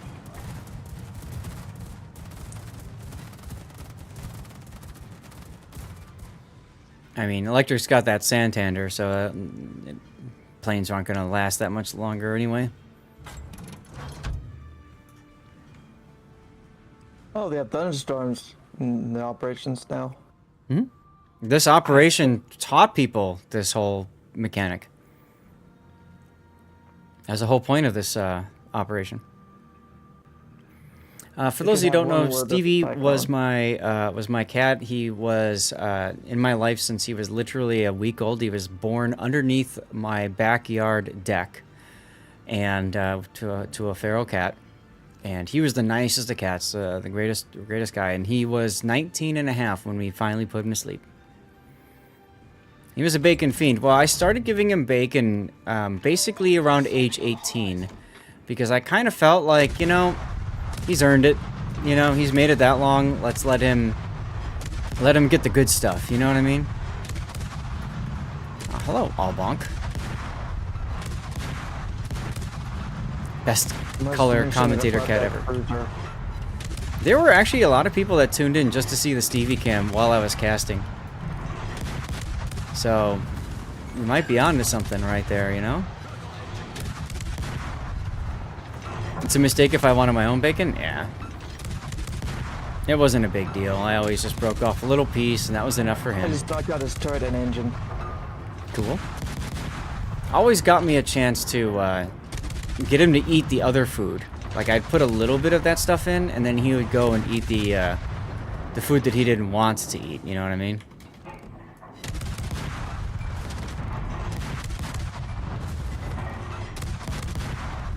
Hey, this thing doesn't have torpedoes. I'm too used to the Yoshino. Yeah, Azuma does not have torpedoes. I mean, it technically has but one, but you know. It can do that to destroy us, though.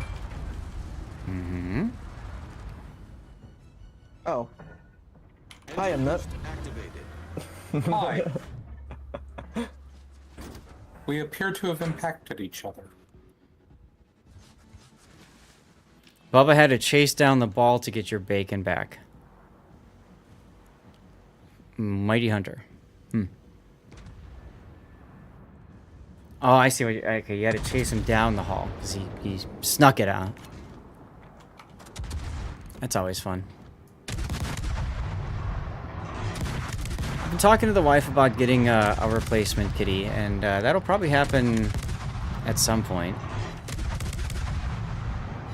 There's just a lot of things we're not sure about. And frankly, right now, we're kind of enjoying the fact that we can travel and not worry about, you know, taking care of the cats and stuff. So that comes in handy.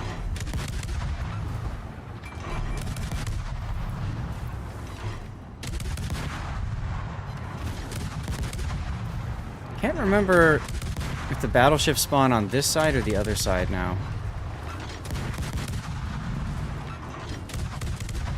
I think it's the side. Torpedo didn't capture what I want. Thank you, Electric. Not try to HG at that guy.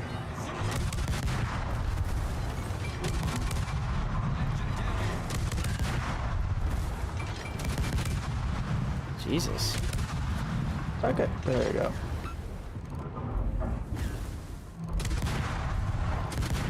They're there. We gotta finish this guy fast. Good.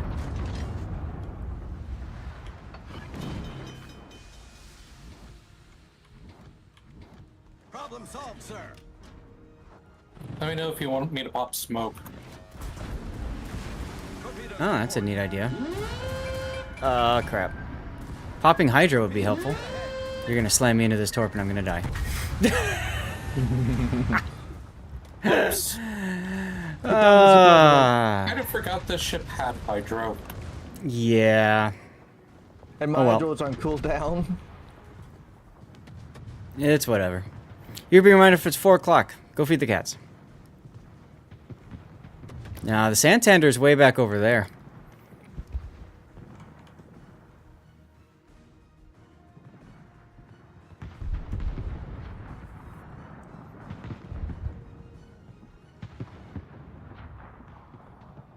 Oh well.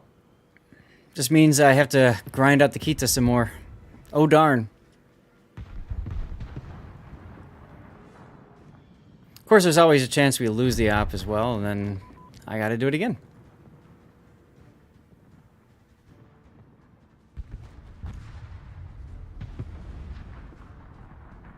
No, I think you're being a little aggressive there. He's got Depending on smoke, if he's it- fine. Yeah. But he's also charging 3 German battleships that have hydro. I am uncharging them currently. Uncharging? Oops, sorry, whose our torpedoes are blocked. You don't like Kita versus bots, especially in ops? I haven't had problems with them.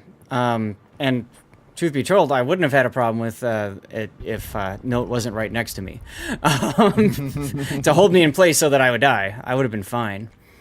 So, it is what it is. Oh, only one turn made it over. This particular operation has been cursed for me. Because there was another time I played the Kitakaze in this op, and I actually went pink.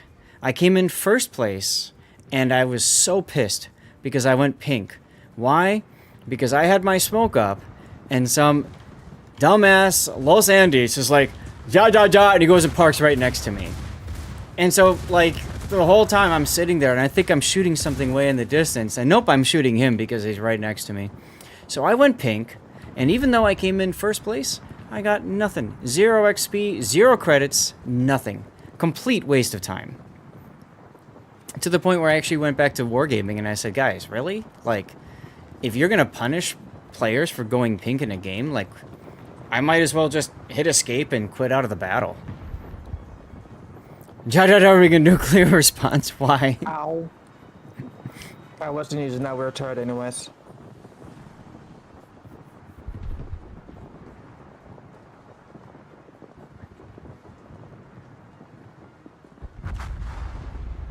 Took a long time to kill those battleships there.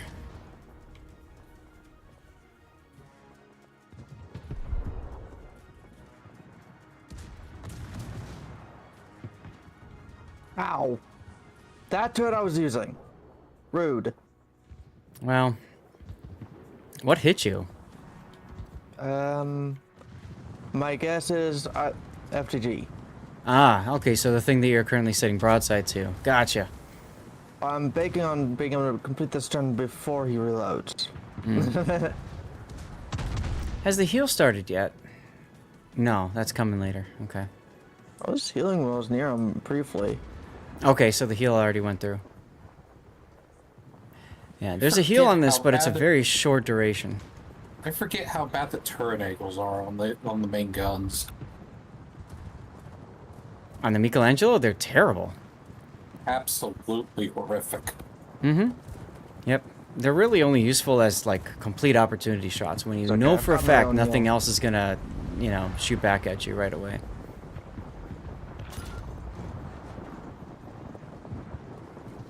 I just hit something in that smoke with a torp. That would be the Elbing that you secondaried. I think. Elbing or FTG? Or it's the other Elbing, one No, of the it two. wasn't the FDG. Yeah, it had to have been the LB. It was not the FDG, no. Hey, there he is.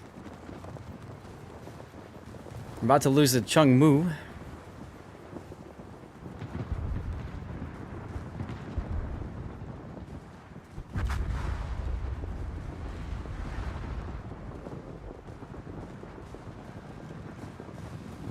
Both of my secondaries are going off as well.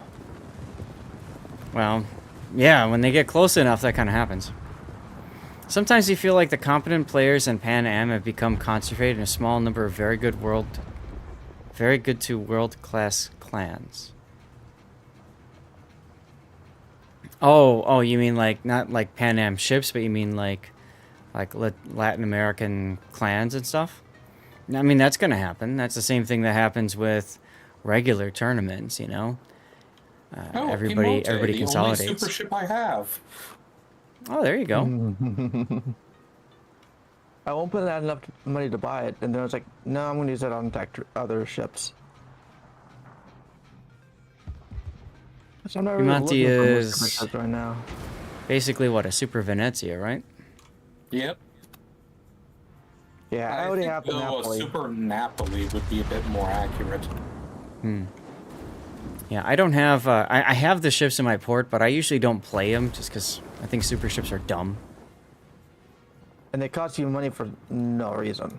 Which is why I think they're dumb.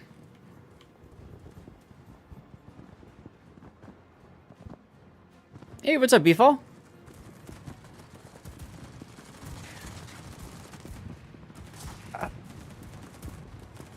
Oh, that's the Keck Sarge. I was like, who's got planes on this game?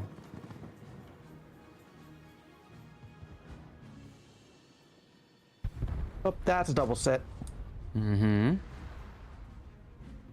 AP in this ship hits hard.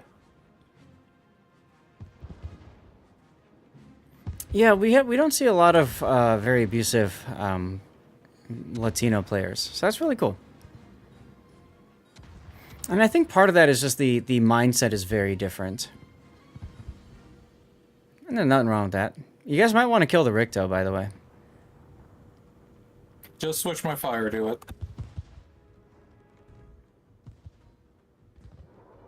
You don't own any tier 11s, Compass? I mean, just, you know, you get the credits and that's about it. Compass, you asked a question, by the way, about the Massachusetts and Alabama on Discord. By being too close to him.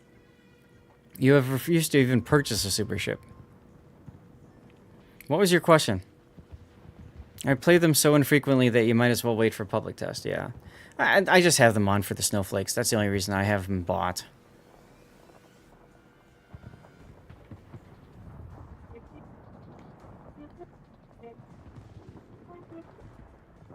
Only reason I got that is because I just love Venezia so much.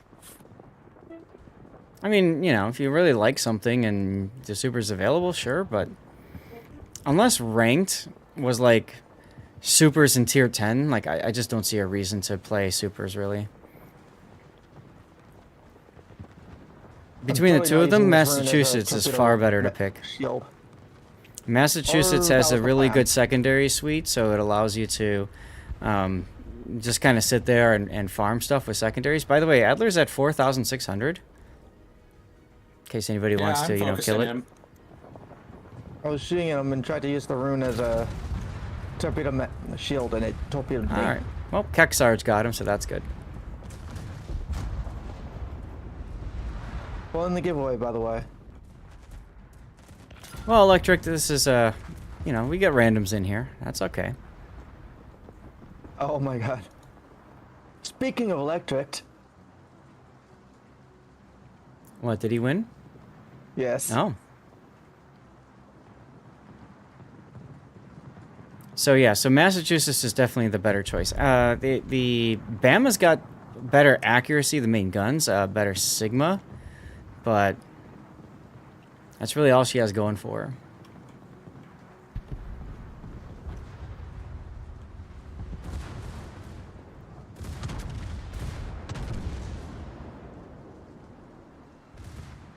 Are you trying to decide like whether or not to buy in Alabama or something, Compass? Is that why you're asking? Because you can't buy in Massachusetts anymore, unfortunately. Okay. I wouldn't bother if you already have Massachusetts, unless you are like a collector and want all the shiny. There's really no reason to. Is it Kaga that's next? Kaga is next, yep.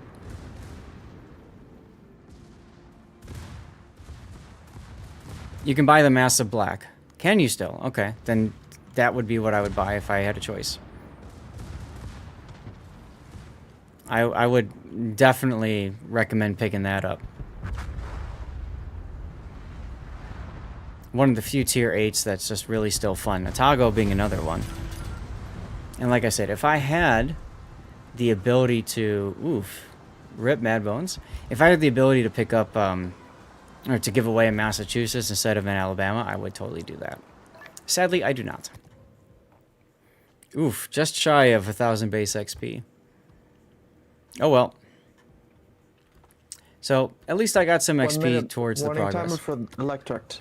Yeah, it's He was just in the game, dude. Like, relax. I can't cancel Jesus.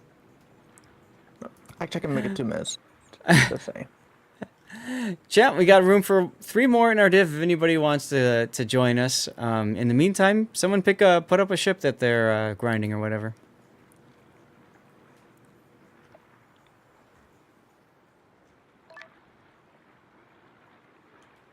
Yeah, electric type exclamation point claim in chat. Please make sure, of course, you don't have the Atago. You won the Atago, electric.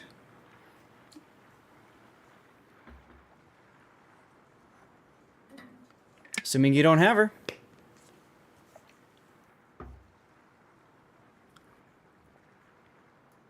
Yeah, I know you were busy. Yeah, That's why I was telling Rob, I like, didn't relax. realize you were in the Discord. So that was on me. I didn't realize he was in the division. I mean, Crazy Ewok, if you have it already, then I have to go and find somebody else to win the prize. So only be entering these giveaways if you do not own the ship. We're doing another 9? I thought you. Well, I mean, Well, I'm taking this ship back out because it's just too much fun. Well, you said you wanted to do the Kitakaze again. No, I'm just doing first win. Kitakaze is a ship that I'm going to eventually grind up over time. If it's a 100% first win bonus, then I'm going to, go through and just play it for the first win, and then I'll move on to something else. I'm going to join you in that, Michelangelo. One of us, one of us. First, I think I'm going to do that. Stony, come on in.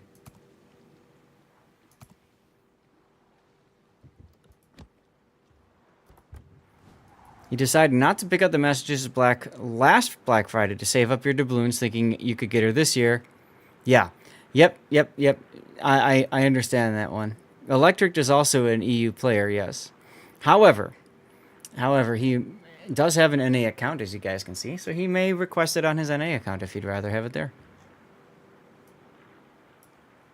Electric just grinding Santander. Yeah, that's fine. If you guys want to stay at tier 9s, I don't care. I'm just saying, like, I don't want to dictate the tier we're on, you know? You cannot manage a clean EU sweep, unfortunately, because the very first winner, M-Note, was on NA server.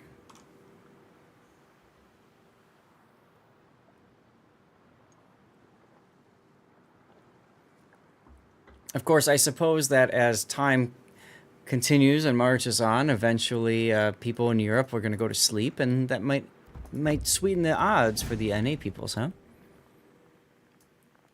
All right, let's send it into our next battle. Unless it's Grunty, who seems to stay up until like 5 a.m. all the time. Yeah, and pulls a pudding. You have all 3 Atagos in-game. Arpeggio Takao, because you're a big weeb. Tesla, I have something to show you. Why are all my lights off?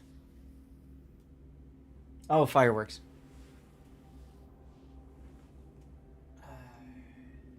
I don't know if I've ever done this operation. Oh, cherry blossom. Yeah, that's a fun one. Here, you'll love this if you're a weeb, a Takao fan. There you go. There's a miniature arpeggio Takao. She's a little dusty. I need to dust her off, but that's a. Oh, and I just dropped something. Giveaway yet? I might be a little AFK. But there she is. Pretty cool, huh? All right, now I got to figure out where my catapult plane went, because it just fell off the ship. And it probably fell right on my keyboard. Enemy force detected. Awaiting instructions. I don't know. All right, whatever. Well, at least I was secondary build. Mm-hmm. Me I too. was doing giveaway things. I'm gonna have to figure out where that plane landed.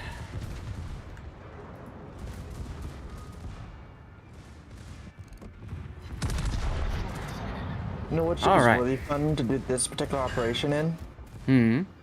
More so. Hmm. Especially if you manage to basically be able to run and gun. Yeah.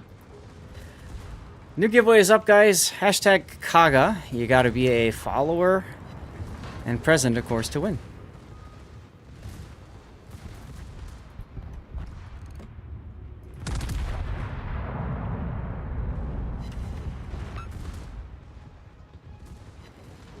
Torpedoes to port. That's true. If it fell on the floor, I could roll the chair over it. I think it fell on my keyboard, but I'd have to really take some time and look at it.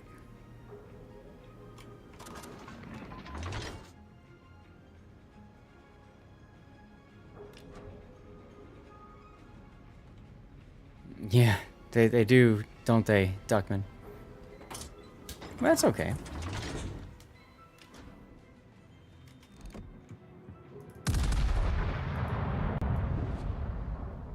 AP Gobert. Red wine, nice. UB40. All right. There's a Citadel. I got rounds out too. Full broadside. Mm-hmm. 2 overpens and a full pen. Okay. What is dispersion? Tensi, thanks for the follow. Welcome on in. Make sure you do the hashtag Kaga thing.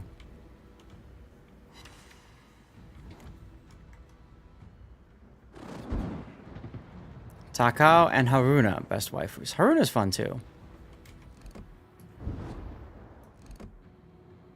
I have behind me. I've got all of the, not all of them anymore, but I've got a bunch of the anime books.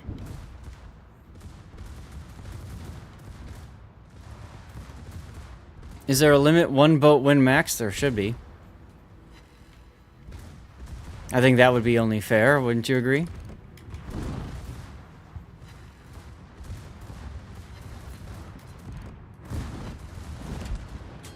I'll have to see if it comes up.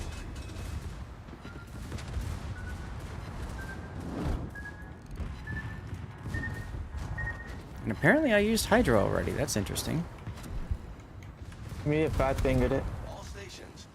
I may have. So I guess it's time for me to make Inky and run. Been missing all my shots. I lost my progress on my funny button. What are you in now? Oh, you're in Los Andes? Okay. Taking on water quickly. Hey, it's dark. It is indeed dark. I think one of my mods has removed the darkness for me, but for whatever reason. That's odd. Might be the clear water one. Hmm.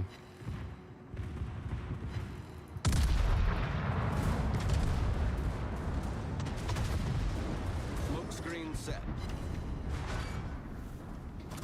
Then again, my second day seemed to be putting in work even without the boost. Okay.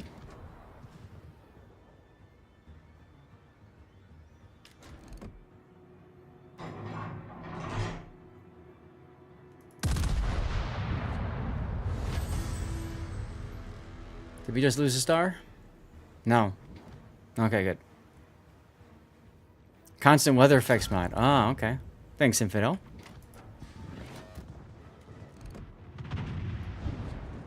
Ah, Stream Raiders. 4 overpens, really? Yep. Welcome to playing Pan Am Battleships. There's a reason why I typically spam HE in them.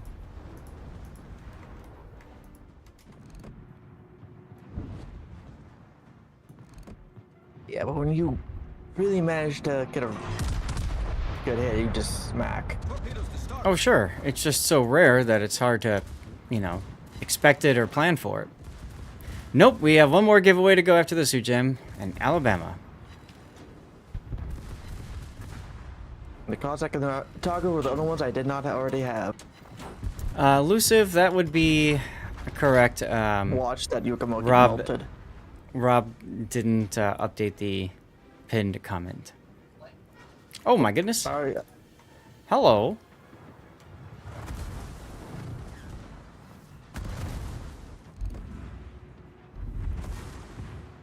Here, maybe fix that while I'm trying to get back into position. There you go. There we go. Should be updated. Thank you, now. Rob.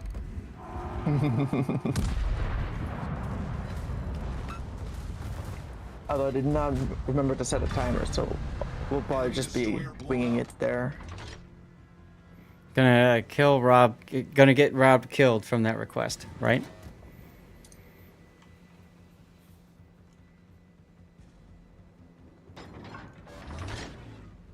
So anyone who has all 4 of the BAMA, Standard, Volunteer, Super Test, and Black? This should not surprise you. There is. A Yes, there's an black, Alabama that one. Black. This year. It's one of this year's. Yeah. Mm-hmm. I did electric. I sent it to him already.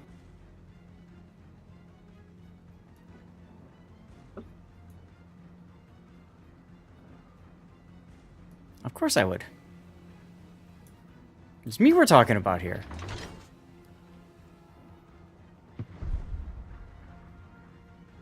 A plaque? What the- Oh my god, I've never heard of that before. Jesus.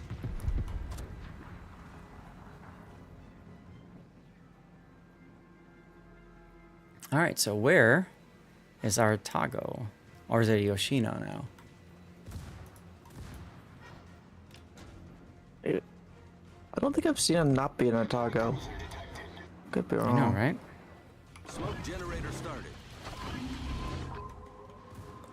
Okay, maybe putting a speed attack on this was a good idea. Mm-hmm. I mean, I have Brisk. Which has led to some pretty interesting moments. Maybe it's that Clausewitz.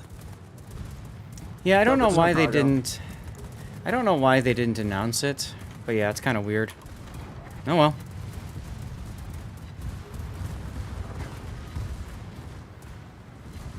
Sometimes I get the feeling like there's so much going on that even wargaming is getting overwhelmed. You know? Smoke screen set.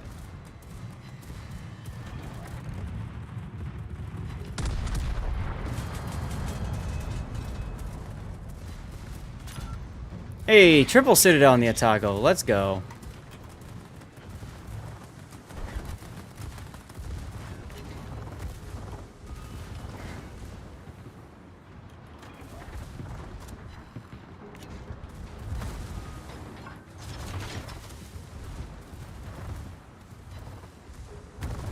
Hey, Taraldarian. Speaking of people who have the Alabama Super Test.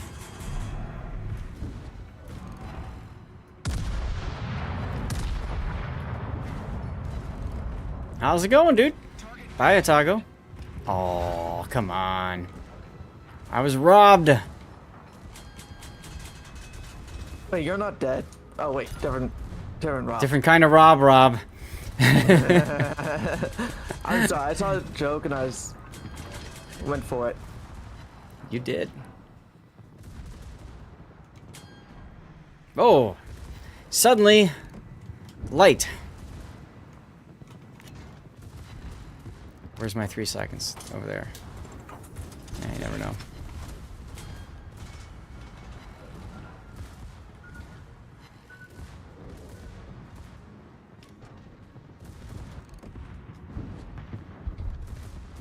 Yes, keep turning, Azuma.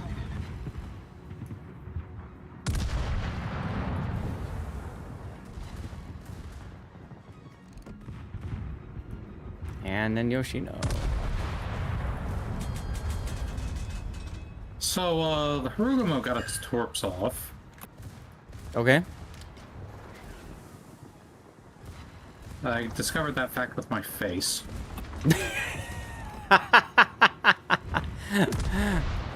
Well, that can happen.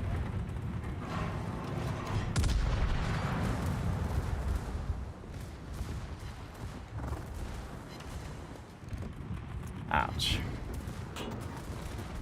Alright, time to go smoky smoke. I like that you see the top of the secondary. Smoke generator started. Where did I go? Enemy destroyer foundered. Yeah, good choice on the Michelangelo.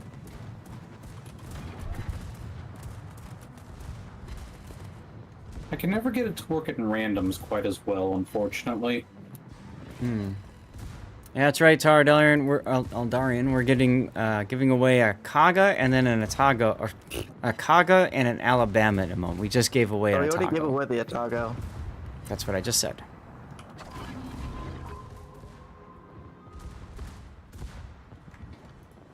Smoke screen set. What's up, Victor? He got knocked out of the souls before he fired them.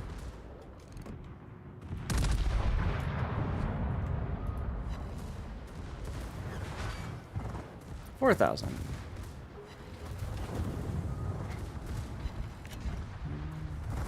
Oh, hey. I can luck chuck torps. Let's do it. Having a good Sunday so far? It is Sunday, right? Yeah. You're just here to steal giveaways from those in need. Perfect. You are going to be Duckman's nemesis. And I love everything about this.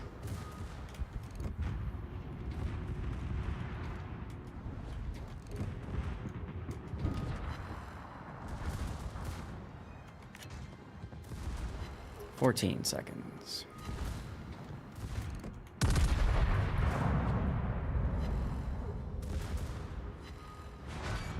Wow.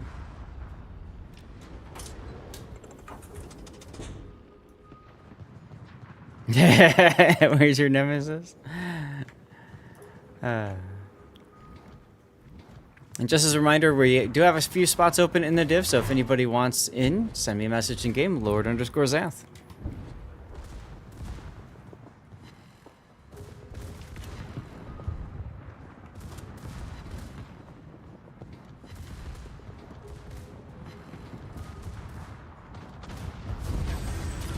Victory! The kill, get the kill, get the kill. Somebody got the kill. I was about to collide with somebody. Hey, Vostar. Yeah, he probably doesn't. He's probably not in need. That is probably correct. Oh, look, I came in first. That's because you're Wow, I came in special. second despite dying. So if anybody is grinding a tech tree line, please go ahead and take a moment and put that ship down, and then we'll make an account, make the rest of the div accordingly. All right. Let's get electric in on the giveaway sheet for the Atago. All right, we're doing tier 9s again. What do I want to play at 9? Oh, I know. As soon as the game decides to, like, wake itself up. There we go. I've got an infinite little spinning circle, but I can still select ships. Hmm? It's always fun. I'm gonna try this ship out in rank and brawl operations. It's for research. Ah. Mm-hmm. The of other course. tier 9 secondary cruiser. Hell yeah. Let's do that. All right, let me see if I can find my plane. Oh, I found it. Schroeder was It a was- dockyard ship, right? Indeed. Yes, it was indeed on the carpeting. So you guys can see just how small this plane is. There it is, right there on the tip of my finger. Come on, autofocus. It keeps seeing my face, and it's like, oh, you want me to focus here? But you get the idea. Like, that thing's tiny. Okay, anyway. It is a micro plane. All right, let's get going. We are ready to go. It does suck on webcams, yeah. Where did I get my Takao? I got it from Japan.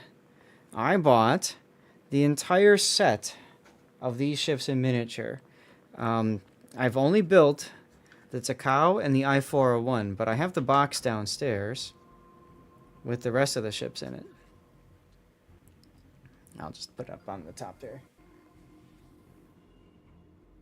So, for example, here's Iona. Now I got the other ones. I just have to build them, frankly. This is from before the new arpeggio, you know, with like Musashi and Yamato and whatever else. Must have, indeed. Oh, and then you ready to be really jealous, Tesla? You ready to? Are they easy to find in Japan? It was pretty easy for me to find. Yes, before cadenza, exactly. I was walking around with I don't know the scale compass, but I do have a micro like Fuso that's like the same size. I was walking around just a shopping center in Japan and found them pretty easily.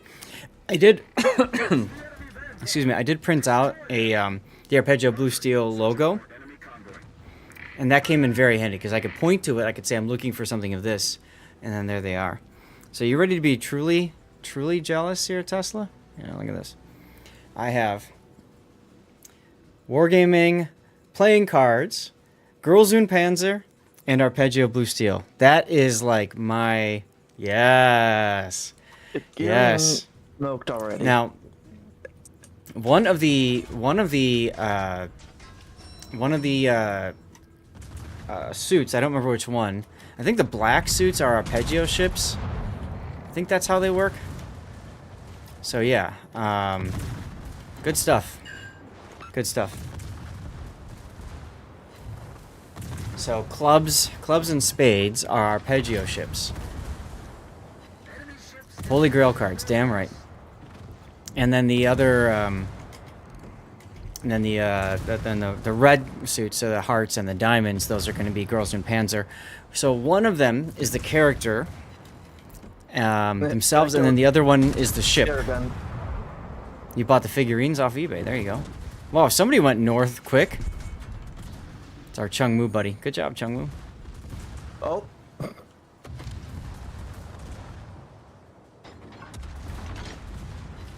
Yep, we've already finished the Otago giveaway. We're currently on the Kaga.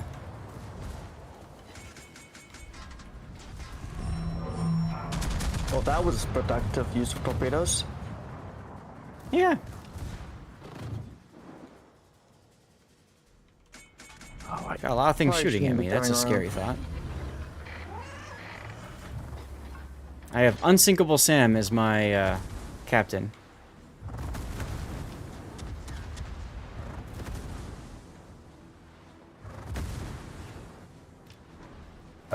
No, you're about to block my torpedoes. No, not that too fast.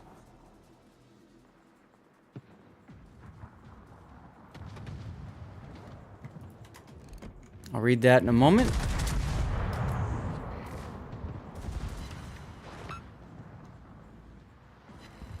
Yoshina's Favorite dead. He's eating the enemy torps. is Macross. Oh, okay. And the Interesting. Zuma Bind was also eating torps. I never got into a ton of different animes. I was a Dragon Ball Z fan for a very long time. 'Cause it's hard not to be. I remember That was watching one of the Sailor first ones I Moon. watched. Yeah. I tried to get my wife into Cowboy Bebop, but she wasn't that interested, unfortunately. Although she actually likes the live action Cowboy Bebop. Why, I have no idea. But that's alright.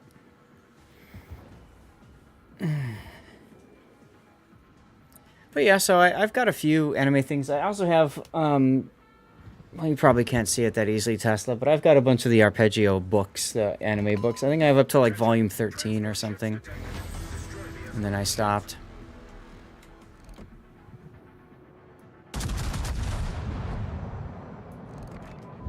It was 82. Okay.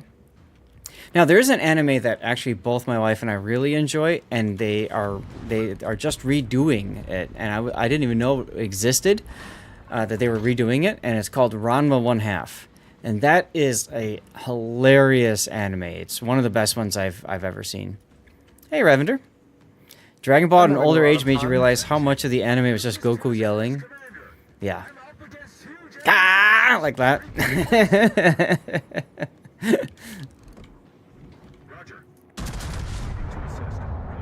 Yeah. So they're redoing it on Netflix now. And it's not bad. It's not the greatest, but it's also not bad. You just started watching it, yeah. So you probably agree with me then, right?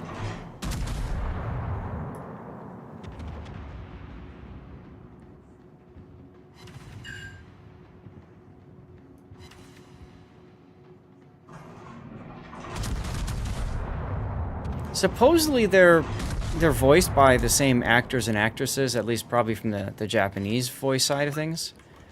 But yeah, well that's what makes Ranma so great. If you guys haven't seen it and you're fans of animes, I'll tell you the premise behind it. Yeah, supposedly I was reading an article about it. So the premise behind it is that Ranma is a martial artist who travels to China to train at the special training ground. We watched it dubbed because my wife hates subtitles. I agree with you. The subtitles is better. And so the story goes that he goes to this training ground to Zenkyo, falls in to this pond, and the way it works is, at this place, anytime you fall into the pond, you then assume the status of that, whatever it was that drowned or died in that pond. Cursed spring, thank you. It's called Jusenkyo. And yeah, he went with his dad. So Ranma falls in, his dad knocks him over, and he comes out a woman. After he knocked his dad in first. He knocks his dad in first, and his dad comes out as a panda. And he is so surprised by it that he knocks her into a cursed spring, and that's a spring of drowned girl. And a very tragic story of a young girl who died, 4,800 years ago, or whatever. So that's the premise. Anytime he comes into contact with cold water, he turns into a female. And then anytime his dad comes into contact with cold water, he turns into a panda. And so just think about how many different times... Very tragic story, yes, exactly. Just think about how many times water can be used as a plot element. And, like, that's one of the best parts about that whole experience, is it's just, like... The number of ways that they get it to happen, it's just awesome. And then his dad gets tired of trying to communicate, so he just makes his own signs and says to hell with it. Well, she doesn't... I mean, she throws water on him a few times because, you know, whatever, but... yeah, and then there's all kinds of craziness, right? Because there's people that fall in love with him when he's a female, and then there's people that fall in love with him when he's a male. And then he himself is betrothed to the daughter of the owner of the dojo. And yeah, hey Condi, it's very funny. I didn't know you were a big fan of that. We should talk about that next time we hang out. Yeah, Connie, right? But like, you know, a lot of the magic of the early Ranma, in my opinion, is just kind of somewhat missing. You know, like the initial Kuno fight, for example. You know, when they jump and they're like, "Hey, I know, I'll go land in this pool," and then Ranma's like, "Oh, wait a minute, I'll turn into a girl."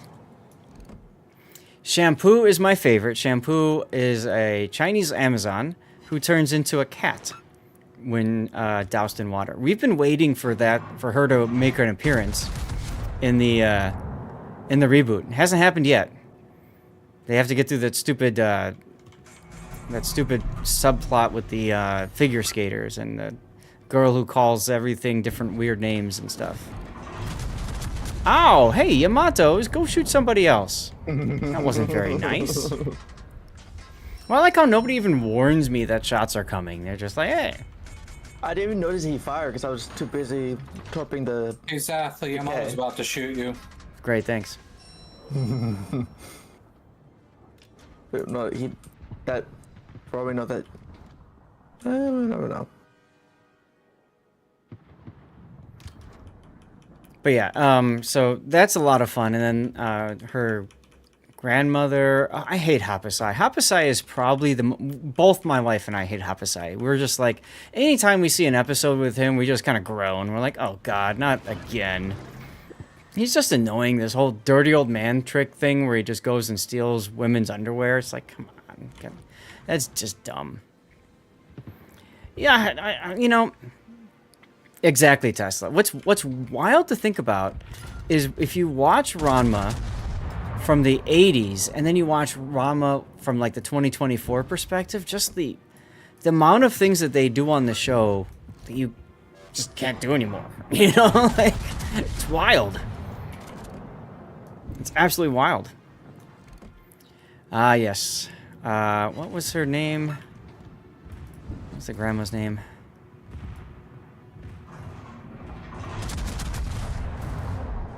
She has a different name, like a name that you wouldn't expect. I'm trying to remember what her name was. Anyway.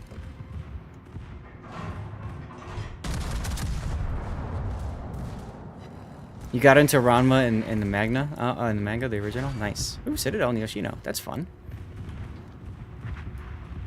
Good thing I have Adrenaline Rush, huh?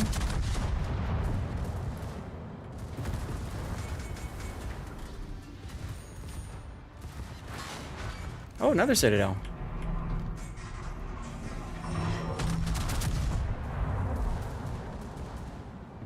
It's always a kinky old man. Yeah, something like that. 2 more Citadels. Neat. Wow. 200,000 damage. You can Only convince just Puddin to now watch started any taking anime. damage. He's not going to watch any. The big one who's not going to watch anime is Raptor. Funny story, we were traveling, we were hanging out with Raptor. Oh, nobody got to see Shore. I didn't even see that. And we were watching Ranma on the, and Raptor's like, "What the hell are you watching?" So we told him the premise, and he's like, "Really?" Like, "Yeah." And he's like, you know, you could tell he just didn't get it. Just didn't get. No, he's definitely not a weeb. Nope, no, they didn't kill Zath this time. All right, somebody pick a ship. And guys, remember, we are... hey, look, Valkyria Chronicles playing. We have 2 spots open in our div, so if anybody wants in, message me in game, Lord_Zath. I'm on the NA server. And there's Spock. And we are still in the process of giving away our Kaga, and then we have 1 more ship after that, an Alabama to give away. Kaga giveaway should be soon.tm.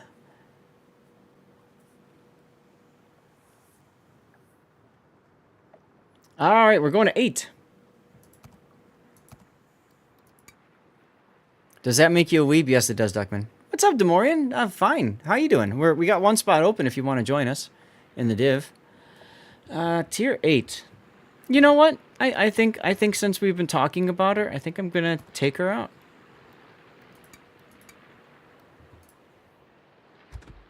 Now I have a super rare, at least for NA, super rare Takao, our Takao, because I have the red camo. You can get both of them, the blue and the red, but the blue is what it came with. Tumberos, you're never too old for anime. You are never too old for anime.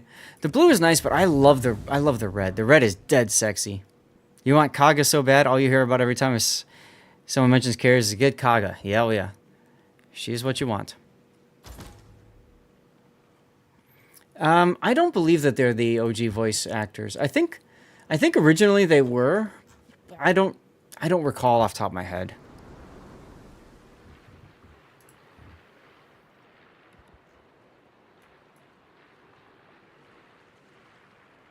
You have both colors on your Takao, but yeah, the red is the best. The red is by far the best. All right, let's go into the game. Y'all, commercial break is going to be starting soon.tm. And don't forget to enter the giveaway. You have to be a follower of the channel, and you have to enter hashtag Kaga in the chat, okay? Remember, if you already have a Kaga, please do not enter. We are looking to get Kagas out to the people.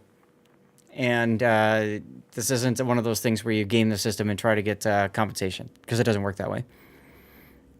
Oh my god, Peter Cullen for Optimus Prime in the Transformers collab? Speaking of which...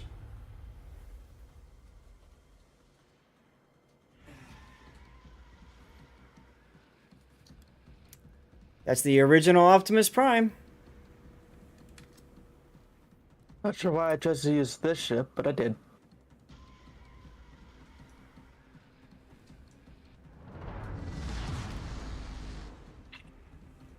I'm also a bit of a Transformers geek. Do I have his fists? I might in the trailer, but I probably don't, to be honest. Did you watch? No, it's the original. It's the original order battle. Zach, What? did you watch the original? The Transformers 1, I mean? No, the recent movie? No. Yes, and the Transformers transform, yes. Do you have the trailer in the little blue car? I have the trailer. I don't know what's in it. I used to have it in a big box of toys, you know what I mean? So I'm pretty sure a lot of the stuff is gone. But it did have the original sticker that if when you rubbed it, it would show whether it was a Autobot or Decepticon.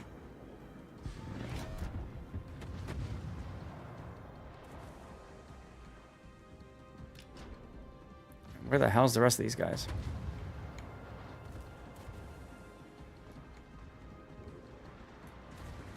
There's the Fuso. There's the Ova.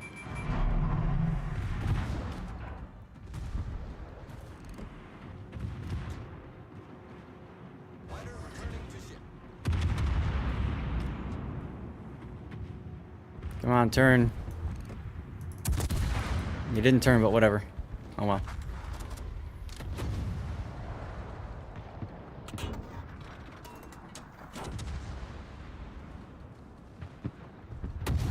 Hi, Pac.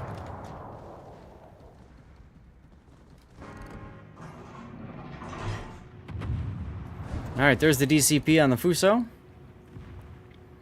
I'm much I can do about that unless I hit him with the torque. Look at all the shells coming in on him right now. Jeez. Ouch. Oof. Gotta make 5 million credits or sell your Bismarck to get the gross. What? No, Just take your time and get to it eventually. Yeah. That's what I did when I first ground through it. Because I enjoy it so much, I still have it. The magic of drawing? What? You having in Transformers but didn't have many of the toys? You had Rodimus Prime? Yeah, the Fuso had it coming. It's alright. I'd like to be unjackknifed. There we go, thank you.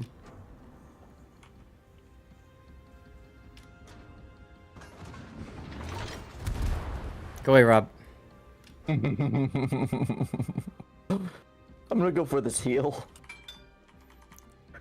You do like a toggle superstructure, very modern in shape. Reminds me of like an Arleigh Burke, yeah. Let's see, I think I'll go this way and try to get to the carrier. Wow, Rob, toxic. Yep, very toxic, and he missed anyway. Noob! Yeah, the last time I blind fired a teammate with torpedoes, I detonated him. That was actually a game prodigy too, which is hilarious. Which he was a good sport about. Yeah, GP's funny. Wait, you could detonate teammate? He used to be Way able back to. when. Way back when.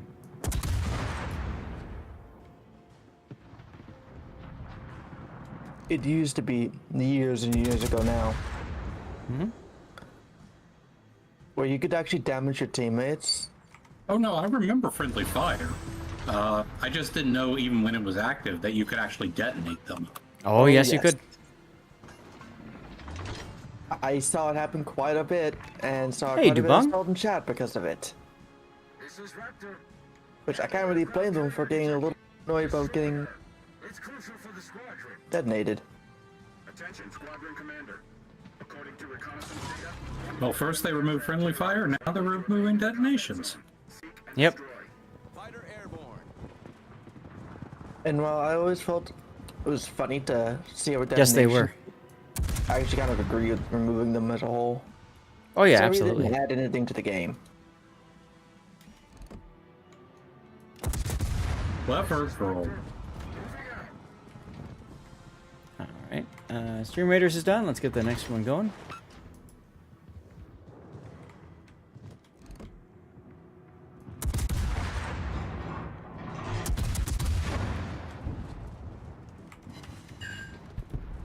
Loyalty token chest is next for Stream Raiders. I'll pull the giveaway after this match. Alright.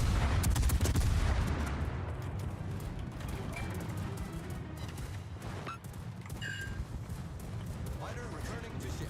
Yeah, I know people say the Massachusetts is a overpowered ship. I've never been able to get it to work.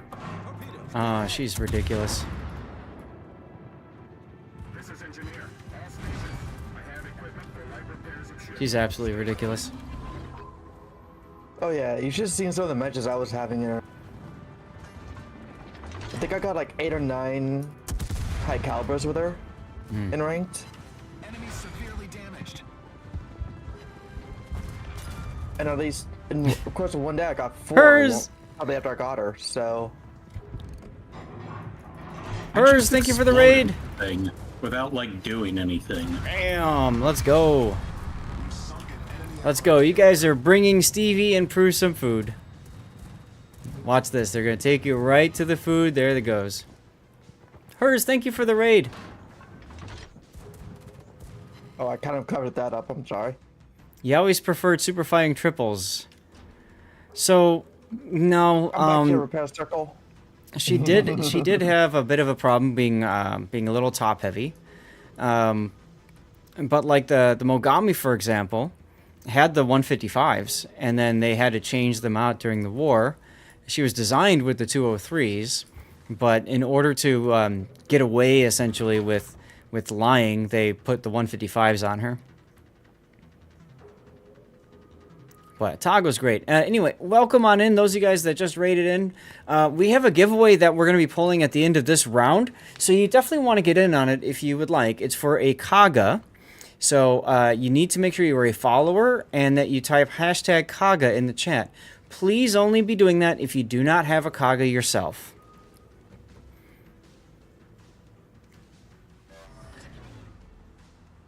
No, I didn't die. What? Oh, no died.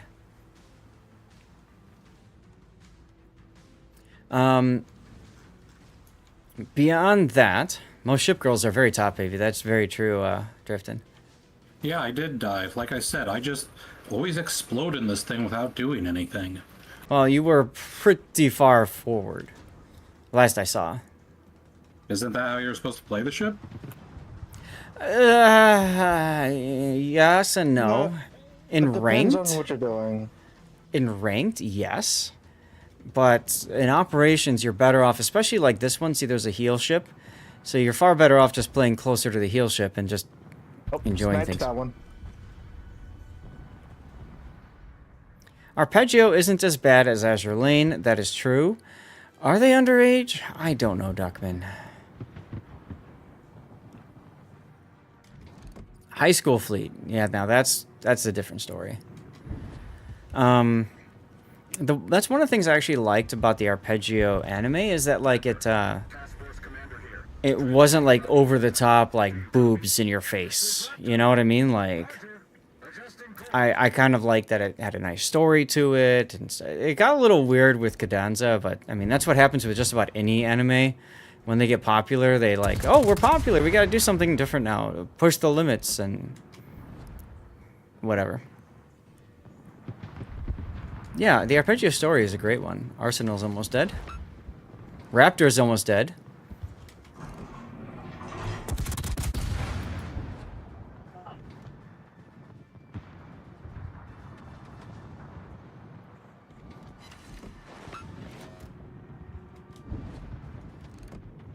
Yeah, it's a good anime.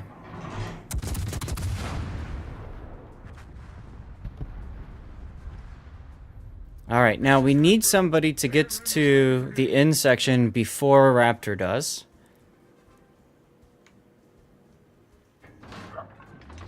You're waiting on the sub handbrake pull for the ARP sub. The I-401, Iona? Yeah, we'll see if they bring that in or not. I mean, if they do, I mean, then they have to bring a hybrid sub into the game, because I-401 was a hybrid. Sub They are and looking carrier. into doing that. At least some form of hybrid. Yeah. Wouldn't be surprised. Oh, we got stuff to the right of us this time. Interesting. That's the Shikaku. Yeah, one of the negatives of the Takao and Atago class in warships is range. Don't have the range. When you watch Arpeggio, you're just seeing a documentary in the I-400. Ah, okay. It was an interesting concept, yes. San Diego things. We're dead in the water. Time for repairs required. Need cover from Allied Squadron. The Japanese were very good at keeping secrets. When they were building the Yamato, they had to, like, the builders would have to check out and return any blueprints, documents, anything like that. Like, It was all tracked very carefully. Hello, Cassie Reggie. Welcome on in. Hope you're having a good Sunday. All stations reporting. Yeah, good alpha, right? I mean, the big thing is they just like the range, which is fine in like random battles and ranked because it allows you to disengage easier and that sort of deal.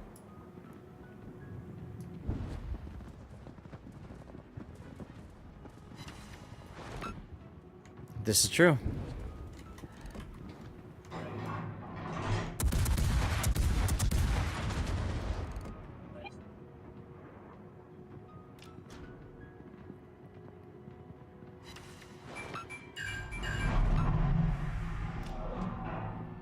Alright, what's gonna happen here?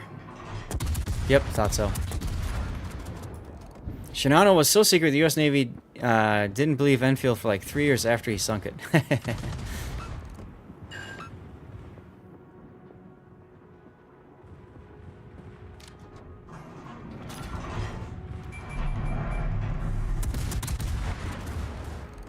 I guess my wife has decided we're not having leftovers tonight. Oh, and that's the Citadel. Of course, that's the Citadel.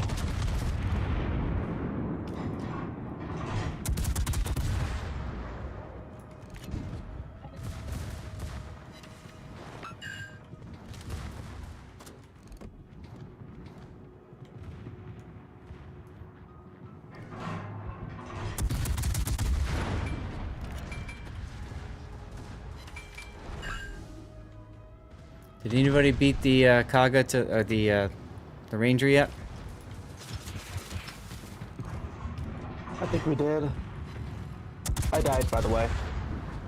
Okay, well then you can check. Oh my God, they killed Rob. This is Raptor. Time's up. Yeah, we did. Okay, good. Thank you.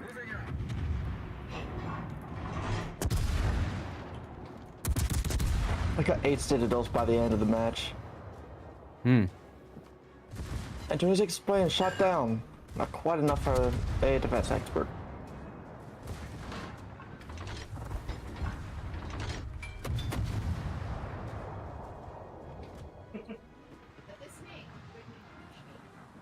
All right, Electric. Where's the next one gonna be?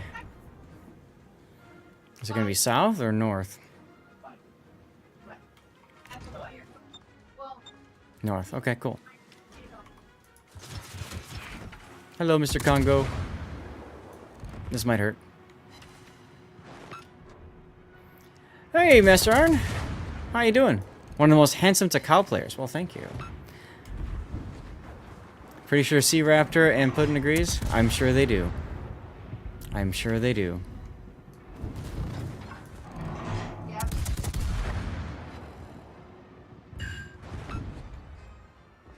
You don't have the Atago Black?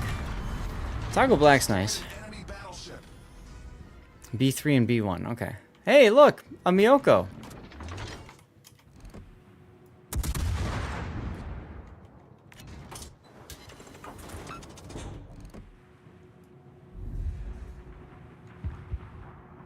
That's right, a wild Miyoko appears. The ship is on fire.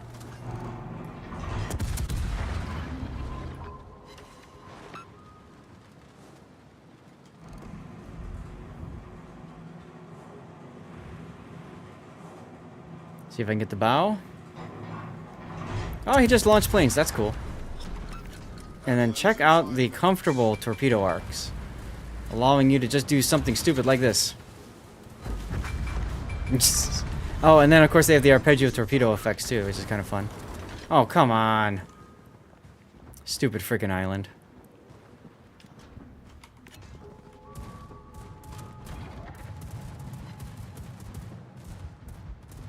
I could have rammed, but I figured, hey, you know, stay alive and do some more damage if I can, right? Like, hello. All stations. Why am I not shooting? Concentrate fire Oh, cool. on target. All stations. Minimap bug. Thank you, game. Of a strategic target.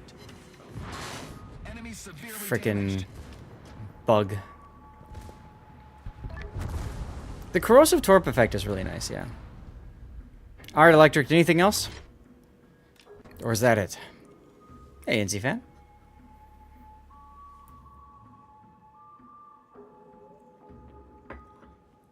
All right, last chance to get in the giveaway because Rob's going to draw, right? Or did you already draw it? I was gonna wait until the match ended. Okie dokie. Unless you'd rather I. Notice the right raptor now. almost being at the finish. Pocket spotted. He's Yeah, about that's to get good. hit by the ranger. That's going to be because of the cap, the ship that's going back and forth. Cap ship. That's what's spotting them. Ta-da!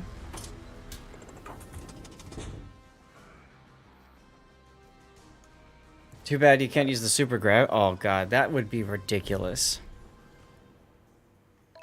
That would be absolutely ridiculous. All right, 5-star. Let's go.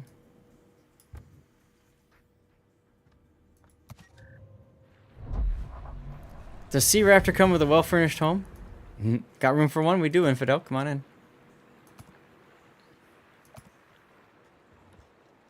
So we said only 1 win per person, right? Yeah. Alright, Only then had I'm gonna time have to for- deny that one. Okay. Because the M note just won. Aw. You only had time for one. No problem, Pac. Yeah, I want to spread the love and get prizes to other people, too. Bow Nutter to do. Wait, so should I just not enter? Yeah, that's fine. You know, we didn't talk about it until it was brought up in chat, but I think it's nice to be able to spread the winnings out and get other people prizes, especially because there's so many people here, you know?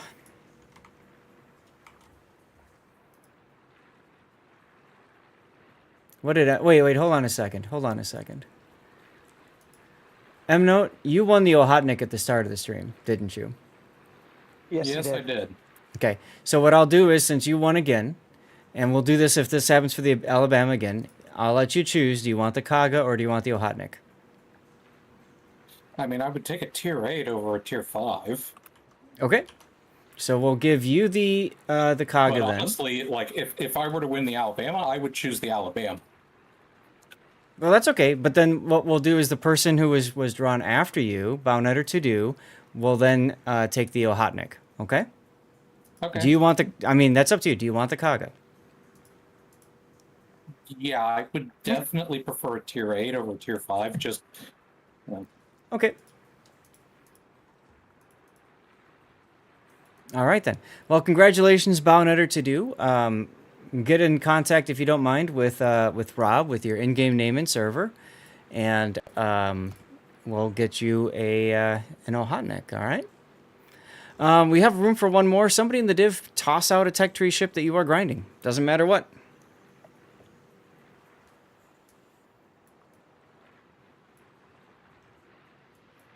Hey, Thunder.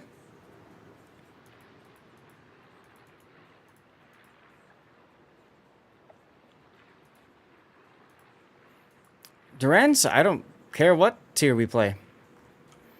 Like, we can do 6.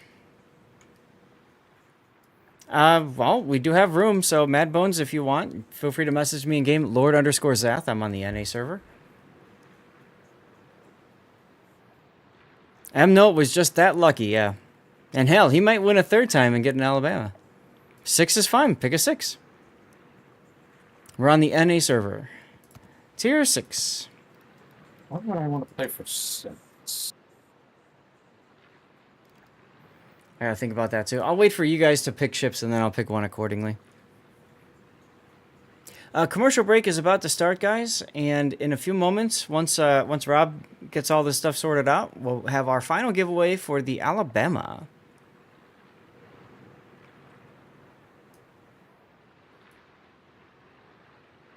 All right, thanks, Rob.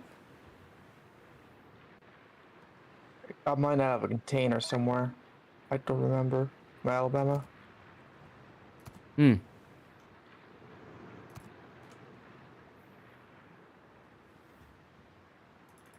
All right. Bow Nutter to do also on the EU server. So we have one NA winner, who technically won twice just now, and we have 5 EU winners. Wow.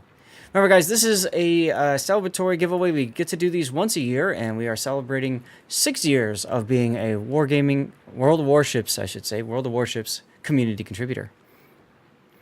Everyone else, good night. I think after the third match, I'll pull this one. Sounds about right. Maybe four, depending on how fast they go. Yeah, we'll figure it out. Just ready up a ship.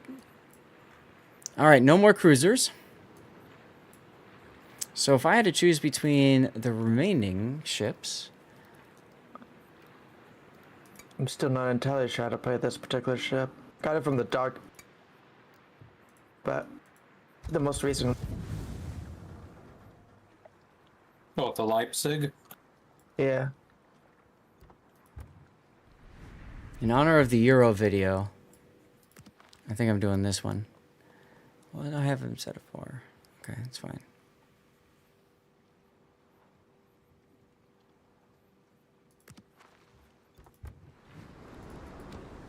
I Fuso! shouldn't be using religions because it's trying to use Eye in the Sky for this.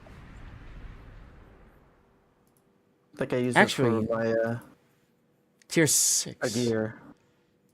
Hold on a second. Hold on a second. Apologies for the delay. Tier 6. What do we have tier 6 battleships that are premium or special? Tier 6. None. Is that right? None? Wow. No, that can't be I mean, right. there definitely are, like Warspite is one. Yeah, why Arizona. aren't they showing up? Hold on, reset everything.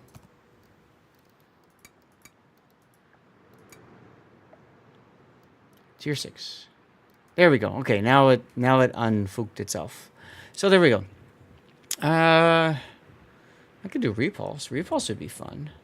I'll do repulse. I'll go for the repulse black, of course. And this time I With remember Cunningham. to redo the pinned comment. Well, there you go. I'll be right back. Secondary battery range, 5.2, not bad. All right. Oh, I need to drop that. I'll just go for that. That's fine. Let's go.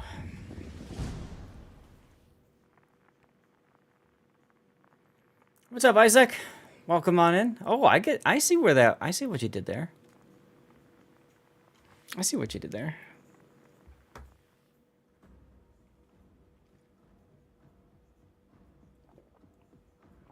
Oh, Prince Idol, I completely forgot about that. That's a good choice.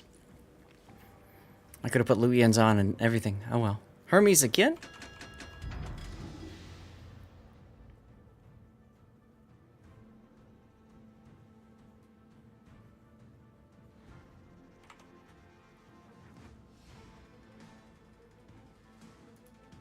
Robert Vick over on the Vertical YouTube says, "This is the worst stream ever. Fix your screen."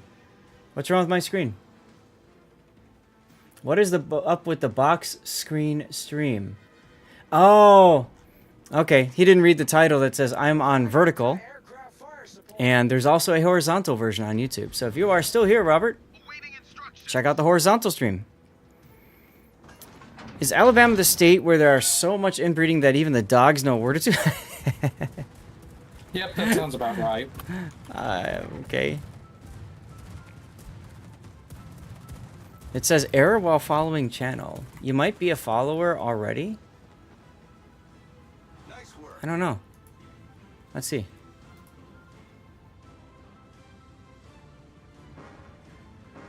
Zathy-boo. Is there an easy way I can check to see if you're a follower?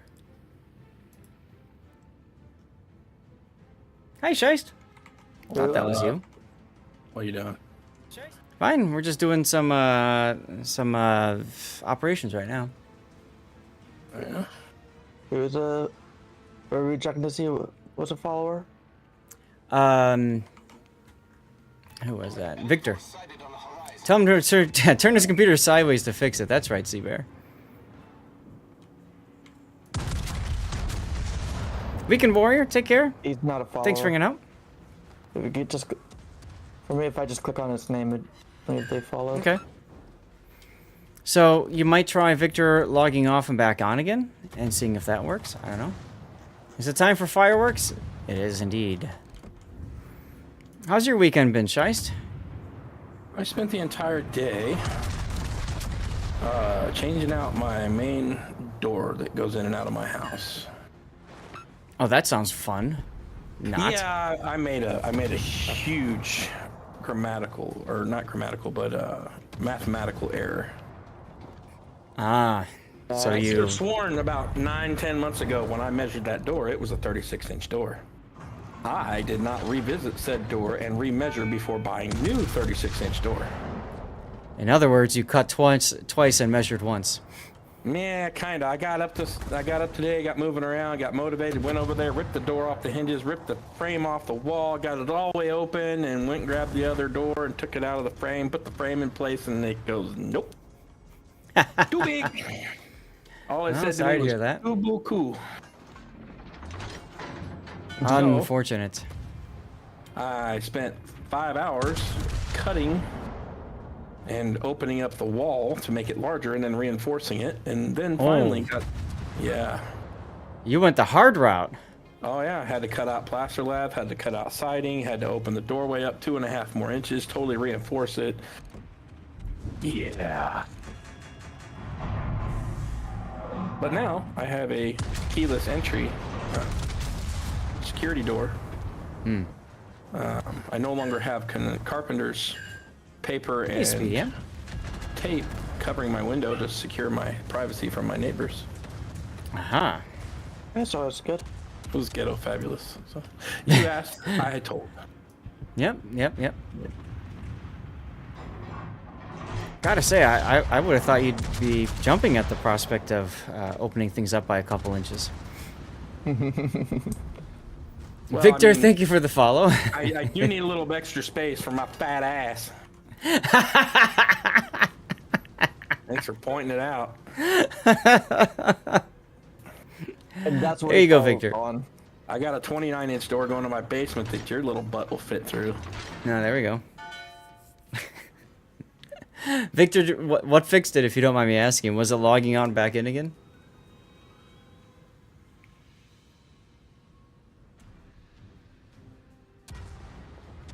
Oh, hello.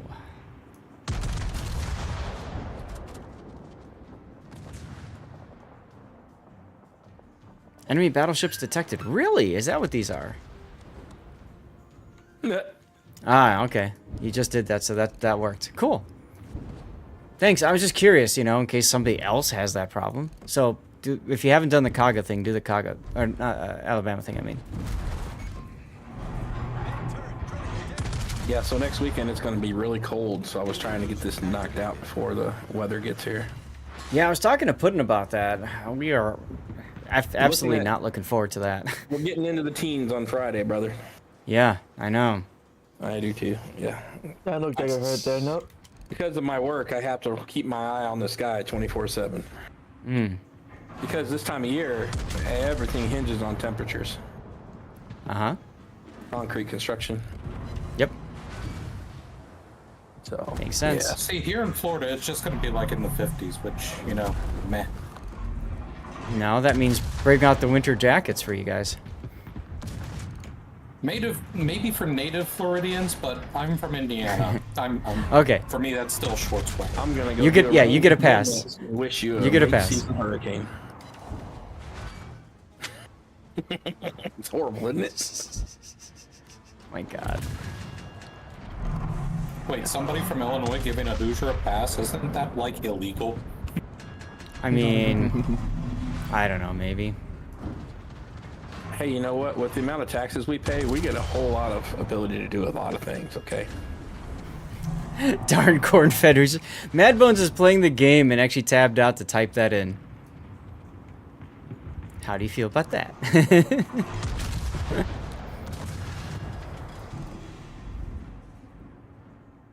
Hey, Raining.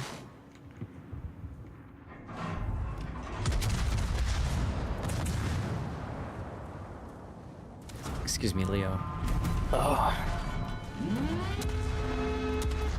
You're a transplant from Indiana. Ah, okay. Or to Indiana from California. Ooh, well, at least you got out of California. Let's not go into politics here. That's not politics. I lived there for 13 years. I'm allowed to have an opinion. Okay, fair enough. I escaped too. Oh, listen. Marked intending safe to from- launch my fighter, but I'll launch my fighter anyways. But yes, I do. I was trying to activate my defensive AA. Well, you know, there's this thing called warmth, Sea Bear, that people want. Hey, I'm getting kind of tired of the cold myself, so, you know, I get it.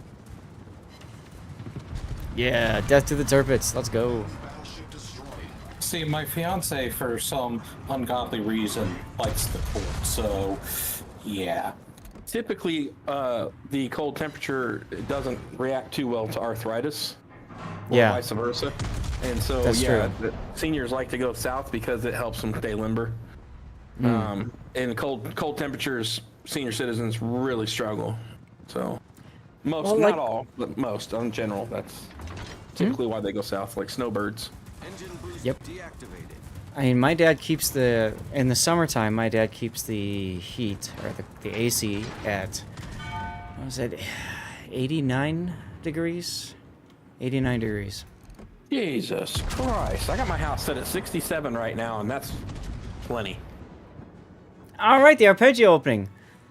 Not my setting in the summertime is 78, and my setting in the wintertime is 63. Oh, well, you're a little bit more liberal than I am when it comes Look, to I your got a free heal. I respect it. Yeah. I can't do 78 in the summer. We're talking 72. 72 is not bad. Yeah, anything warmer than 72 and I'm melting. Like straight up out like the snowman from Frozen. Nope. Yeah, I had a roommate from the Bahamas where if I set it like under 78, he's like, why is it so cold? Well, Weather and freedom.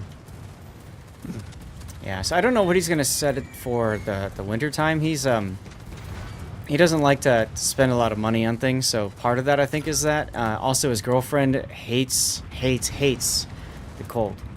She's 90 years old, or 91 now, jeez. and they keep, whenever she comes over, he sets the heat up even higher. So, yeah. Last time I was there to take care of him for surgeries and stuff, I didn't even bother trying to work out. I'm like, yeah, I can't do it in this heat. Just can't.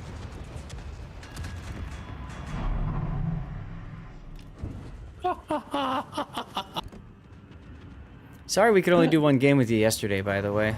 I just watched a Farragut eat one torp. The only torp that was driving past him, and he freaking hit it right on the forehead. Just bonk. Nice. Yeah, it was hilarious. Nah, that's fine. Like you said, you were sprinkling the love around, right? Yeah, so what I was doing was we were trying to do a little kind of like social activity with some of the other CCs. And so we were just doing brawls, and we were doing stupid things. Like we did Triple Venom. We did Triple Seattle. That was pain. Ain't nothing wrong with it. Oh, matchmaking actually worked out. It was hilarious. It's like, let's take the worst things in the world, and matchmaker's like, here, have this gift.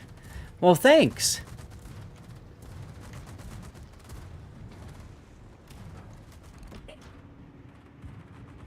So that was a lot of fun. Engine boost activated. Let's get the engine booster going.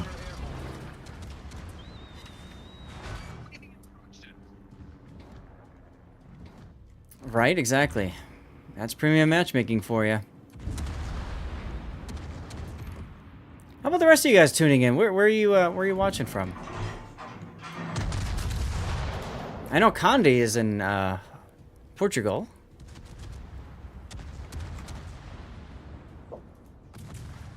I've actually got to see him and hang out with him before. You want to... Peter Jones, I don't... Well, that's for when we do Manor Lords. If you want, I can I can get you your points back, but...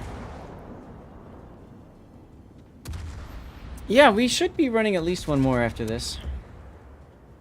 I gotta check in with the wife. After this, you know what I might do is check in with the wife about timing and see what's going on.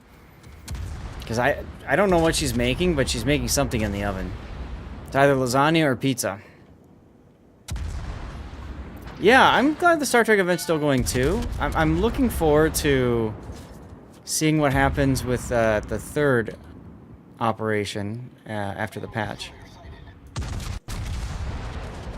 Colorado, huh? Nice. I said wife, not waifu. Weirdos. North Carolina, nice. I've been to North Carolina just for a little bit of time. Also Colorado. I went to the to Wilmington. Was it Wilmington? North Carolina. And did the Washington. I was on the Washington. Hey, another set of consumables that I totally don't need.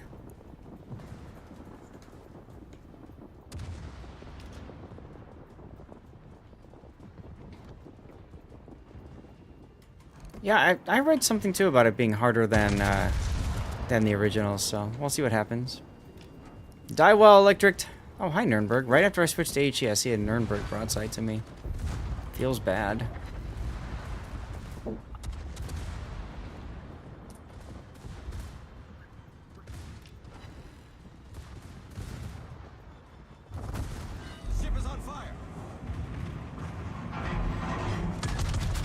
Oh, come on, really? Right as the guns come back. Jeez. Lost in Stream Raiders, commercial break starting up soon.tm. I'm in danger right as the DCP expires. Problem solved, sir. And then ship's on fire. Hate when it does that.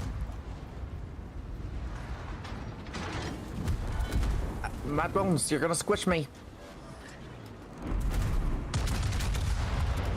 Alright, let's get properly zoomed back in again. On the... They restart after the asymmetric. Oh, really? That's kind of cool.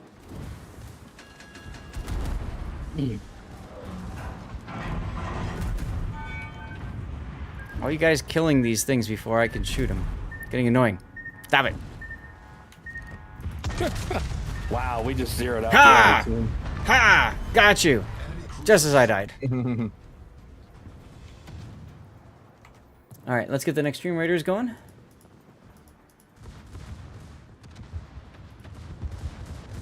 Loyalty token chest. Tank, would you do secondary build on Loria? You could, but I feel like Loria's strength is really in being able to reposition and use her as a medium to long range gun platform. I don't think she's got enough going for her to make you want to set up for secondaries. Like Giuseppe Verdi at tier 9 is a great battleship for secondaries, right? Because it's got the smoke that it can run around in and not care. How did I come in first there? I felt like I did crap this whole game, and I came in first? Are you kidding me? Okay. Backpack. All right, Shice, we'll get you in if there's a spot. I don't know if anybody's leaving or not. Chat, if anybody has a tech tree ship, put it down, and then we'll go with the rest of it. You're welcome, Tank. Now, I will say I haven't played a ton of Loria myself. So if you want to experiment with it, the best thing for you to do is download the public test client and then try out public test and see what happens. Evening, John. Rough. No, you're good. I'm gonna go ahead and drop. Okie dokie. So still waiting on somebody to pick a tech tree ship. Doesn't matter what. I don't care. 6 through 9, I guess. And Peter Jones, I guess I'll reject and refund the points back to you just in case. Because I don't know when I'm going to be playing Manor Lords again. Tier 7. Alright, we'll do Tier 7. I'm going to go check in on the wife. So what I'm going to do now is I'm going to snooze this commercial break that's about to start. And I'm going to run a 3-minute commercial break while I check in on the wife and get started with... we'll get started with our game, okay? Tier 7. What do I want to play at Tier 7? Tier 7. Fiji. Fiji? Oh, I know what I'm gonna play. I know what I'm gonna play at Tier 7. Belfast. No. I kind of want something that's a little bit less stupid. Miyoko. I could do that. I'm actually looking to. Where is he? Ah, there we go. I'm gonna put Godzilla on my Ashitaka Crap. because that's a fun mental image. If Smooth only they were, like, operator. sitting on top of the pilot house and you could see him riding it. Oh God, that would be hilarious. That would be awesome. I love how they don't recommend the anti-air flag. Does this thing not Sitting have up there anti-air? waving his arm like a bucking bronco. Yeehaw! Right? I'll just do that then. It's fine. Or do I want to... Yeah, it should be fine.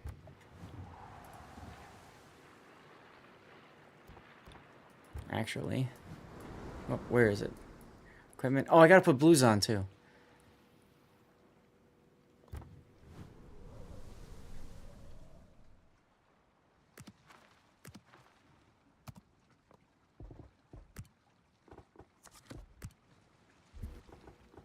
Mini Grizz, what's your question about the camo? This is the Makoto Kobayashi camo. Very sexy camo.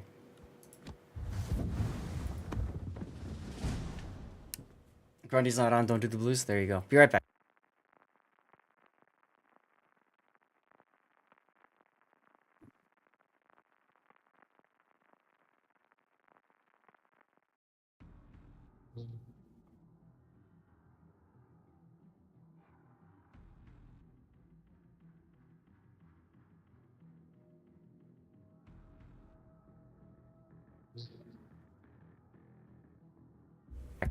All right, the wife chose lasagna. Oh, Godzilla or King Kong camo. That's on the Amagi. Is that the Amagi? I think it's on the Amagi.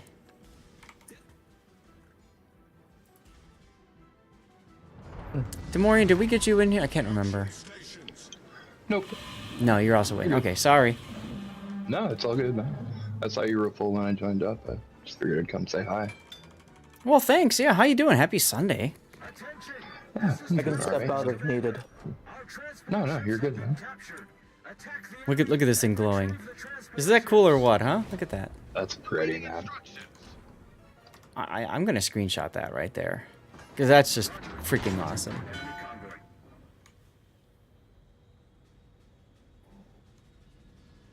Yeah, this new Trek mission's pretty awesome. Oh, on the public test? No, the one that's out right now. Oh yeah. It's easy and lots of stuff you can get. So yeah, it's good stuff. Lots of credits too. Mm-hmm. Somebody's on fire. Do I want to go north?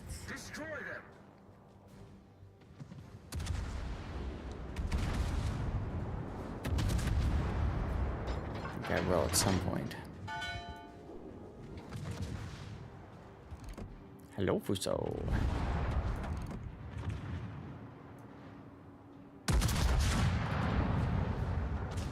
Sure, right after I shoot the Fuso, the Tokachi shows up.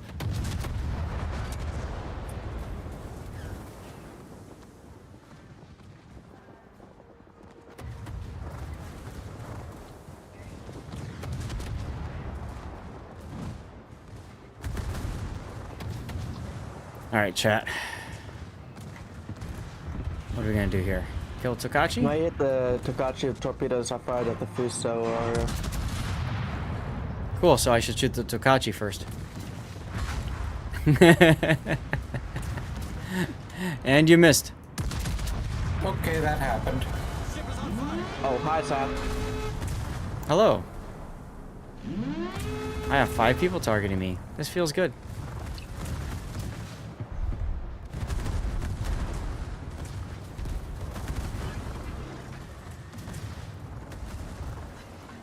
Focus secondaries on Kagero.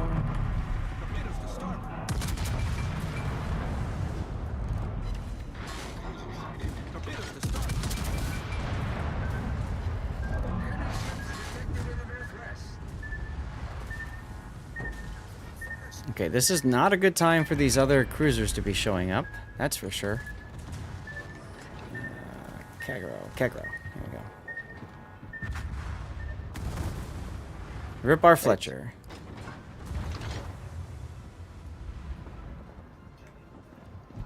Come on, turn, you thing. Big fat pig, let's go. Oh, I just triple citadel a carrier. Oof. Max range. Nice. Unfortunate. That's always fun to do. I think I'm dead here, actually. Good times. Who died already? Oh, no dead. Cool. Well, I'm gonna die with you soon. Yeah. Actually, that's gonna give me the, yeah, that'll give me the chance. Give me a sec, guys. I'm gonna go check in with the wife. Did I see that right? Somebody's using a Uganda?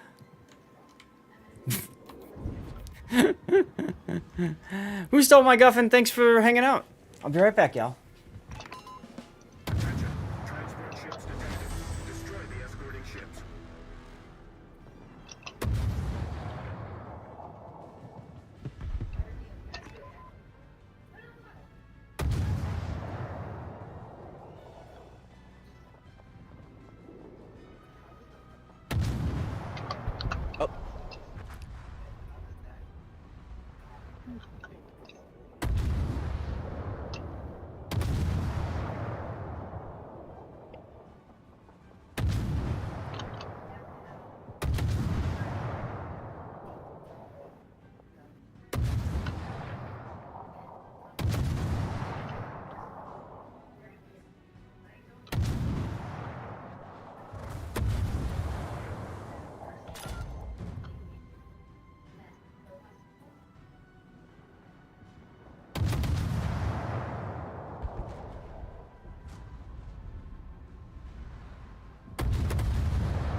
Oh, I don't have priority target. I thought I had priority target. Rob found out the hard way. He doesn't have party target, huh? Oops. Hey, but at least I have last stand. It's at least There one you go. destroyer I don't have last stand. Let me close out of that window. I don't need This that is before I anymore. instinctively took it when I was first building it. Remember quickly, it's actually tier 10 too. No, it's one of the upper tier though. Hmm.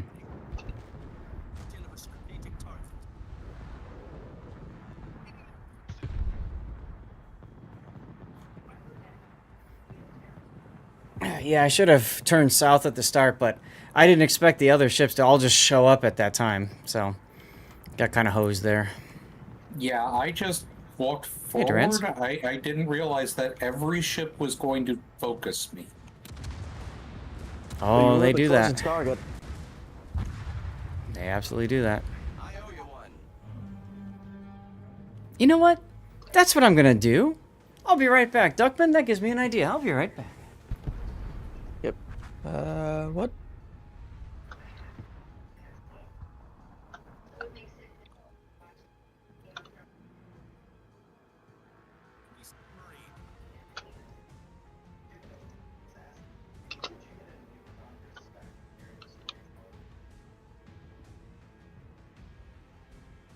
Oops.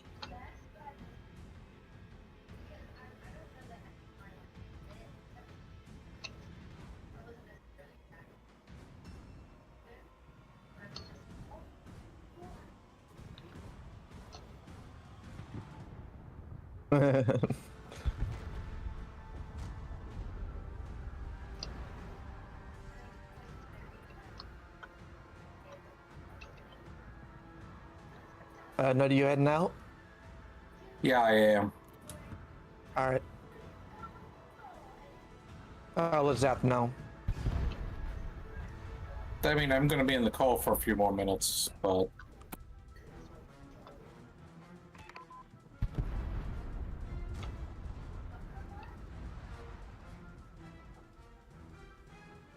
Zath knows. Zath was just getting some dirty water to celebrate and do a cheer with everybody in a moment. Where's So that if commander?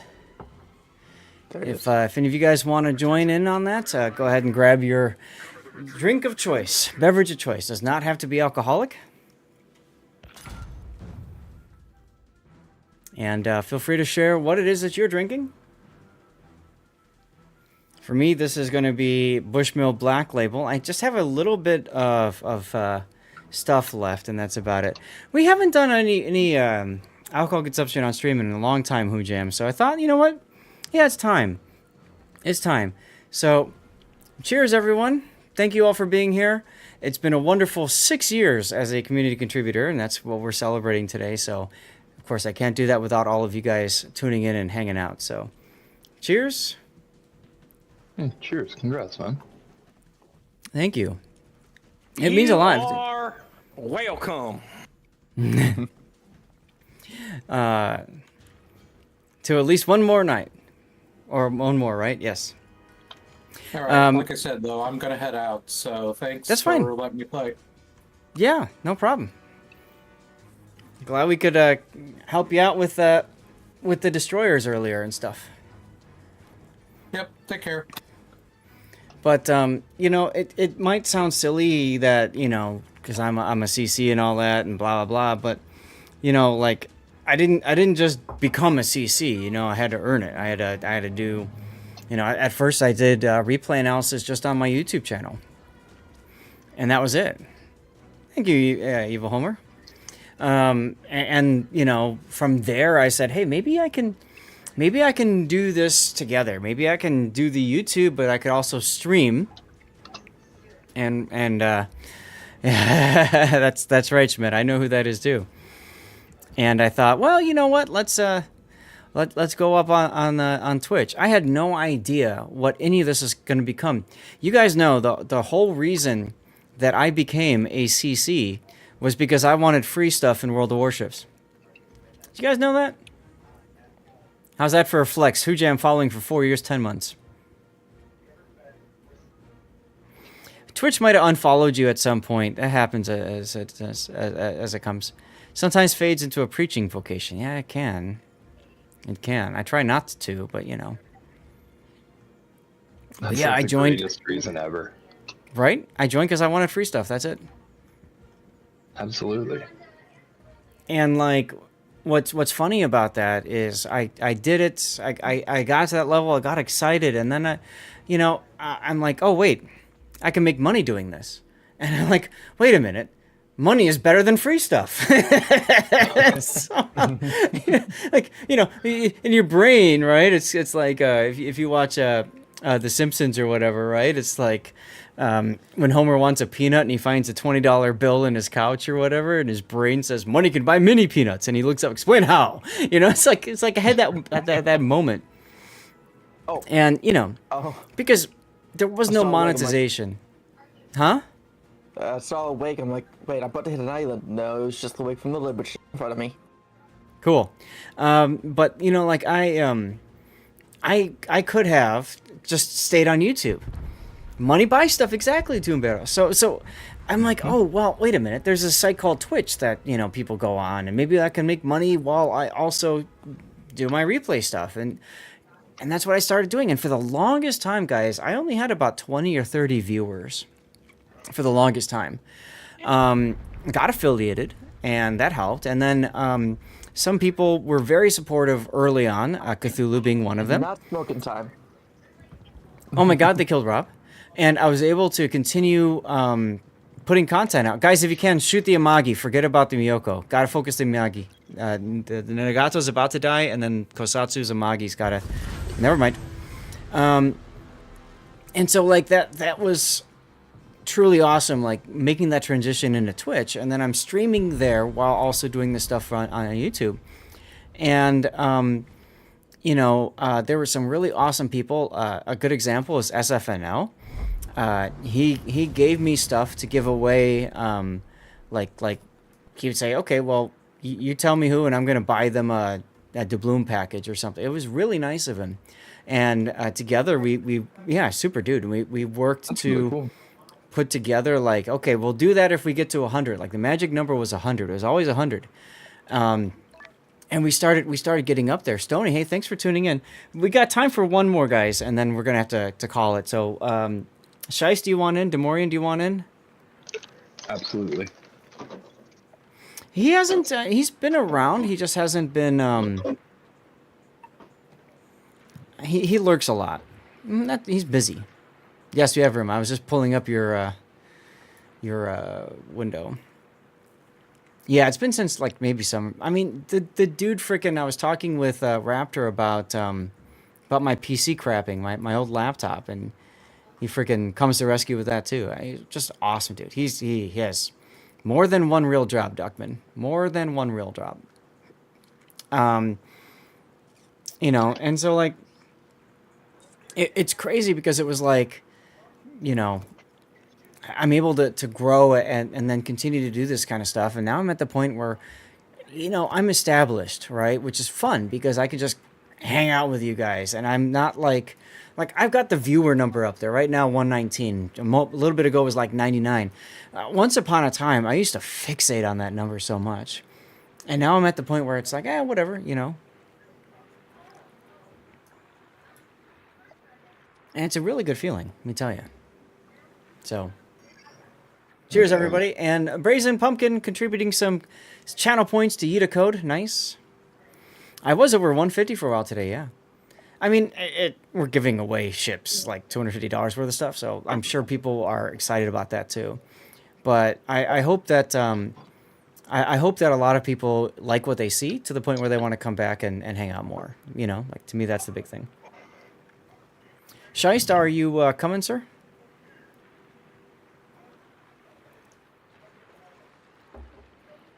I don't know if he is or not. Let me get a 7 ready. All right.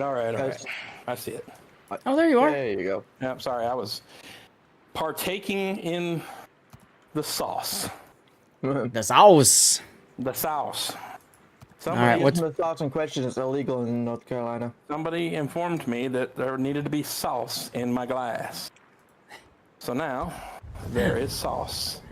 what kind of sauce you got? It always starts with rum. Okay. I was tempted to take the Kaga. There's definitely rum, and then And you can other if you want. things. I don't care. He's doing it. All right. I remember the day, Zath. I was with Yeah. you when you made that decision. What decision? When you decided to become a CC because you wanted free stuff. We sat and talked about it for days.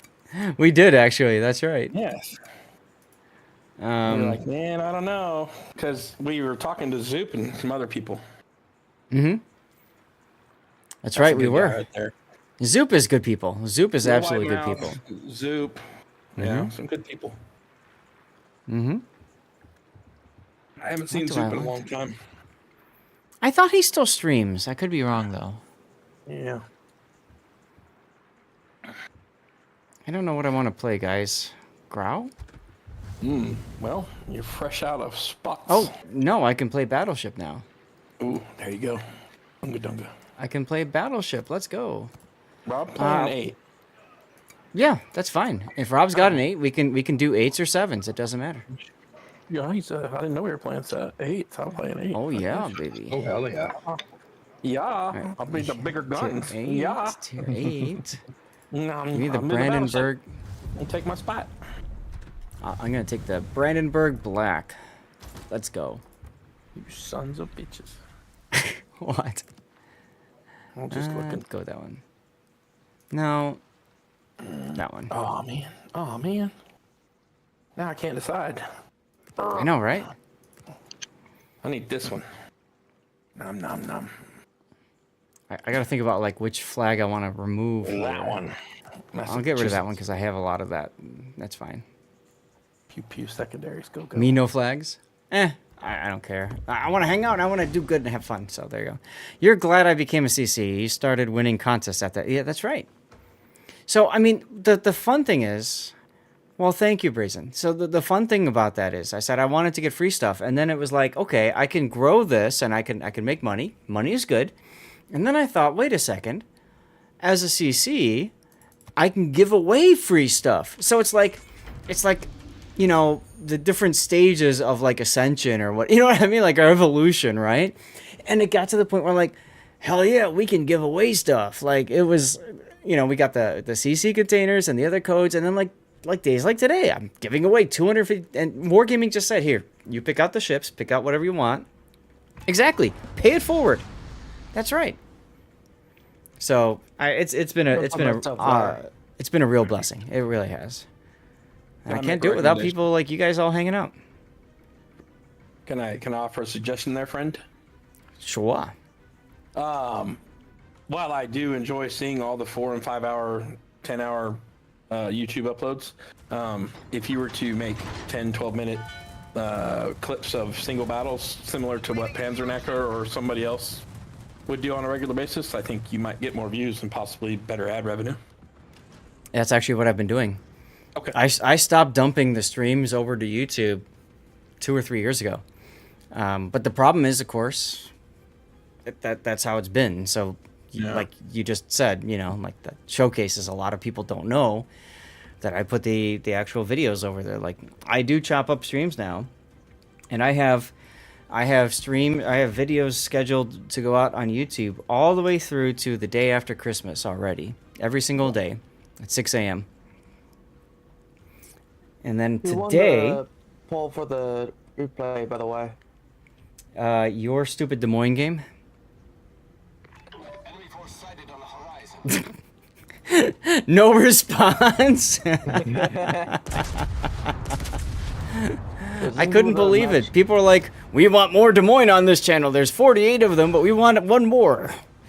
Okay. And then I chose the FR25. So it used to be shiest that I would chop up every single replay because I didn't feel like it was appropriate to say, your replay sucks. I'll do this one instead. You know, like that kind of thing. And I was killing myself on timing. Like I couldn't do it anymore. Yeah. So There were a couple of replays in where I feel like I probably could have just said, hey, look, I want you to just show this, but go to YouTube. pretty easy. But and then now, of course, with me doing tournaments, I have it set so that like 4 days of the week are tournament videos, tournament releases, and then the other 3 days of the week are going to be like main channel content stuff, you know, like replay analysis and stuff. And that seems to work out really well.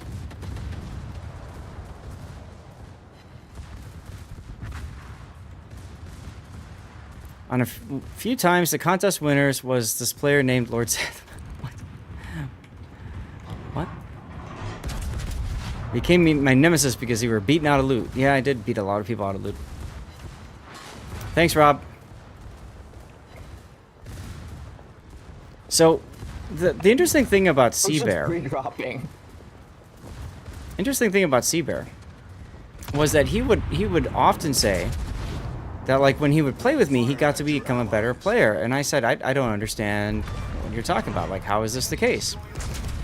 And what he said worked for him was like when we would play and like he would die, I'd say, dude, what happened? And it wasn't like you know, you're a terrible player, uninstall or anything like that. It was like, what the hell happened to you? And he said that in the process of literally just asking that question and trying to answer that question, he was able to become a better player, which I thought was really cool. Agreed. Replay analysis on the fly. Well, it was really just kind of live coaching in a sense. Master Arn, hey, good night. I Give miss the seeing ship to Sea Bear Hungry in Joe. Discord more. Me too. Me too. We used to div up all the time. Yeah, Sea Bear and I played all the time along with Scheist and Puddin and a few others. So yes. And that was before... That was before... Oh my god, Hanover? That was the wrong button. I just recalled those. It wasn't even trying to. Who got the other ship? Duran's, that was a bow nutter to do.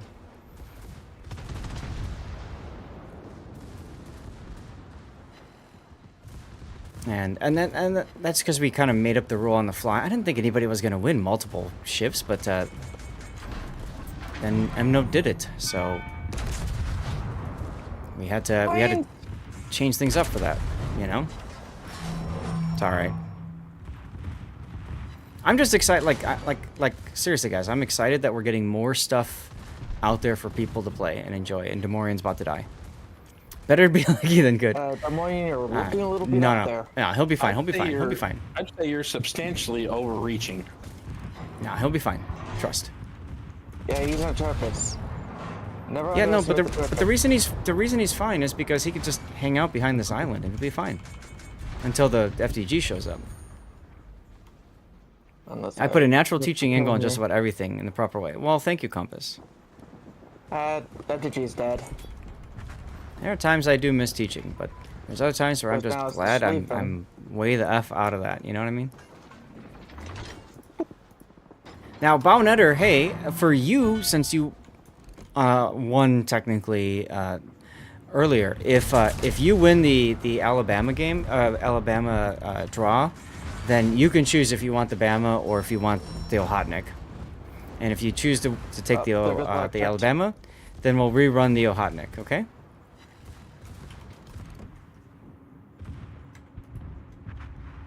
Oh, what the heck? Someone put an island there. Yeah, I saw you kind of got stuck.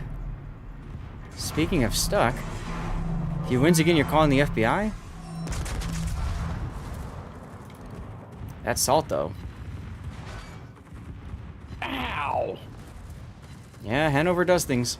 Bad things. Yeah, hit me for 25 grand. So, Crichton, that was a bit of a mess. We had said that you couldn't have the same person win twice. So what happened was... Bow Nutter to do was drawn after we redrew because MNote had won twice. So I said, wait a second, that's kind of a jerk move in a sense, right? For MNote to win a tier 5 Ohotnik at the start of the stream, and then he's disqualified from winning something afterwards. So I said, well, let's do it this way. MNote can choose. Does he want the Ohotnik at tier 5, or does he want, you know, the Kaga at tier 8? Yeah, let the poor win something. Right, exactly. So he decided he wanted the Kaga. Kaga. It's fine. So in that case, then the person that we drew took over essentially what MNote's ship was, which was the Ohotnik. I like it because it means that, you know, you can honor the rule that only one person can win something, but also to the point where it's not like it screws you over if you win first. You know what I mean? We've gotten a heal. Like, I kind of felt bad for... Honestly, I kind of felt bad for MNote because of that. I thought, wait a second, you know, like, that's not right. So, bit of a mess on my part. Sorry for that. I don't do a ton of giveaways like this. So, you know, I'm just not used to it. That's all. And that turtle was nowhere near this healing circle. Streamlabs. It's the Dirty Water song. What? Oh.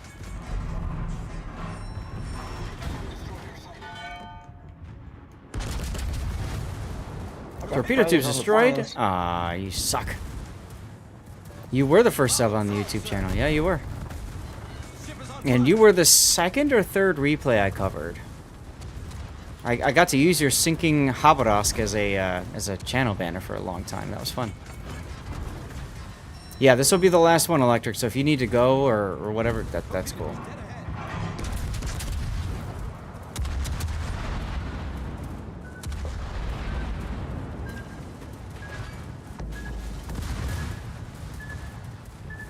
Thank you, St. Louis, for taking the shells for me, or the torps.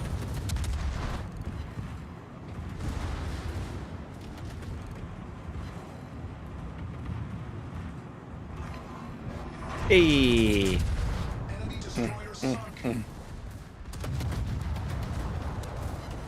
How is Lutyens not procced yet? Maybe it did, I just didn't notice it. Alright, Stream Raiders victory. We destroyed an enemy battleship. Loyalty boss chest, everyone. Hull breach. We're taking on No, so we're talking about on YouTube. That's the same thing as following on Twitch, Duckman. I don't think Seabear's ever, like, paid money to subscribe to my channel on Twitch, and that's fine. I'm not like, you know, whatever. It's fine.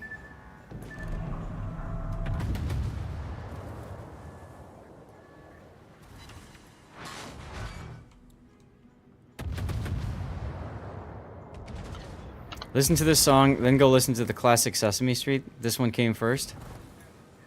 Yeah, I can see that. Oh, hello, Ricto. That's sitting kind of broadside-ish. Oh, sorry, Kaga.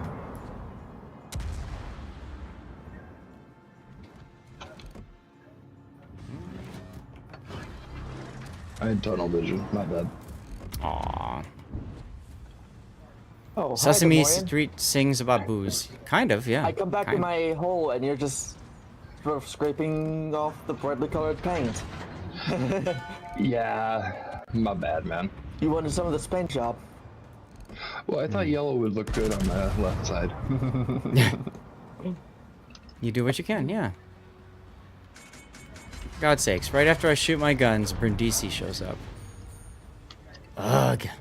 That's how it always works, isn't it? Mm-hmm. Kind of is. I'm just happy your faith wasn't misplaced in me and I survived. I thought I was so dead.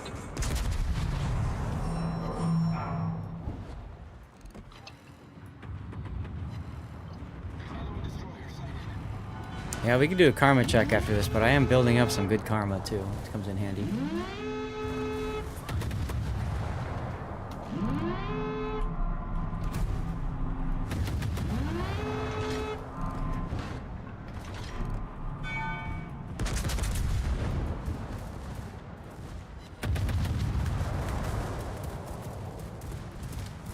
Ha.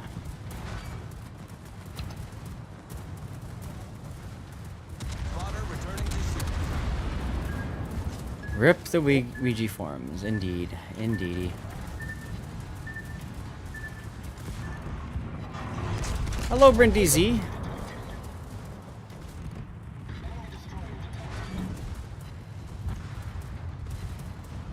Oh, Rip Gabriel. We barely knew ye. No, I can't see the carrier. I was getting ready to shoot it. I know, right? Seriously. I know, right? I had him. I was like reloading. Oh, smoke. Show me the carrier. There he is. Yep, right after I shoot my guns. Yup, that was the Nom game. nom. Utu, utu. You okay over there? No, I want to kill that pig. Oh, I just picked up a French battleship. Oh, there's the carrier. Yes, I'm reloading.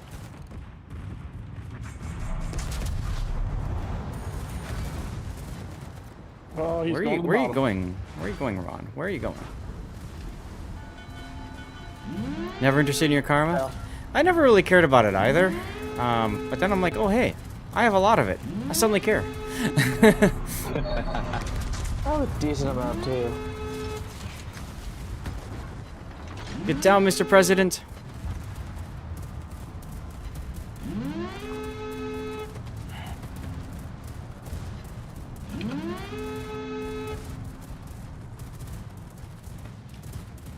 I think I had to destroy with a tarp. Cool.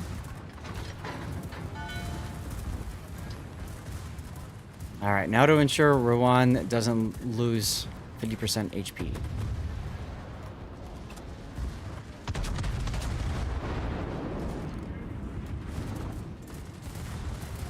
Of course, if he slowed down, that would help. Jerk.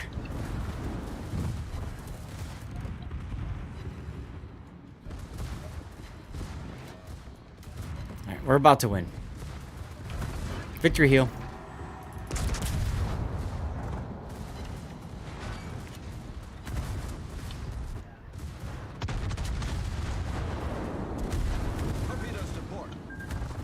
There we go. Get down, Mr. President. The ship is on fire. Oh.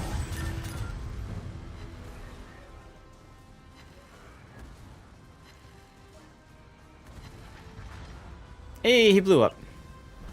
Not game karma. Oh, it does let people report more people. Yeah. No, he's talking about the forum karma because people could upvote people. Look, that's a lot of credits. That's a lot of credits. Damn. Nice one, wow. Infidel. I got 136,000 damage. Jesus. Yeah, I'm like you All right. need them. I don't. Yeah. Oh, Switch we did- screens. We didn't talk about this, but I'm gonna drop the div because I have to go. But Let me pull the yeah, so I giveaway real have quick. 4,779 karma, and then up on the top right you can see all the stuff and things I have stayed away. So guys, Billion credits. Good lord. yes. Last chance to enter the giveaway. You have to be a follower on Twitch, and you have to type hashtag Alabama. It looks like Order of Battle won. Okay. So Order of Battle, you have to type exclamation point claim in chat. As make sure you don't have an Alabama as well. Chat, I'd love some raid targets from you guys. Who should I raid? I'm looking for people that do World of Warships stuff and have under 100 viewers right now.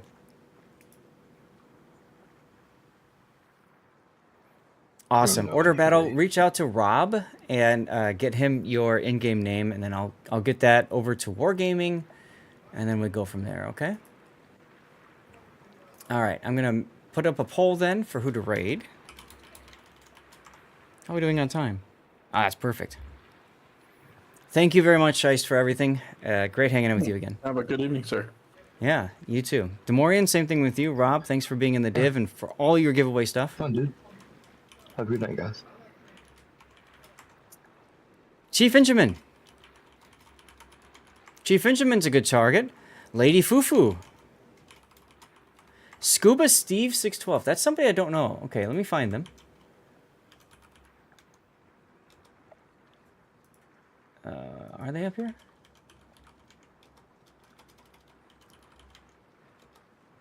Where? Ah, there he is. Okay. Figuring out a heart rate monitor, I guess. And he just blew up. Okay. Got room for one more. Madhouse Bo is probably at far more than 100 right now. Let me take a look. Yeah, he's 274. I like rating people that have a smaller number of people watching. Evil Homer, thank you for being here. So I like rating people that have fewer than 100. Profe, sure. And then I've got my rerun stream as one of the choices, yeah. So Profe, where's Profe? Is he up here? Isn't it L Profe? Okay, this is driving me nuts. He's here somewhere. He's here somewhere. Maybe I need to refresh the screen.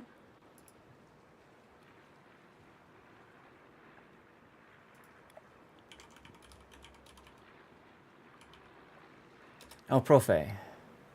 Okay. I would add World Spawn, but we just got to all 5 people here. So I'm going to put this up as a 5-minute poll now. Go ahead and select who you want me to send you off towards, okay? In the meantime, there's going to be a few things that are going to pop up here. I'll put the focus on me screen back up here. And those, of course, those of you watching over on YouTube Vertical. Seriously, guys, thank you so much for being here. This was a ton of fun. We gave away $250 worth of World of Warships stuff, and that's just great. And that's another NA winner. Okay, so we have 1, 2, 3, 4, 5 EU winners and 2 NA winners. That's fine. So there's a poll up right now. Everybody gets a choice of who to raid. Suck to blow. Thanks, Rob. Everybody gets a chance of who to, a choice of picking out who to raid. And then, of course, if you want to contribute more channel points and pick somebody else, you can. There's a commercial break that's going to start in a couple of minutes. So let's get that out of the way, and then I'll say my goodbyes to all you guys. So just chill for a couple moments here. I'm going to go to the stream ending screen. There we go. Profe is not English, no, but he speaks enough English to be able to do it all.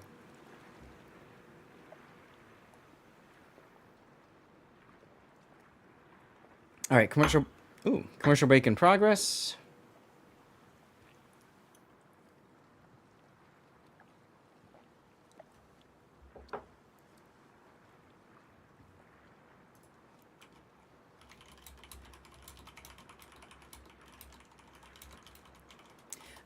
Do me a favor, Chad, if you can hear me right now, please say thanks to Rob, because that was real clutch. He was doing all the giveaways this weekend and last weekend, and it was extremely helpful.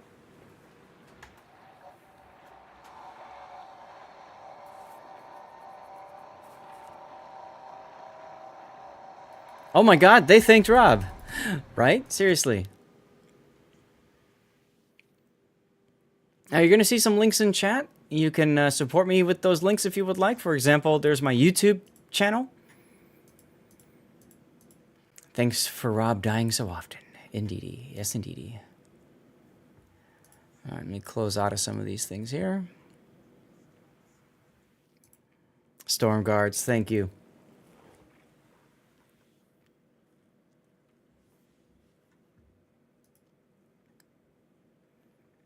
There's a link to my Patreon as a way if you you want me to help you out more specifically, you can check that out. Big thanks to our subscribers. I'll call them out when the commercial break expires. Actually, I can thank you now. So that was Crazy Ewok, NBA 2400, Destroyer Zeka, and Dutch Elephant. It's great seeing you guys again. Thank you very much for subbing.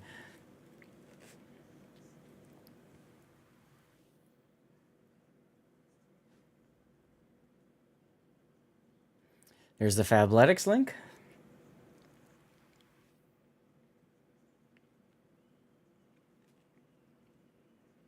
Fun song, by the way. Guys, I have drank so much water today. I just... So much water. Wow. Lots of water. Where are we at for the voting? Ah, okay. Regular water, Cthulhu. Regular water. You might have noticed I don't consume as much dirty water as I used to, by a large margin. It's not so much for. It's not so much to dilute it, but you know, does it still say that? Yeah, well, you know. For some people, the word new means a lot. You know what I mean? Do not kill me, contributing some channel points so we can yeet out a code. And SpeedyM doing the same. Thanks, you guys, for contributing. So, again, big thanks, everybody, for being here. A couple of links I want to talk about. One is my rerun channel. This is a channel I run 24/7. It's on a laptop. And it's a way for people to support me without, you know, having to spend money. I'm a big fan of that. You probably noticed most of my content is about, like, there's a paid way and then there's, like, the iron price, you know, if you're a Game of Thrones fan. So the rerun channel is a great way to support me that way because you kind of hang out there. You can lurk away and, of course, then source me through commercials and ad revenue. Now, while that happens, you also get channel points, which you can use for Cover My Replay, like M-Note used recently and a few others. You also have 2 prize pulls per day. As a matter of fact, the next prize draw is just under 3 hours from now. And I do have a clock up there so you can see the timing and all that kind of stuff. So you are more than welcome to tune in over there if you want and support me there. You can toss a follow, that sort of deal. You can get channel points and you can, of course, play around with the different... You can play around with the different the lights in the background stuff, because I have a webcam up and stuff. Some people like to do that. We have Words on Stream going, and for right now, it's King of the Sea reruns. So if you want to support me there, it would really mean a lot. Drifton's already over there playing Words, so I'll put the rerun stream up there again. Conde supporting, Speedy M, thank you. And then the other thing I want to mention too, of course, is Patreon. This is a wonderful way for you to support any streamer out there, not just me, of course, but you know, if you were choosing to, you know, where to, you know, and ignore that, by the way, because we don't have any codes today. If you're trying to think about where you'd want to, you know, toss $5, the nice thing about Patreon is that 92% of that goes to the creator, versus Twitch, where it's only 50%. So keep that in. But you want no codes. There you go. So that's a big one. And the other one I want to mention real quick is Fabletics. Actually, there's two more. There's Fabletics. Can't spell. I can't spell. Fabletics is a clothing manufacturer. They sponsor me. They give me clothes every month, and I get to open them on stream. And I get to do that thanks to people like you guys just clicking on the link. That's all you have to do is click the link, and it really does help quite a bit. Another Alabama? What do you mean? And then finally, there are two charities that I support. One is Stack Up. It's a military-based charity focusing on mental health through video games for all active duty and veteran personnel around the world. Basically, anybody that's not on the United States naughty list, so we can get help to them. And then there's Breakthrough T1D, which is all about type 1 diabetes support and research, especially amongst children. So if you're looking for a good cause to support, feel free to consider that. Guys, big thanks to our subscribers again. That was Crazy Ewok, NVA 2400, Destroyer Zeka, and Dutch Elephant. And big thanks to our newest followers. We must be close to 120 away from 15,000. When we get 15,000, we get to give away more stuff and things, guys. We do another Wargaming giveaway just like this. Who won? Order of Battle, M-Note, Electric, Andy 4444, Real Juan, which is Iron Meals, Incifan, and Bownetter to do. Those are our winners from today. And I kind of feel like I won too, because you guys were all here. So, you guys voted to raid Chief Injamin. So, give me a sec, and let's do it. There he is. Another what, Zoltan? Another winner? Unfortunately, I don't have another to give away. MacVet contributing channel points to force us to go to Chief Injamin, and also contributing points to yeet out a code. There's a code in chat that you can copy and paste. I'll do it one more time. Battle stations, battle stations, battle stations. Attention, Chief Injamin. We're boarding your ship for repairs mid-battle. Keep her afloat, sailor. War waits for no one. I'm going to go eat dinner, Schmidt Electric, and then, of course, I need to cut up the stream and stuff like that. I had to cut out the Des Moines game and the FR25 game from today, get those cooking over to YouTube, and then, I don't know, over the course of the week, I'll get those all set to go out, and all that good stuff. Matt Bones, thank you, I will. I hope you guys understand. I need to spend some time with my wife tonight, you know? Sometime would be good.